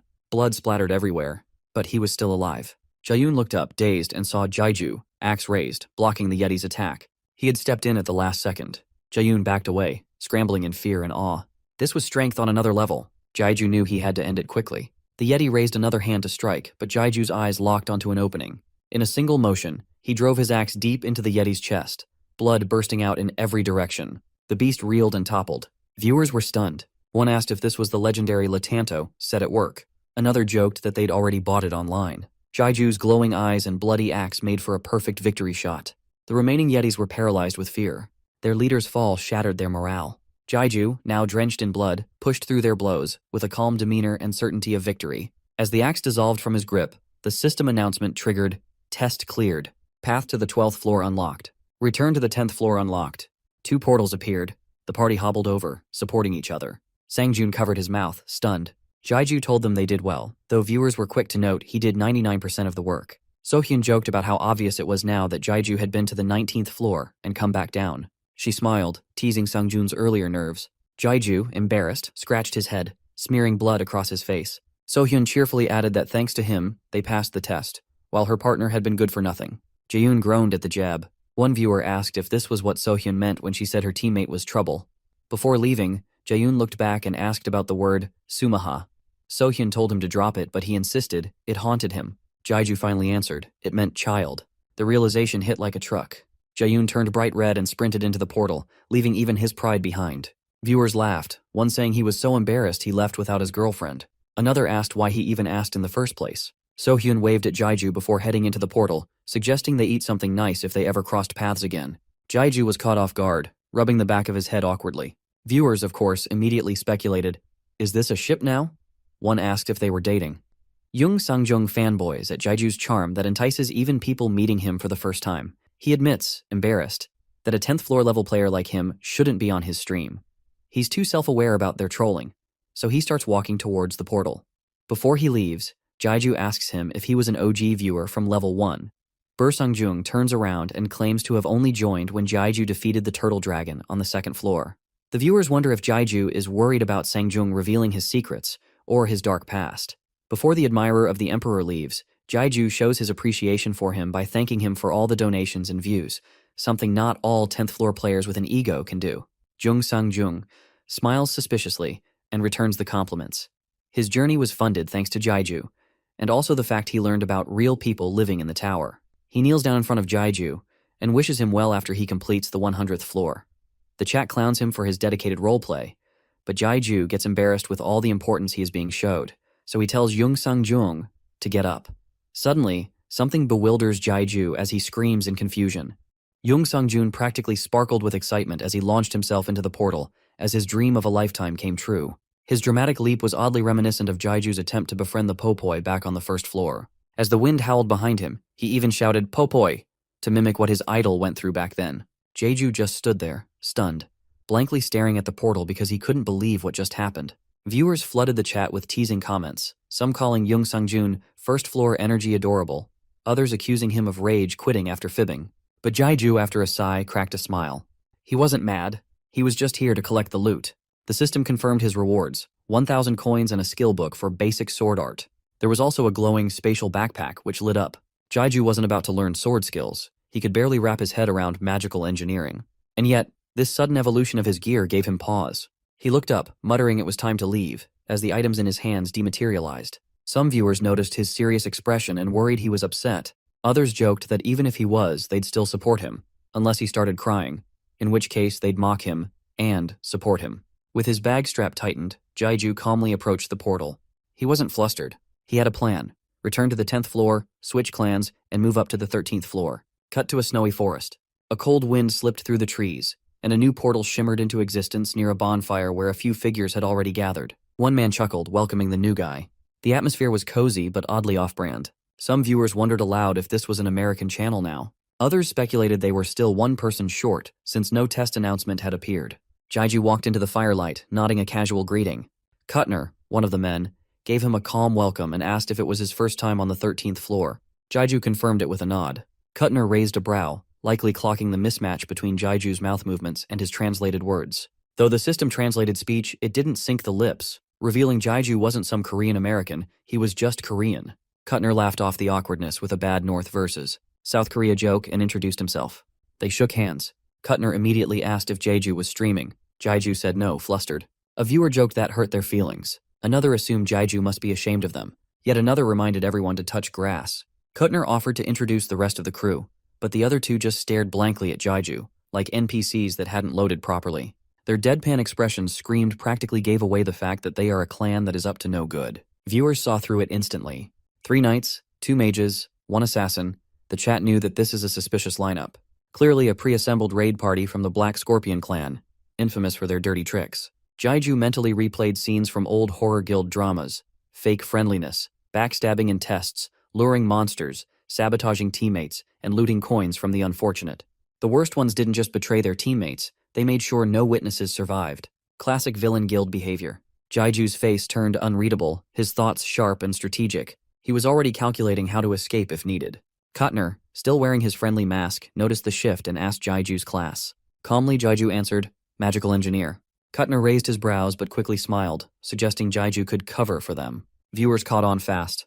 They predicted the group would pretend Jaeju didn't help and guilt-trip him for not fixing their gear with magical engineering. Some even predicted a compensation shakedown, because they will come up with an excuse that Jaeju did not play his part as needed. Still, they hadn't made a move yet. For now, Jaeju was weak prey, and that made him useful. The info board flashed that all 8 participants gathered as the last 4 join as well. Test will begin soon. Teamwork is required. 30 minutes until start? Just then, a new portal appeared. From it emerged a worn-down man who looked like he'd gone 5 rounds with the Grim Reaper and barely made it out. His name, Jake. Kuttner jumped up in concern. Jake had apparently escaped from a violent sword brawl on the 12th floor. Kuttner asked why he didn't retreat back to the 10th floor. Jake, bloodied and shaken, revealed something disturbing. They were in on it. Kuttner's expression turned cold, furious that Jake had nearly been killed. One of the group laughed, completely out of line. Jake snapped at them for making light of his situation. Kuttner de-escalated quickly, reassuring Jake that he was lucky to be here, and this group would help him pass. Viewers rallied around Jake. After 2 awful encounters, he deserved a break. The timer hit 2 minutes and 46 seconds. Kuttner stood up, urging everyone to get into position. Jake, still on edge, asked if they should strategize. Kuttner waved off the concern. They had it all planned. Jake could just support the magical engineer. Jake insisted he was a knight, but Kuttner dismissed him with a "just defend yourself" line. Viewers were already sensing the setup. Right on cue, a monstrous roar tore through the forest. Trees cracked like matchsticks. A massive red paw, surrounded by an ominous aura, broke through the foliage. A pack of poisonous demon dogs, wild-eyed and slobbering green venom, charged at them. Jake panicked. These dogs were lethal. Kuttner, meanwhile, was planning his move. Take down 12, let the rest cause chaos, and then make his play. His sword gleamed under the cold sun. Jaiju, meanwhile, just stood behind the group. One dog lunged, and that's when Jaiju made his move. With a blur of motion and a splash of blood, he took the beast down. Hand resting on his belt, axe soaked in gore, he calmly questioned what everyone else was doing. The other dogs paused, visibly unnerved. Kuttner stared, confused. Wasn't he behind me? He thought. But Jaiju brushed it off. Did it matter now? Suddenly, 2 more dogs leaped at him. Kuttner lunged to help, but it was too late. Spears rained down, impaling the beasts before they could reach Jaiju. He hadn't even flinched. Viewers exploded with praise and memes. "This man's back is safer than a 4-star hotel," one said. Another noted that Jaiju didn't fight like a magical engineer, more like a raid boss in disguise. Kuttner looked at Jaiju's cloak, suspicion rising. What was this guy? Jaiju, ever modest, said it was just an item, and spread his arms, still completely calm. Some viewers joked that the enemy team would cry when they found out what the cloak could really do. Others said they probably didn't even know how to equip it properly. Kuttner finally snapped, yelling for everyone to focus. Jaiju ignores the clan and looks back at the dogs. He knows that they are most wary of him, since their intuition is better than humans. Suddenly, the clan aims their swords at Jaiju, so he asks them of their intentions. The chat knows Kuttner's gig is up, so now he is going to do what he does best, be evil. With an eerie look on his face, Kuttner asks Jaiju if he is a criminal hunter. The battle had only just begun, and they had no idea what kind of monster they'd let sit by the fire. Jaiju stood motionless while ignoring the poison-dripping dogs behind him. He calmly assessed the situation, knowing no explanation would be believed anyway. Then Kuttner snapped. His face twisted with rage that his veins start to pop, accusing Jaiju of lying about being a magical engineer. Kuttner shouted that the whole act had been a scam. Jaiju sighed and closed his eyes, disappointed rather than scared. He calmly stated that Kuttner had it all wrong. But Kuttner wasn't hearing it. He pointed out the Lotanto set Jaiju wore, gear known to emit a distinct hissing sound due to the legend of it being made out of a snake's skin. And apparently, Kuttner, though a criminal, was still genre-savvy enough to recognize top-tier loot. He raised his sword and whipped up a blizzard with a dramatic slash. Jaiju just gripped his axe tighter and coolly asked what any of this had to do with magical engineering. Kuttner, now fully in meltdown mode, declared that anyone not of knight class would physically collapse from wearing the Lotanto set. Clearly, Jaiju had taken them for fools. As Kuttner ranted, other participants began glowing ominously with dark energy. One of them, gripping his shield, looked ready to reenact a final boss fight cutscene. The tension thickened, as if this clan is of any match for Jaiju.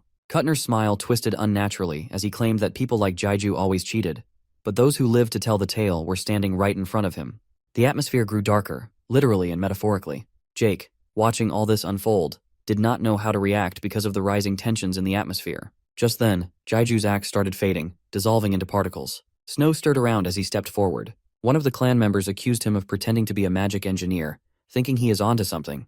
Another guy approached Kuttner, eyeing the glove that had morphed into a Lotanto axe.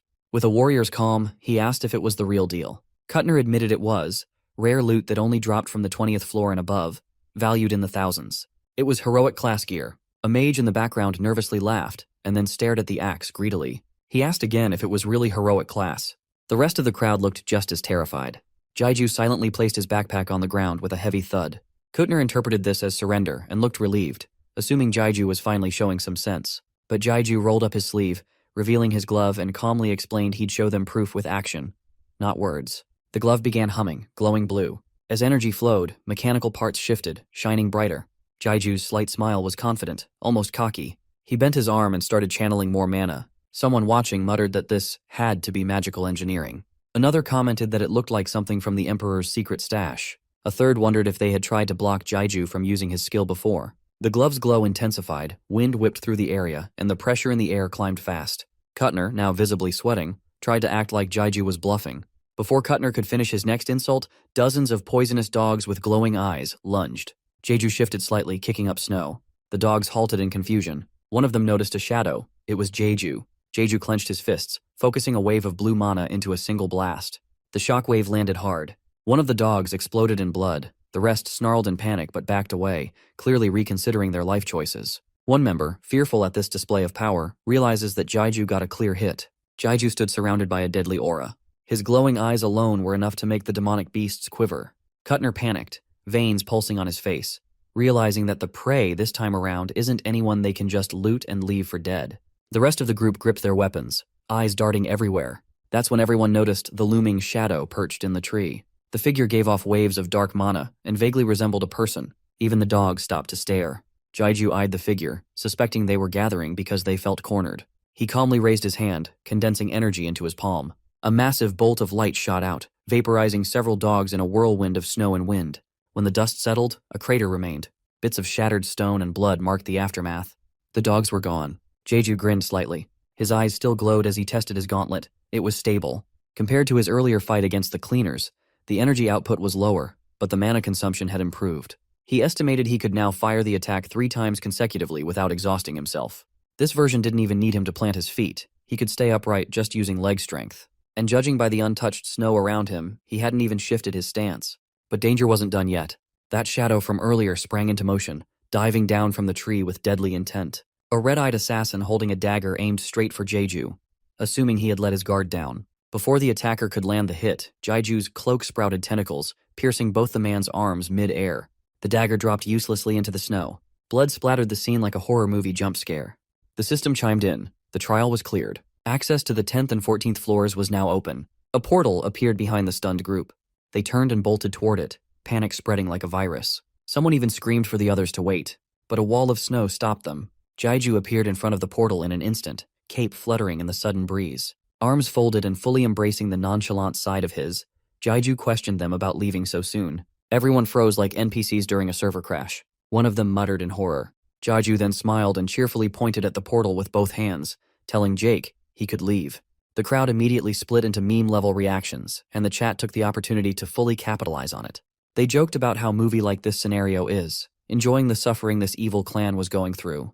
Jake bowed, full of panic gratitude, and shuffled off. Jaiju then turned back to the rest and offered to negotiate, so that they all may leave as well. The chat knew what Jaiju was up to, so they suggested that he put up terms that the clan deems so unfair.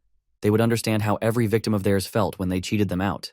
But Jaiju's smile dropped. His eyes turned cold. He warned them, if anyone had an objection, now was the time to raise it. If not, he'd assume they were fine with what came next. He briefly wondered if he should just wipe them all out, save the trouble. Then he chuckled softly, hand over his mouth, and asked them about how many coins do they have. Clearly enjoying himself now, he pulled out his backpack and reached toward it like a tax collector. The group froze and their jaws dropped in utter disbelief. Jaiju ordered them to sit. One of the knights frantically waved his arms, claiming it was all a misunderstanding. Jaiju wasn't buying it. He snapped that they weren't friends, and there was no misunderstanding. And let's be honest, if they were just random bandits, he wouldn't still remember the name Black Scorpion.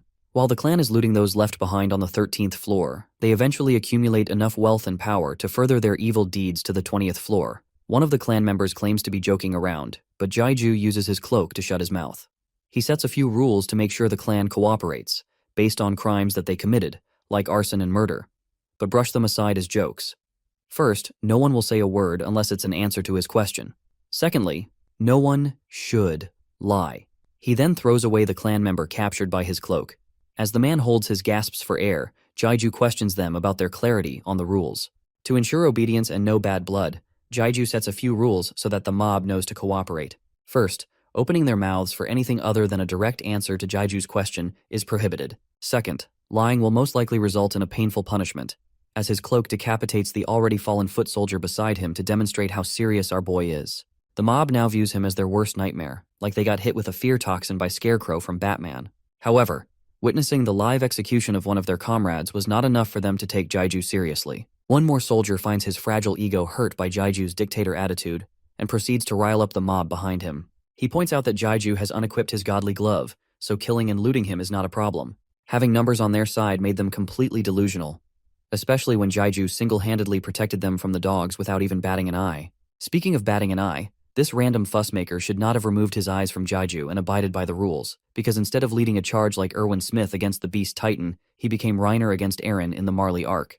He sees the absolute horror on his comrades' faces and prepares to face the wrath of a pissed-off main character. He slowly turns over, reacting to nothing but Jaiju's menacing words as his tongue gets ripped out by the Cloak of Demise.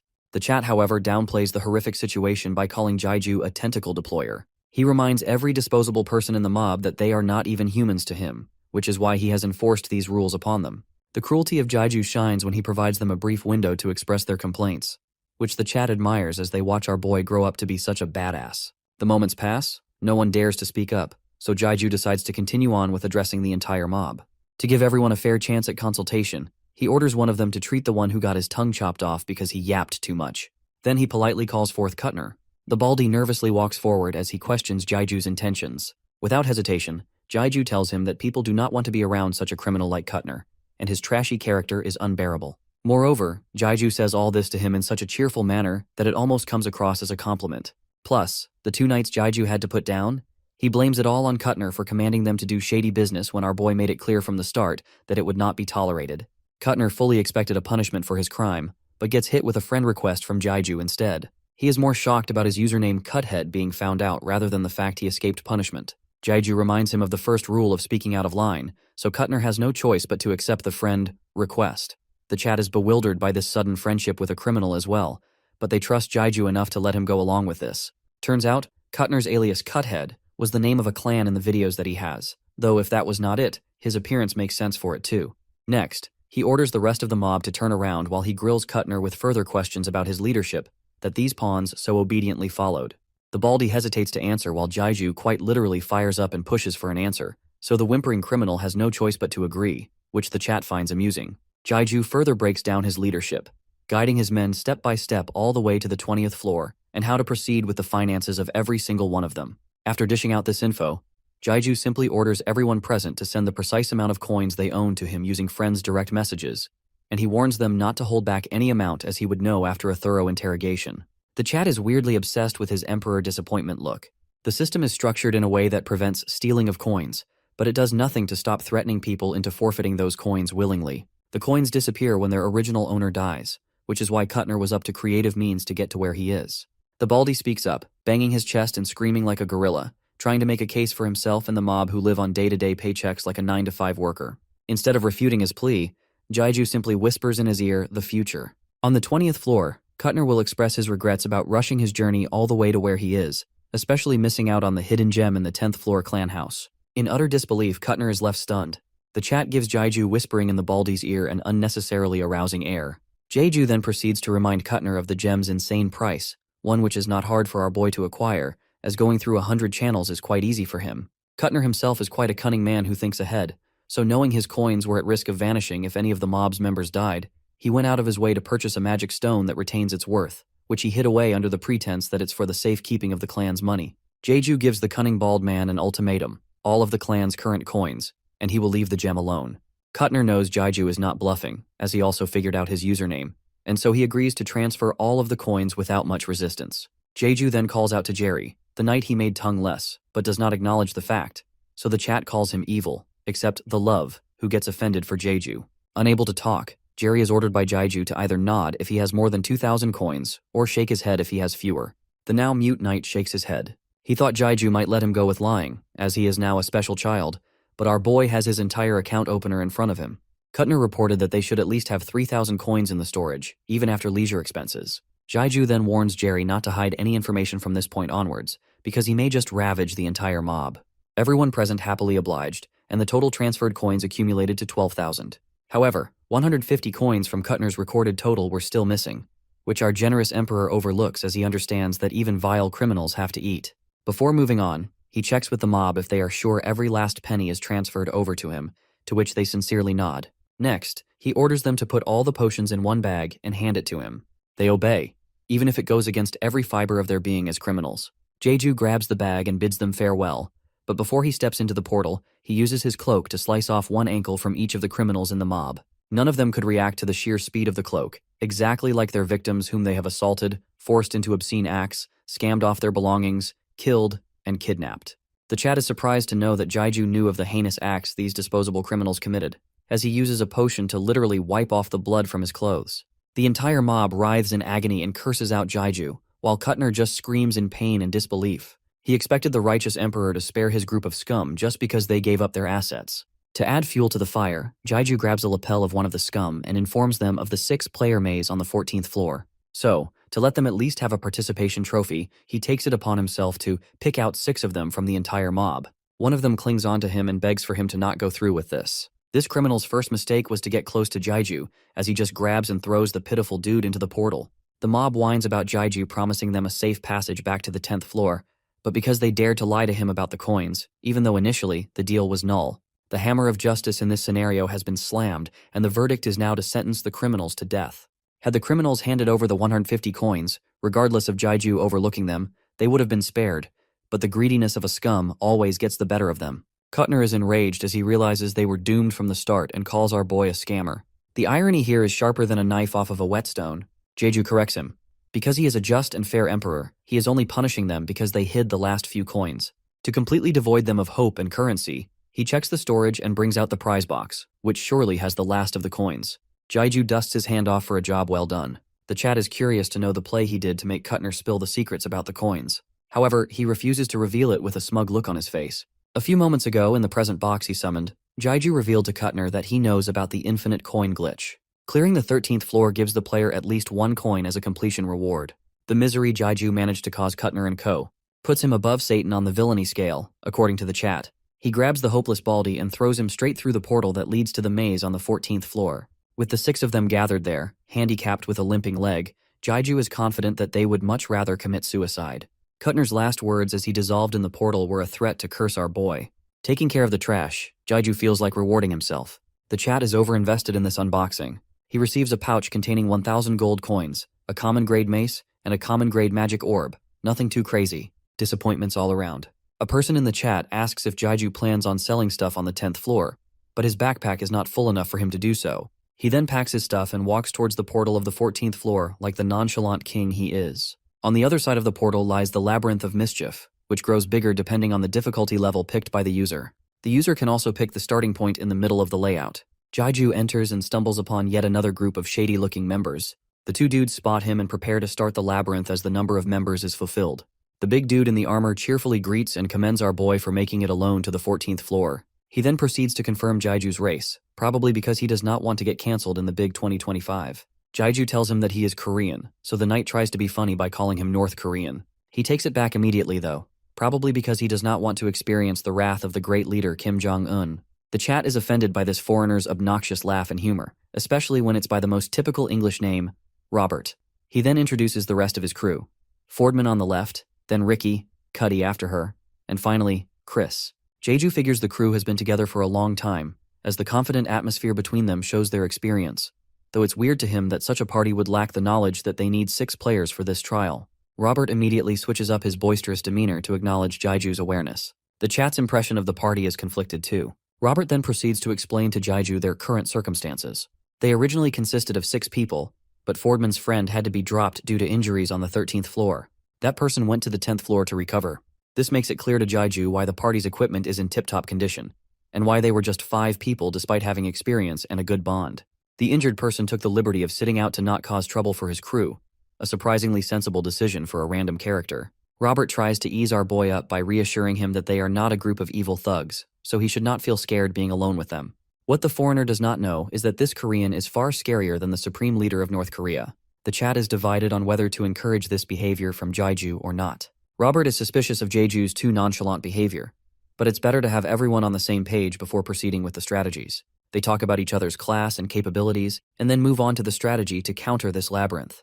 Robert asks Jaiju if it is his first time on the 14th floor, and our boy lies straight through his teeth because he cannot tell anyone about the videos. Robert takes charge of explaining how the labyrinth works. Jaiju already knows the format. The labyrinth will change paths every time, so it does not matter if anyone has been here before. The labyrinth has a plethora of complicated paths that lead to dead ends and face-offs with either magical beasts or traps. He then points to the rhombus structure on the wooden desk, each corner lit up.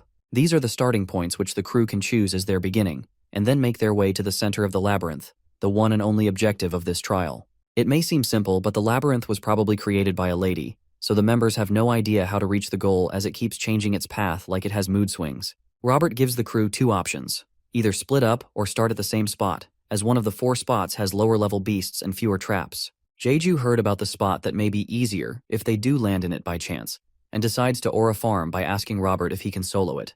Robert sincerely warns him that going it alone is a death wish because of the labyrinth's uncertain nature. However, Jaiju's concern is still not the level of danger in his path. He is rather annoyed that the other crew members are going to get caught up when he starts blasting his glove powers in a narrow path. He proposes to the crew that he is going to go alone, while the rest can pick their spots in teams. Robert, fully embracing his knighthood, gets furious at this ignorant suggestion. Regardless of Jaiju being a stranger, he is still part of the crew, which means they will not let him shoulder the responsibility and danger all alone.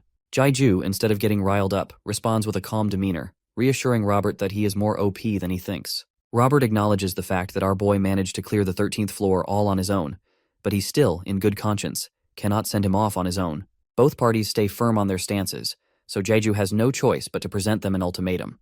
Either they leave him alone, or he refuses to move an inch from this spot. The chat suggests that he use intimidating techniques like a fireball to make them obey, like they want more people to hate our boy. In the end, Robert concedes and accepts Jaiju's idea. He still gives him a potion for good measure and advises him to not be rash if he gets stuck, because there is a chance the 5 people in the other spot may make it to the center. Jaiju happily complies and the crew makes their move. They start their journey from the west point, while Jaiju picks the north point. Everything villain like Jaiju has done in the past is the fault of this chat, as they suggest our kind-hearted protagonist charge the party a fee for carrying them through this level, like a politician. Meanwhile, the crew is able to get by just fine, slaying monsters and making their way through the labyrinth. Fordman presents his curiosity about Jaiju's survival to Robert, who seems to be the first side character introduced that understood not to question his capabilities. He breaks down his intuition further when Cuddy asks him about picking up on Jaiju's situational awareness so quickly. He then explains that guessing the kind of bond a party has, and whether they consist of sufficient members for this trial just from a few greetings, is akin to a psychic. Though this wise knight knows through his years of experience that there is something hidden under the covers, and it's not just the cloak and equipment Jaiju has on, the crew collectively worries for him being on his own, because being strong typically creates blind spots, so they make haste to reach the center. They march ahead knowing Jaiju will just halt his journey if he gets stuck somewhere. Suddenly, after making significant progress in the journey, the crew faces trouble. They manage to defeat the threat, which is a good thing under normal circumstances, but a bloodsucker decides to pay them a visit. The crew's cautious approach to the labyrinth painted them as fearful, rather than wise, which tempted this bloodsucker to attack them instinctively. Robert manages to guard the attack using his shield, but now it's disintegrating into nothingness after impact. Unfortunately for them, they now face the strongest monster that could have spawned in this labyrinth on the 14th floor. What's more, Chris's sword also cracked during the fight with the bloodsucker. Its corrosive body is quite the poison to the crew's equipment, making it useless for further encounters. Robert fears that it may be inevitable to lose a crew member going forward, because the knight's equipment is in shambles, so no one can handle the offensive anymore. As the situation turns hopeless, Fordman says out loud what Robert thought. He has accepted their demise already, but he also thinks that Jaiju on the other path may also not make it alone. Suddenly, a violent tremor shakes the entire labyrinth, which strikes fear in Fordman as he warns his crewmates. Before they know it, the wall in front of them explodes. Bright light escapes through the hole in the wall, and the sound of the cutest thing known to man is heard. The crew braces themselves to fight another monster, but all they find is Jaiju as the dust settles and the cute noises go away. With an extremely guilty look, Jaiju nervously asks the crew if they are all right so far. After Jaiju picked the north point as his start to the labyrinth, one of the Papua called Baron jumps out of his bag, unusually excited. Jaiju asks the cute little monster why it came out of hiding, but the chat has other questions. Why has he named a creature that brings joy to people Baron? He plays with it a little, thinking it is bored, but Baron gestures for him to put it down. Confused by this, Jaiju just follows the adorable furball as it scouts the area. The scouting leads them to a wall. After a moment of pause, Baron suddenly goes from a cute pet to a devourer of worlds as it chomps through the stone wall with its mighty fangs. Jaiju's chat of weirdos still finds it cute, however. Seeing the Popoi munch through the wall like it's no trouble tells him that the walls of the labyrinth are made up of black stone that has magical powers, also known as black mana stone. This is news to the chat too, and they wonder if this is a cheat way to go through the labyrinth. The other Popoi jump out of his bag too and start munching on the debris. The chat accuses Jeju of starving the poor babies for them to be acting like this. But our boy made sure to feed them plenty of rocks during any type of break. Baron sees Jeju confused and thinks that he is upset, so it brings a tiny piece of the debris and gifts it to Jeju to cheer him up. He gladly accepts the peace offering and reassures Baron that he was just thinking, so there is no bad blood.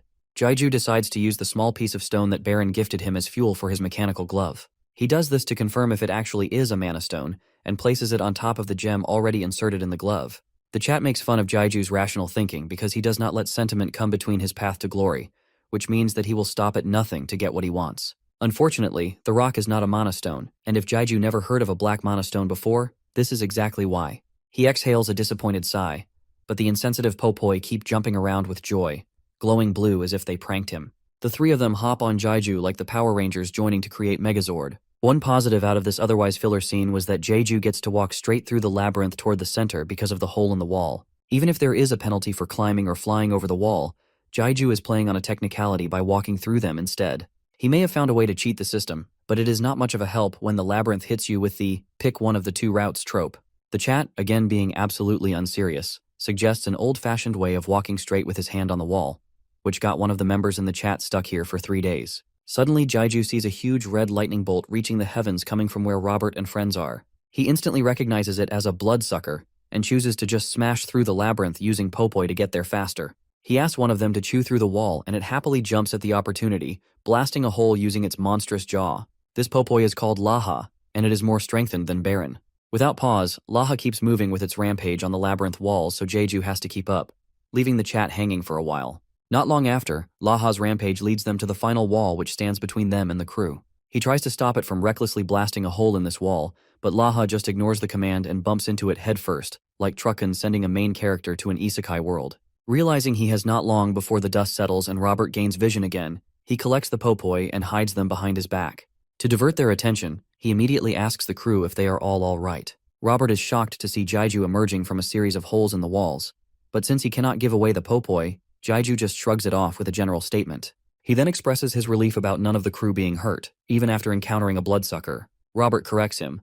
One of the crew members did get injured while all of their equipment broke. Instead of making the situation less awkward, Jeju just made it seem like he is not as observant as Robert thought him to be. To recover, Jeju happily offers to aid them with the predicament, with just the thing for the occasion. Robert wonders what he is talking about, but he just skedaddles out of there, leaving the crew confused. No one else but Cuddy picked up on the Popoi noises when Jeju smashed through the wall and wonders why they came from Jeju.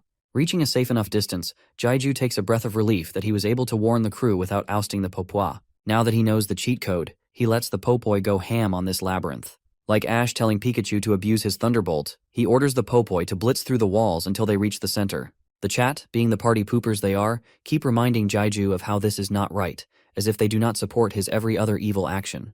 The destruction settles down after the Popoi break through the last wall, and there it is. The Pillar of Light, at the center of the labyrinth, the final piece of interaction that ends the trial. He goes on to touch the pillar, but remembers to hide the Popoi first because he does not want them to be seen when the crew gets teleported to his position once he touches the light. The chat accuses our boy of caging the Popoi at this point, only because they do not get their daily serotonin without them. With the Popoi stored away, Jeju touches the Pillar of Light, and the confirmation of the trial being completed shows up. The pillar starts to go haywire, strong winds gush from around it. The light's brightness goes up a notch which makes it visible to the crew that still did not reach the center. Everyone is engulfed with bright blue flare, and the portals to the 10th and the 14th floor open up. Everyone gathers at the wooden desk where they picked their starting point for the labyrinth. Immediately after stepping off, Robert goes on to squeeze Jeju so tightly his eyes start to pop out and his chest almost closes. It was a gratitude hug for saving them from trouble and clearing the labyrinth. On the outside, Jeju gently pushes Robert off of him, but on the inside, he thanks the Lord that he strengthened his body with mana stones beforehand, because he would have had a case of broken ribs otherwise. Robert thanks our boy once again for saving them the trouble of losing yet another member to this trial, and he would like to repay him with gold, had he had any. Chris and Cuddy jump in with their version of appreciation as well. The crew then decides to depart the labyrinth to check up on Fordman on the 10th floor as he got injured. They ask Jeju his plans, but he just sends them off without a worry. The chat, who seemingly hated Jeju for cheating the labyrinth, now glazes him like crazy, scaling him to be at least 20th floor level. Fordman, embracing his Eastern traditions, takes off his straw hat and bows to show his own appreciation for Jaiju. The chat, however, stays debating about where Jaiju stands currently. They want him to at least make it to the 15th floor without a worry, especially when the administrator seems to be out of the picture. Jaiju knows that the next trial is located in the northern part of Astrode, the kingdom he was crowned emperor in. That place is for players to level up in all departments, basically. It should be a walk in the park for our boy here, unless the administrator tries to meddle in his affairs again. What scares Jaiju more than just the administrator messing with him is the fact that the petty admin already showed him a video of a giant worm-like monster almost devouring Jaiju in the near future. And it could very well be at the 15th floor where he might drop his guard since it is way too easy. While Jaiju worries about the potential risk on the 15th floor, the chat worries about him suddenly freezing up. He realizes that and diffuses the situation by saying that he was just thinking. His next course of action is to collect the rewards from this trial and leave. He tries to make himself feel good by thinking that the admin may not interfere, because he has not been involved in an incident since the 10th floor. He then claims the reward for the 14th floor, and out comes a poop box. Irritated, Jaiju opens up the box and collects a very, very low-level loot from it. A two-handed sword of an average knight, a pouch containing 1,000 gold coins, and the lowest grade mana stone. If the admin has not halted our boy in his journey, he surely has shown his pettiness through other ways, like this reward. The chat complains about the absurd rewards as well, so before Jaiju moves on with the disappointment of a reward, the chat takes it upon themselves to make him happy. Everyone donates a hefty amount of coins to Jaiju, which makes him extremely grateful for such a dedicated army of Hyungnims. After the shower of coins, the chat is excited to see our boy step into the portal that leads to the 15th floor, but Jaiju has other plans. He would like to first visit the 10th floor to equip himself with appropriate stuff before he can jump to the next level. While the chat thinks he can do the same at the 15th floor, because it is supposed to give the players a break, Jaiju has a certain item in mind that he would like to grab before proceeding.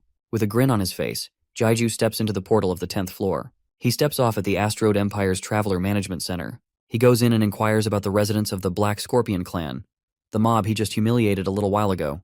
The receptionist is shocked to see some mysterious hooded figure inquire about such a vile clan, so he hands Jaiju an identification form and asks him to remove his hood, because nodding to questions and not answering is shady as hell. Jaiju complies with a smile, and even fills the form like he asked.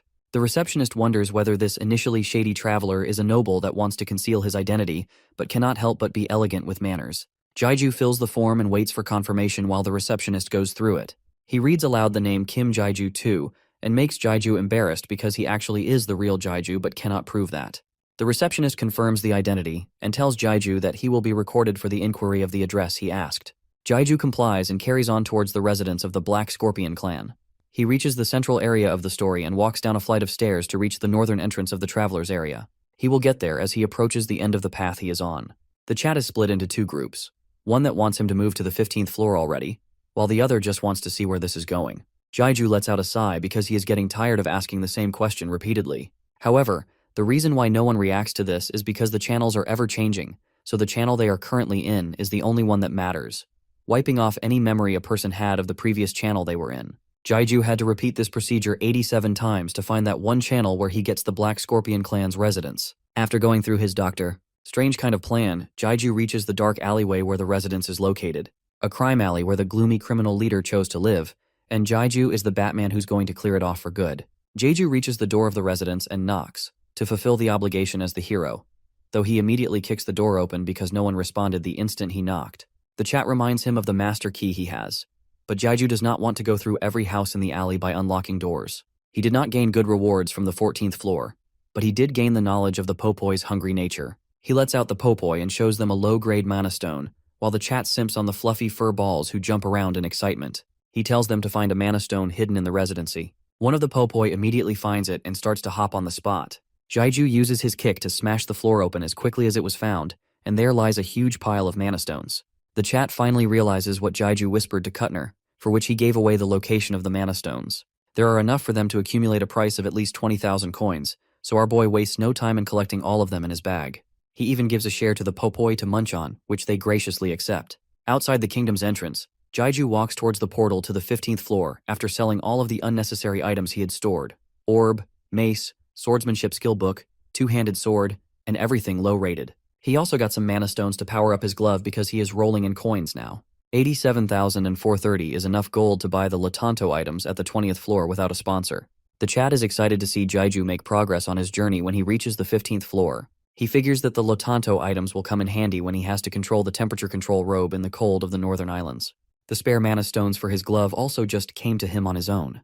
Lastly, he decides to switch back to the Korean channel from the US one because he does not want to miss out on the follower rewards. Before he is an adventurer, Jaiju is a streamer, so he has to keep in mind his viewership count before he makes such decisions. One of the members of the chat says that Americans do not really like Asians unless you are someone like IShowSpeed. The others only care about his plans on the 15th floor. Jaiju reveals that he is planning to learn some knight skills. About time, considering he has to carry every other knight he meets. To increase his durability so that his body can handle the Lotanto items and magic engineering equipment, Jaiju has to work on his physical attributes, which he can do by training to become a knight on the 15th floor. He steps in the portal and gets transported to an entrance of a castle. The weather seems to be extremely cold, with strong snowfall. The chat wonders if he is exiled from the kingdom already for causing havoc on multiple channels. Jaiju immediately figures something has been tampered with because users at the 15th floor are supposed to spawn at the Fountain of Trials at the center of the city. The trial also does not start until a select number of players have arrived, so you have to spend time interacting with the locals while you wait for them to do so. The architecture resembles the Northern District, hinting at the fact that the admin messed our boy up. The time seems to be frozen, making the circumstances all the more severe. As Jaiju walks around in the heavy snow, the 50-player requirement is met when all the relevant users enter. The trial is to begin shortly. Jaiju is unable to handle the strong cold gusts further, so he rushes towards the door of the giant castle fortress. Before the trial begins, the users are introduced to the setting. The place they are in is the country that fights against the magic beasts with their strong and dependable warriors on the front line. Taruha, the land of the frozen warriors. Kingdom of the Northern Lands. The users have to find a power.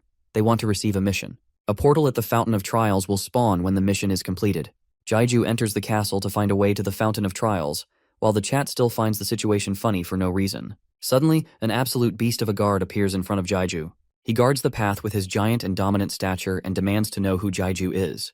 The guard figures that our boy is a traveler by judging the imperial clothes he has on. Nervous, Jaiju has no choice but to comply with the absolute unit in front of him.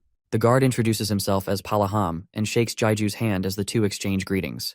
The chat could have realized it sooner, but they label Palaham as the warrior chief and are too late to warn Jaiju to make a run for it. As soon as the hands of both men meet, Jaiju realizes the kind of trouble he is in.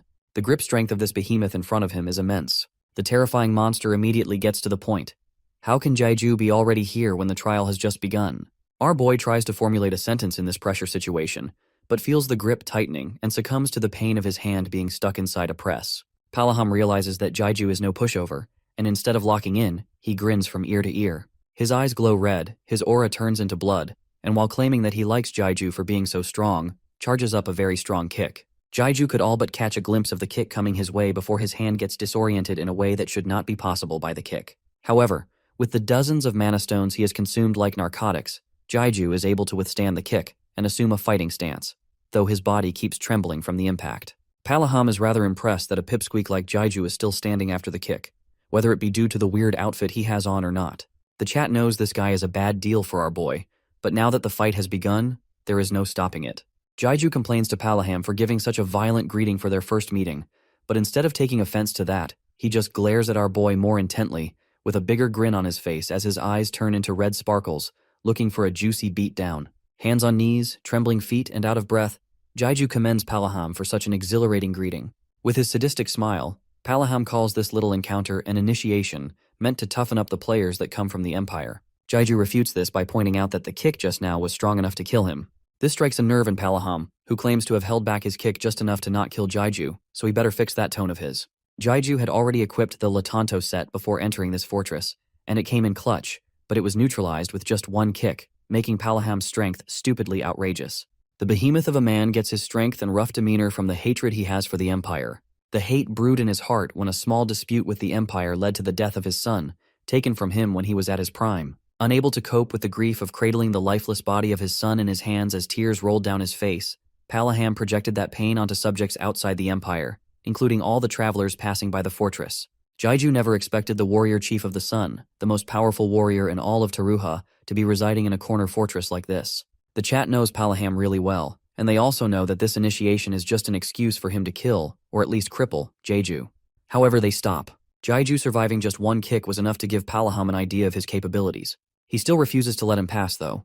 but agrees to do so if Jaiju does him a worthy enough favor. Our boy gladly accepts the terms, which gets Palaham all fired up as he takes back comparing Jaiju to all those other players from the Empire. The favor is for Jaiju to repeat after him a phrase, but not just say it. Instead, he has to scream it out loud and with confidence. Meanwhile, the chat is obsessing over Palaham's incredible body that's strong enough to break these twigs with just a wave of his finger. Unsure of the nature of this request, Jaiju complies, while Palaham is oddly excited about it. Turns out, the war chief he expected to have the most difficult personality happens to be an easygoing meathead. Palaham inhales a very, very deep breath, and at the top of his lungs, screams out the word, Lachanta, causing the sound waves to literally manifest from his mouth and break through the solid stone roof of the tower of the fortress.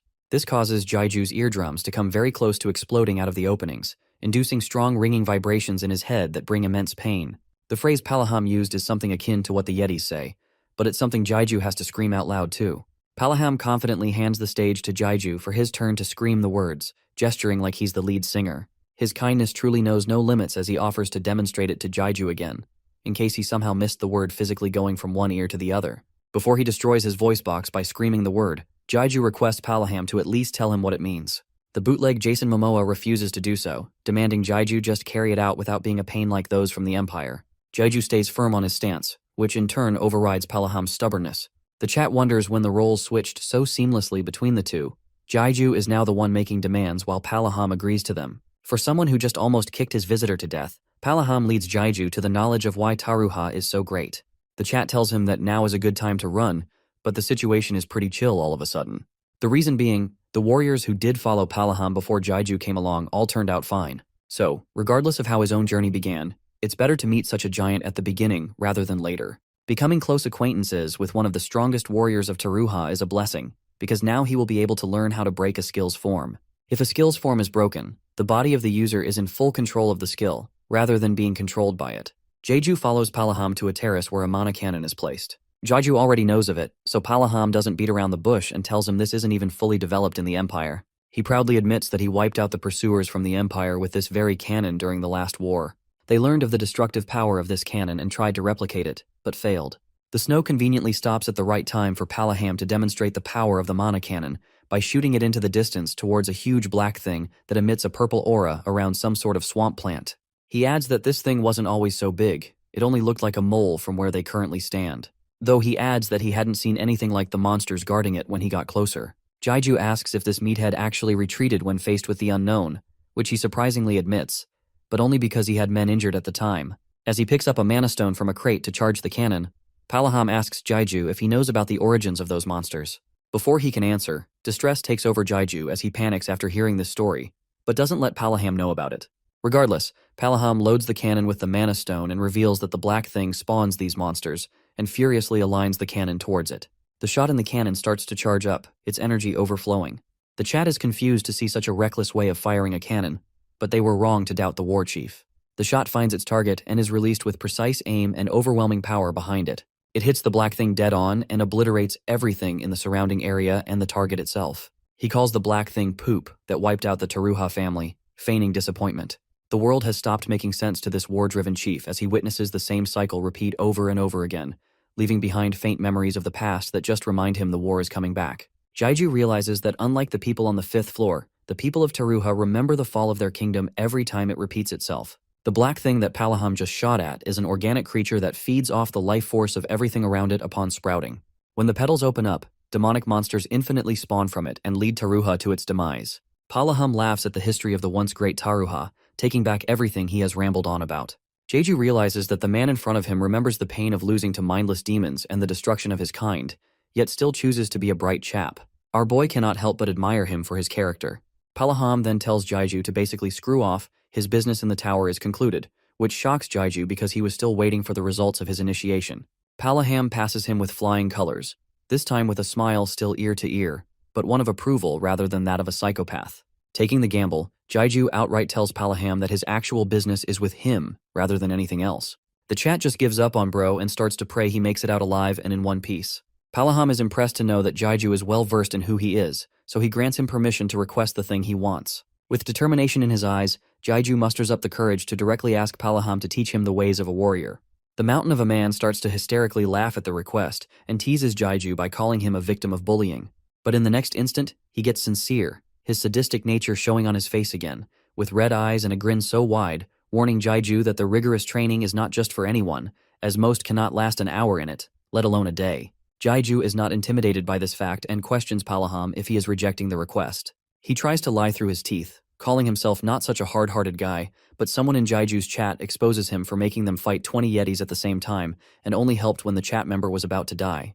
Palaham accepts Jaiju's request, but tells him to get familiar with Taruha before he gets involved in the training regime, because bravado will lead to his death rather than progress. Before Jaiju shakes Palaham's hand to lock in the deal, he wants to make sure that Palaham remembers their deal even after the destruction, because if faint memories are all he retains, he might forget this deal was ever made. Palaham reassures Jaiju that such an oddball like him is already imprinted on his mind, but to leave more of an impression, Jaiju asks if he can start training right away. Nothing makes this gorilla happier than someone willing to suffer by his hands. His eyes glowing, his teeth trembling with excitement, Palaham agrees to train our boy right here and now. The user from chat that had to fight 20 Yetis gets PTSD from this look and realizes Jaiju is doomed. However, our boy backs out. The look was enough to bring him to his senses, and he decides to complete the mission first and then come back after. Palaham changes his stance once again, like pop culture entities jumping ship whenever something starts to trend. He tells Jaiju to approach the red molar white boar hunt at his current skill level. It would be a good starting point for our boy.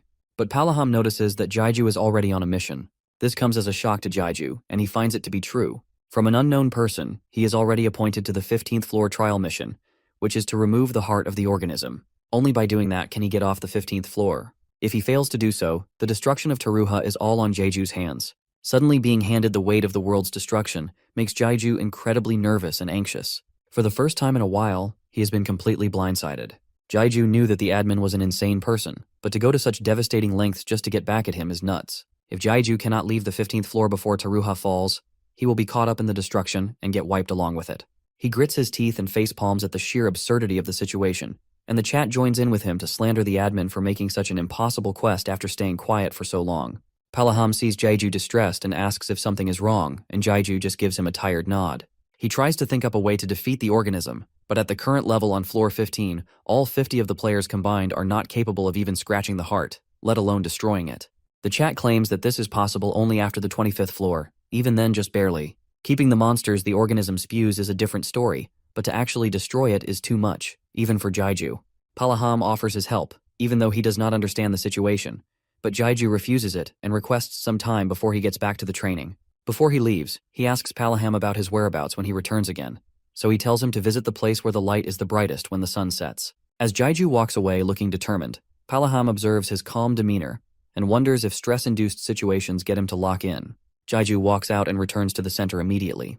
While he runs around looking for a way out, the chat speculates that the admin got pissed off because they were trolling him left and right, but going to such lengths for just a little fun still does not sit right with any of them. Jaiju gets more and more nervous as time passes, knowing full well the culprit behind this pettiness. He has less than a month before the organism's heart fully blooms, and if he is unable to kill it before that time comes, he, along with Taruha, will cease to exist.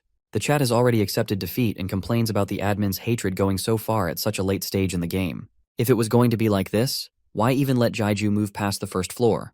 Doing his best to ignore the chat's pessimistic remarks, he plans his next course of action. It would be impossible if he was the only one with such a mission, but it may be possible to come up with something if the rest of the players got the same mission. He walks towards the Fountain of Trials to find someone that would listen. As he walks past one of the residences, a mysterious figure in the window with red eyes observes him. Suddenly, the door in front of him bursts open and a sickly man comes running out, calling Jaiju the savior. He drops to his knees and grabs Jaiju's legs, begging him to save everyone from the destruction that is just around the corner.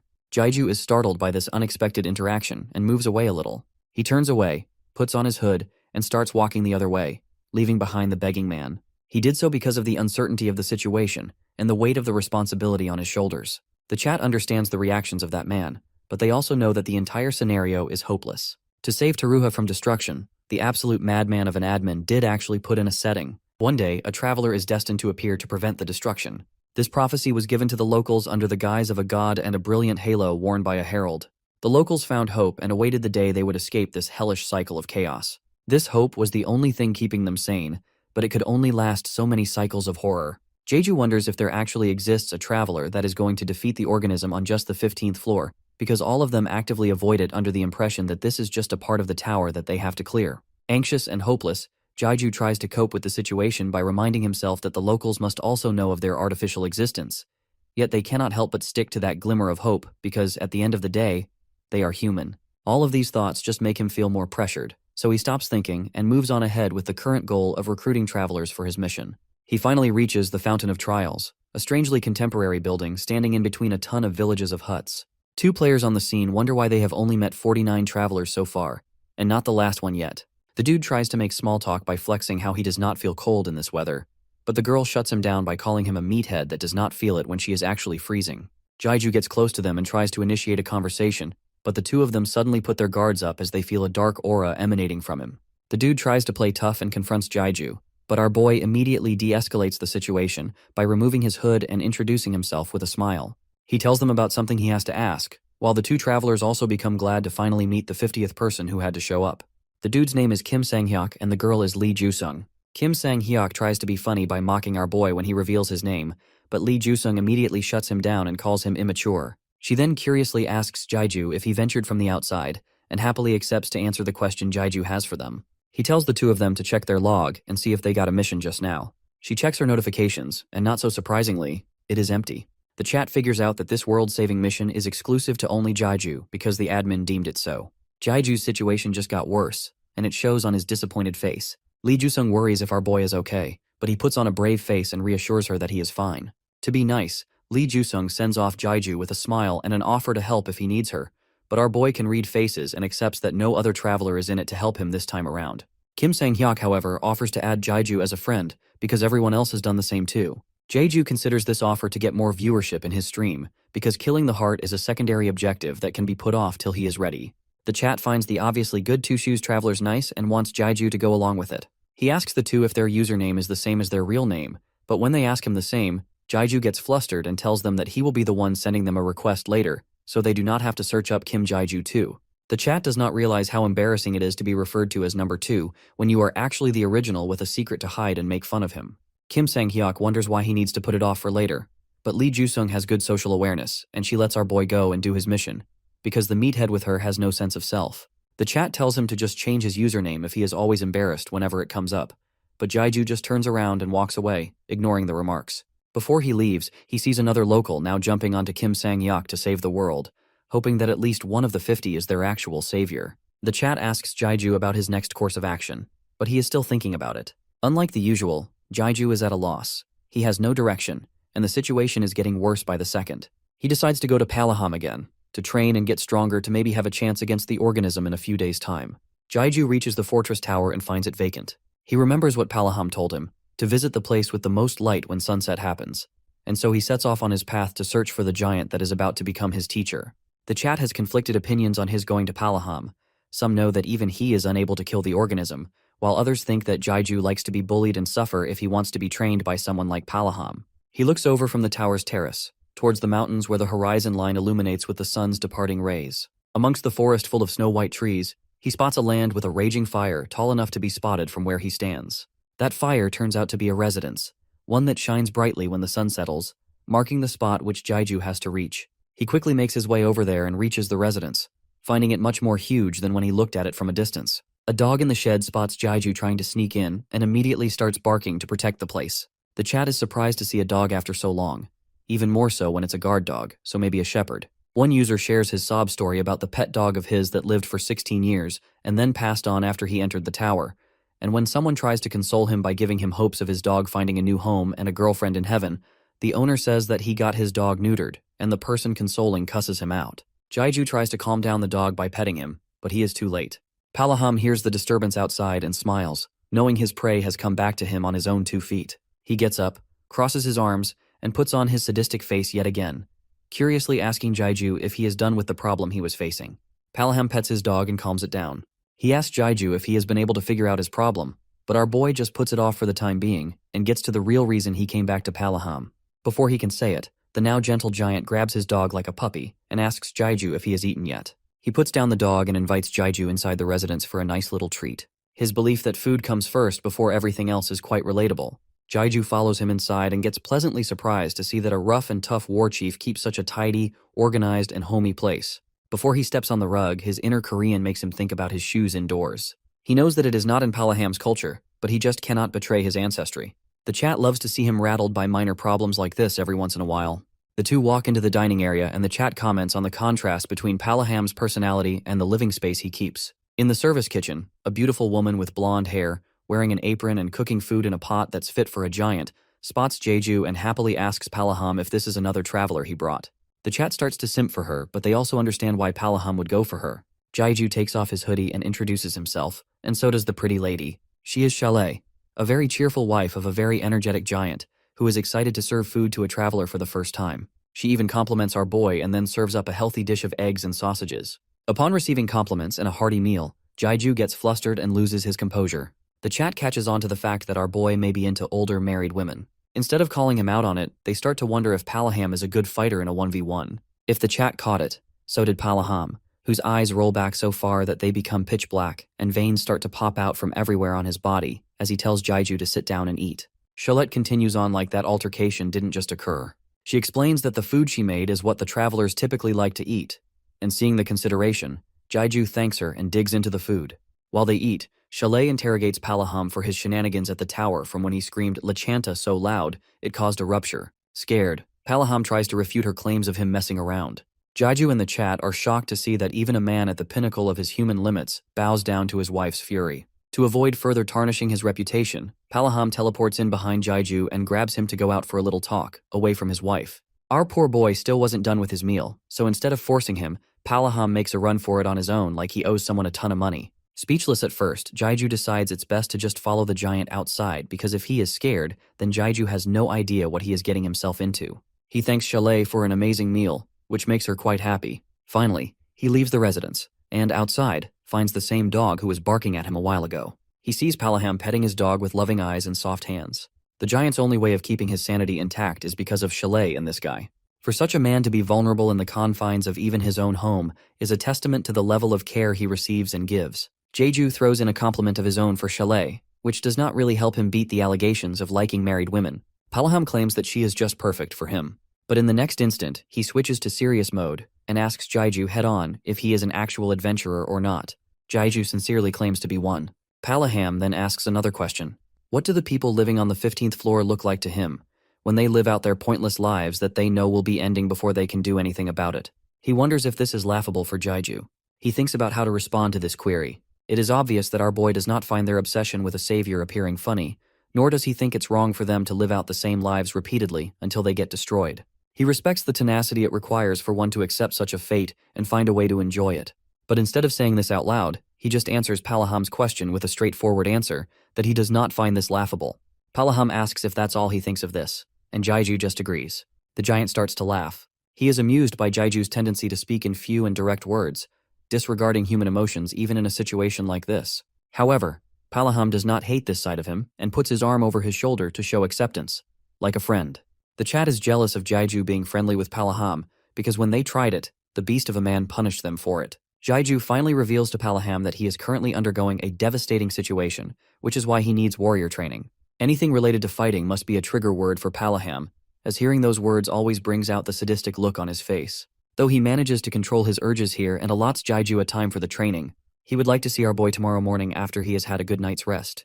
Jeju is surprised to see Palaham agreeing to it without asking the reason for it, but he just tells him that all of this can be settled when the training begins and offers him a room in his residence. A misunderstanding, Jeju gets to sleep with the dog, and even it got a house to sleep in, but our boy got the garden. Normally Jeju would not tolerate this disrespect and would buy a mansion just to shove it in the other party's face, but he just does not have the time to do so, and he wants to remain on Palaham's good side. Everything he does is to level up as quickly as possible to not end up dead.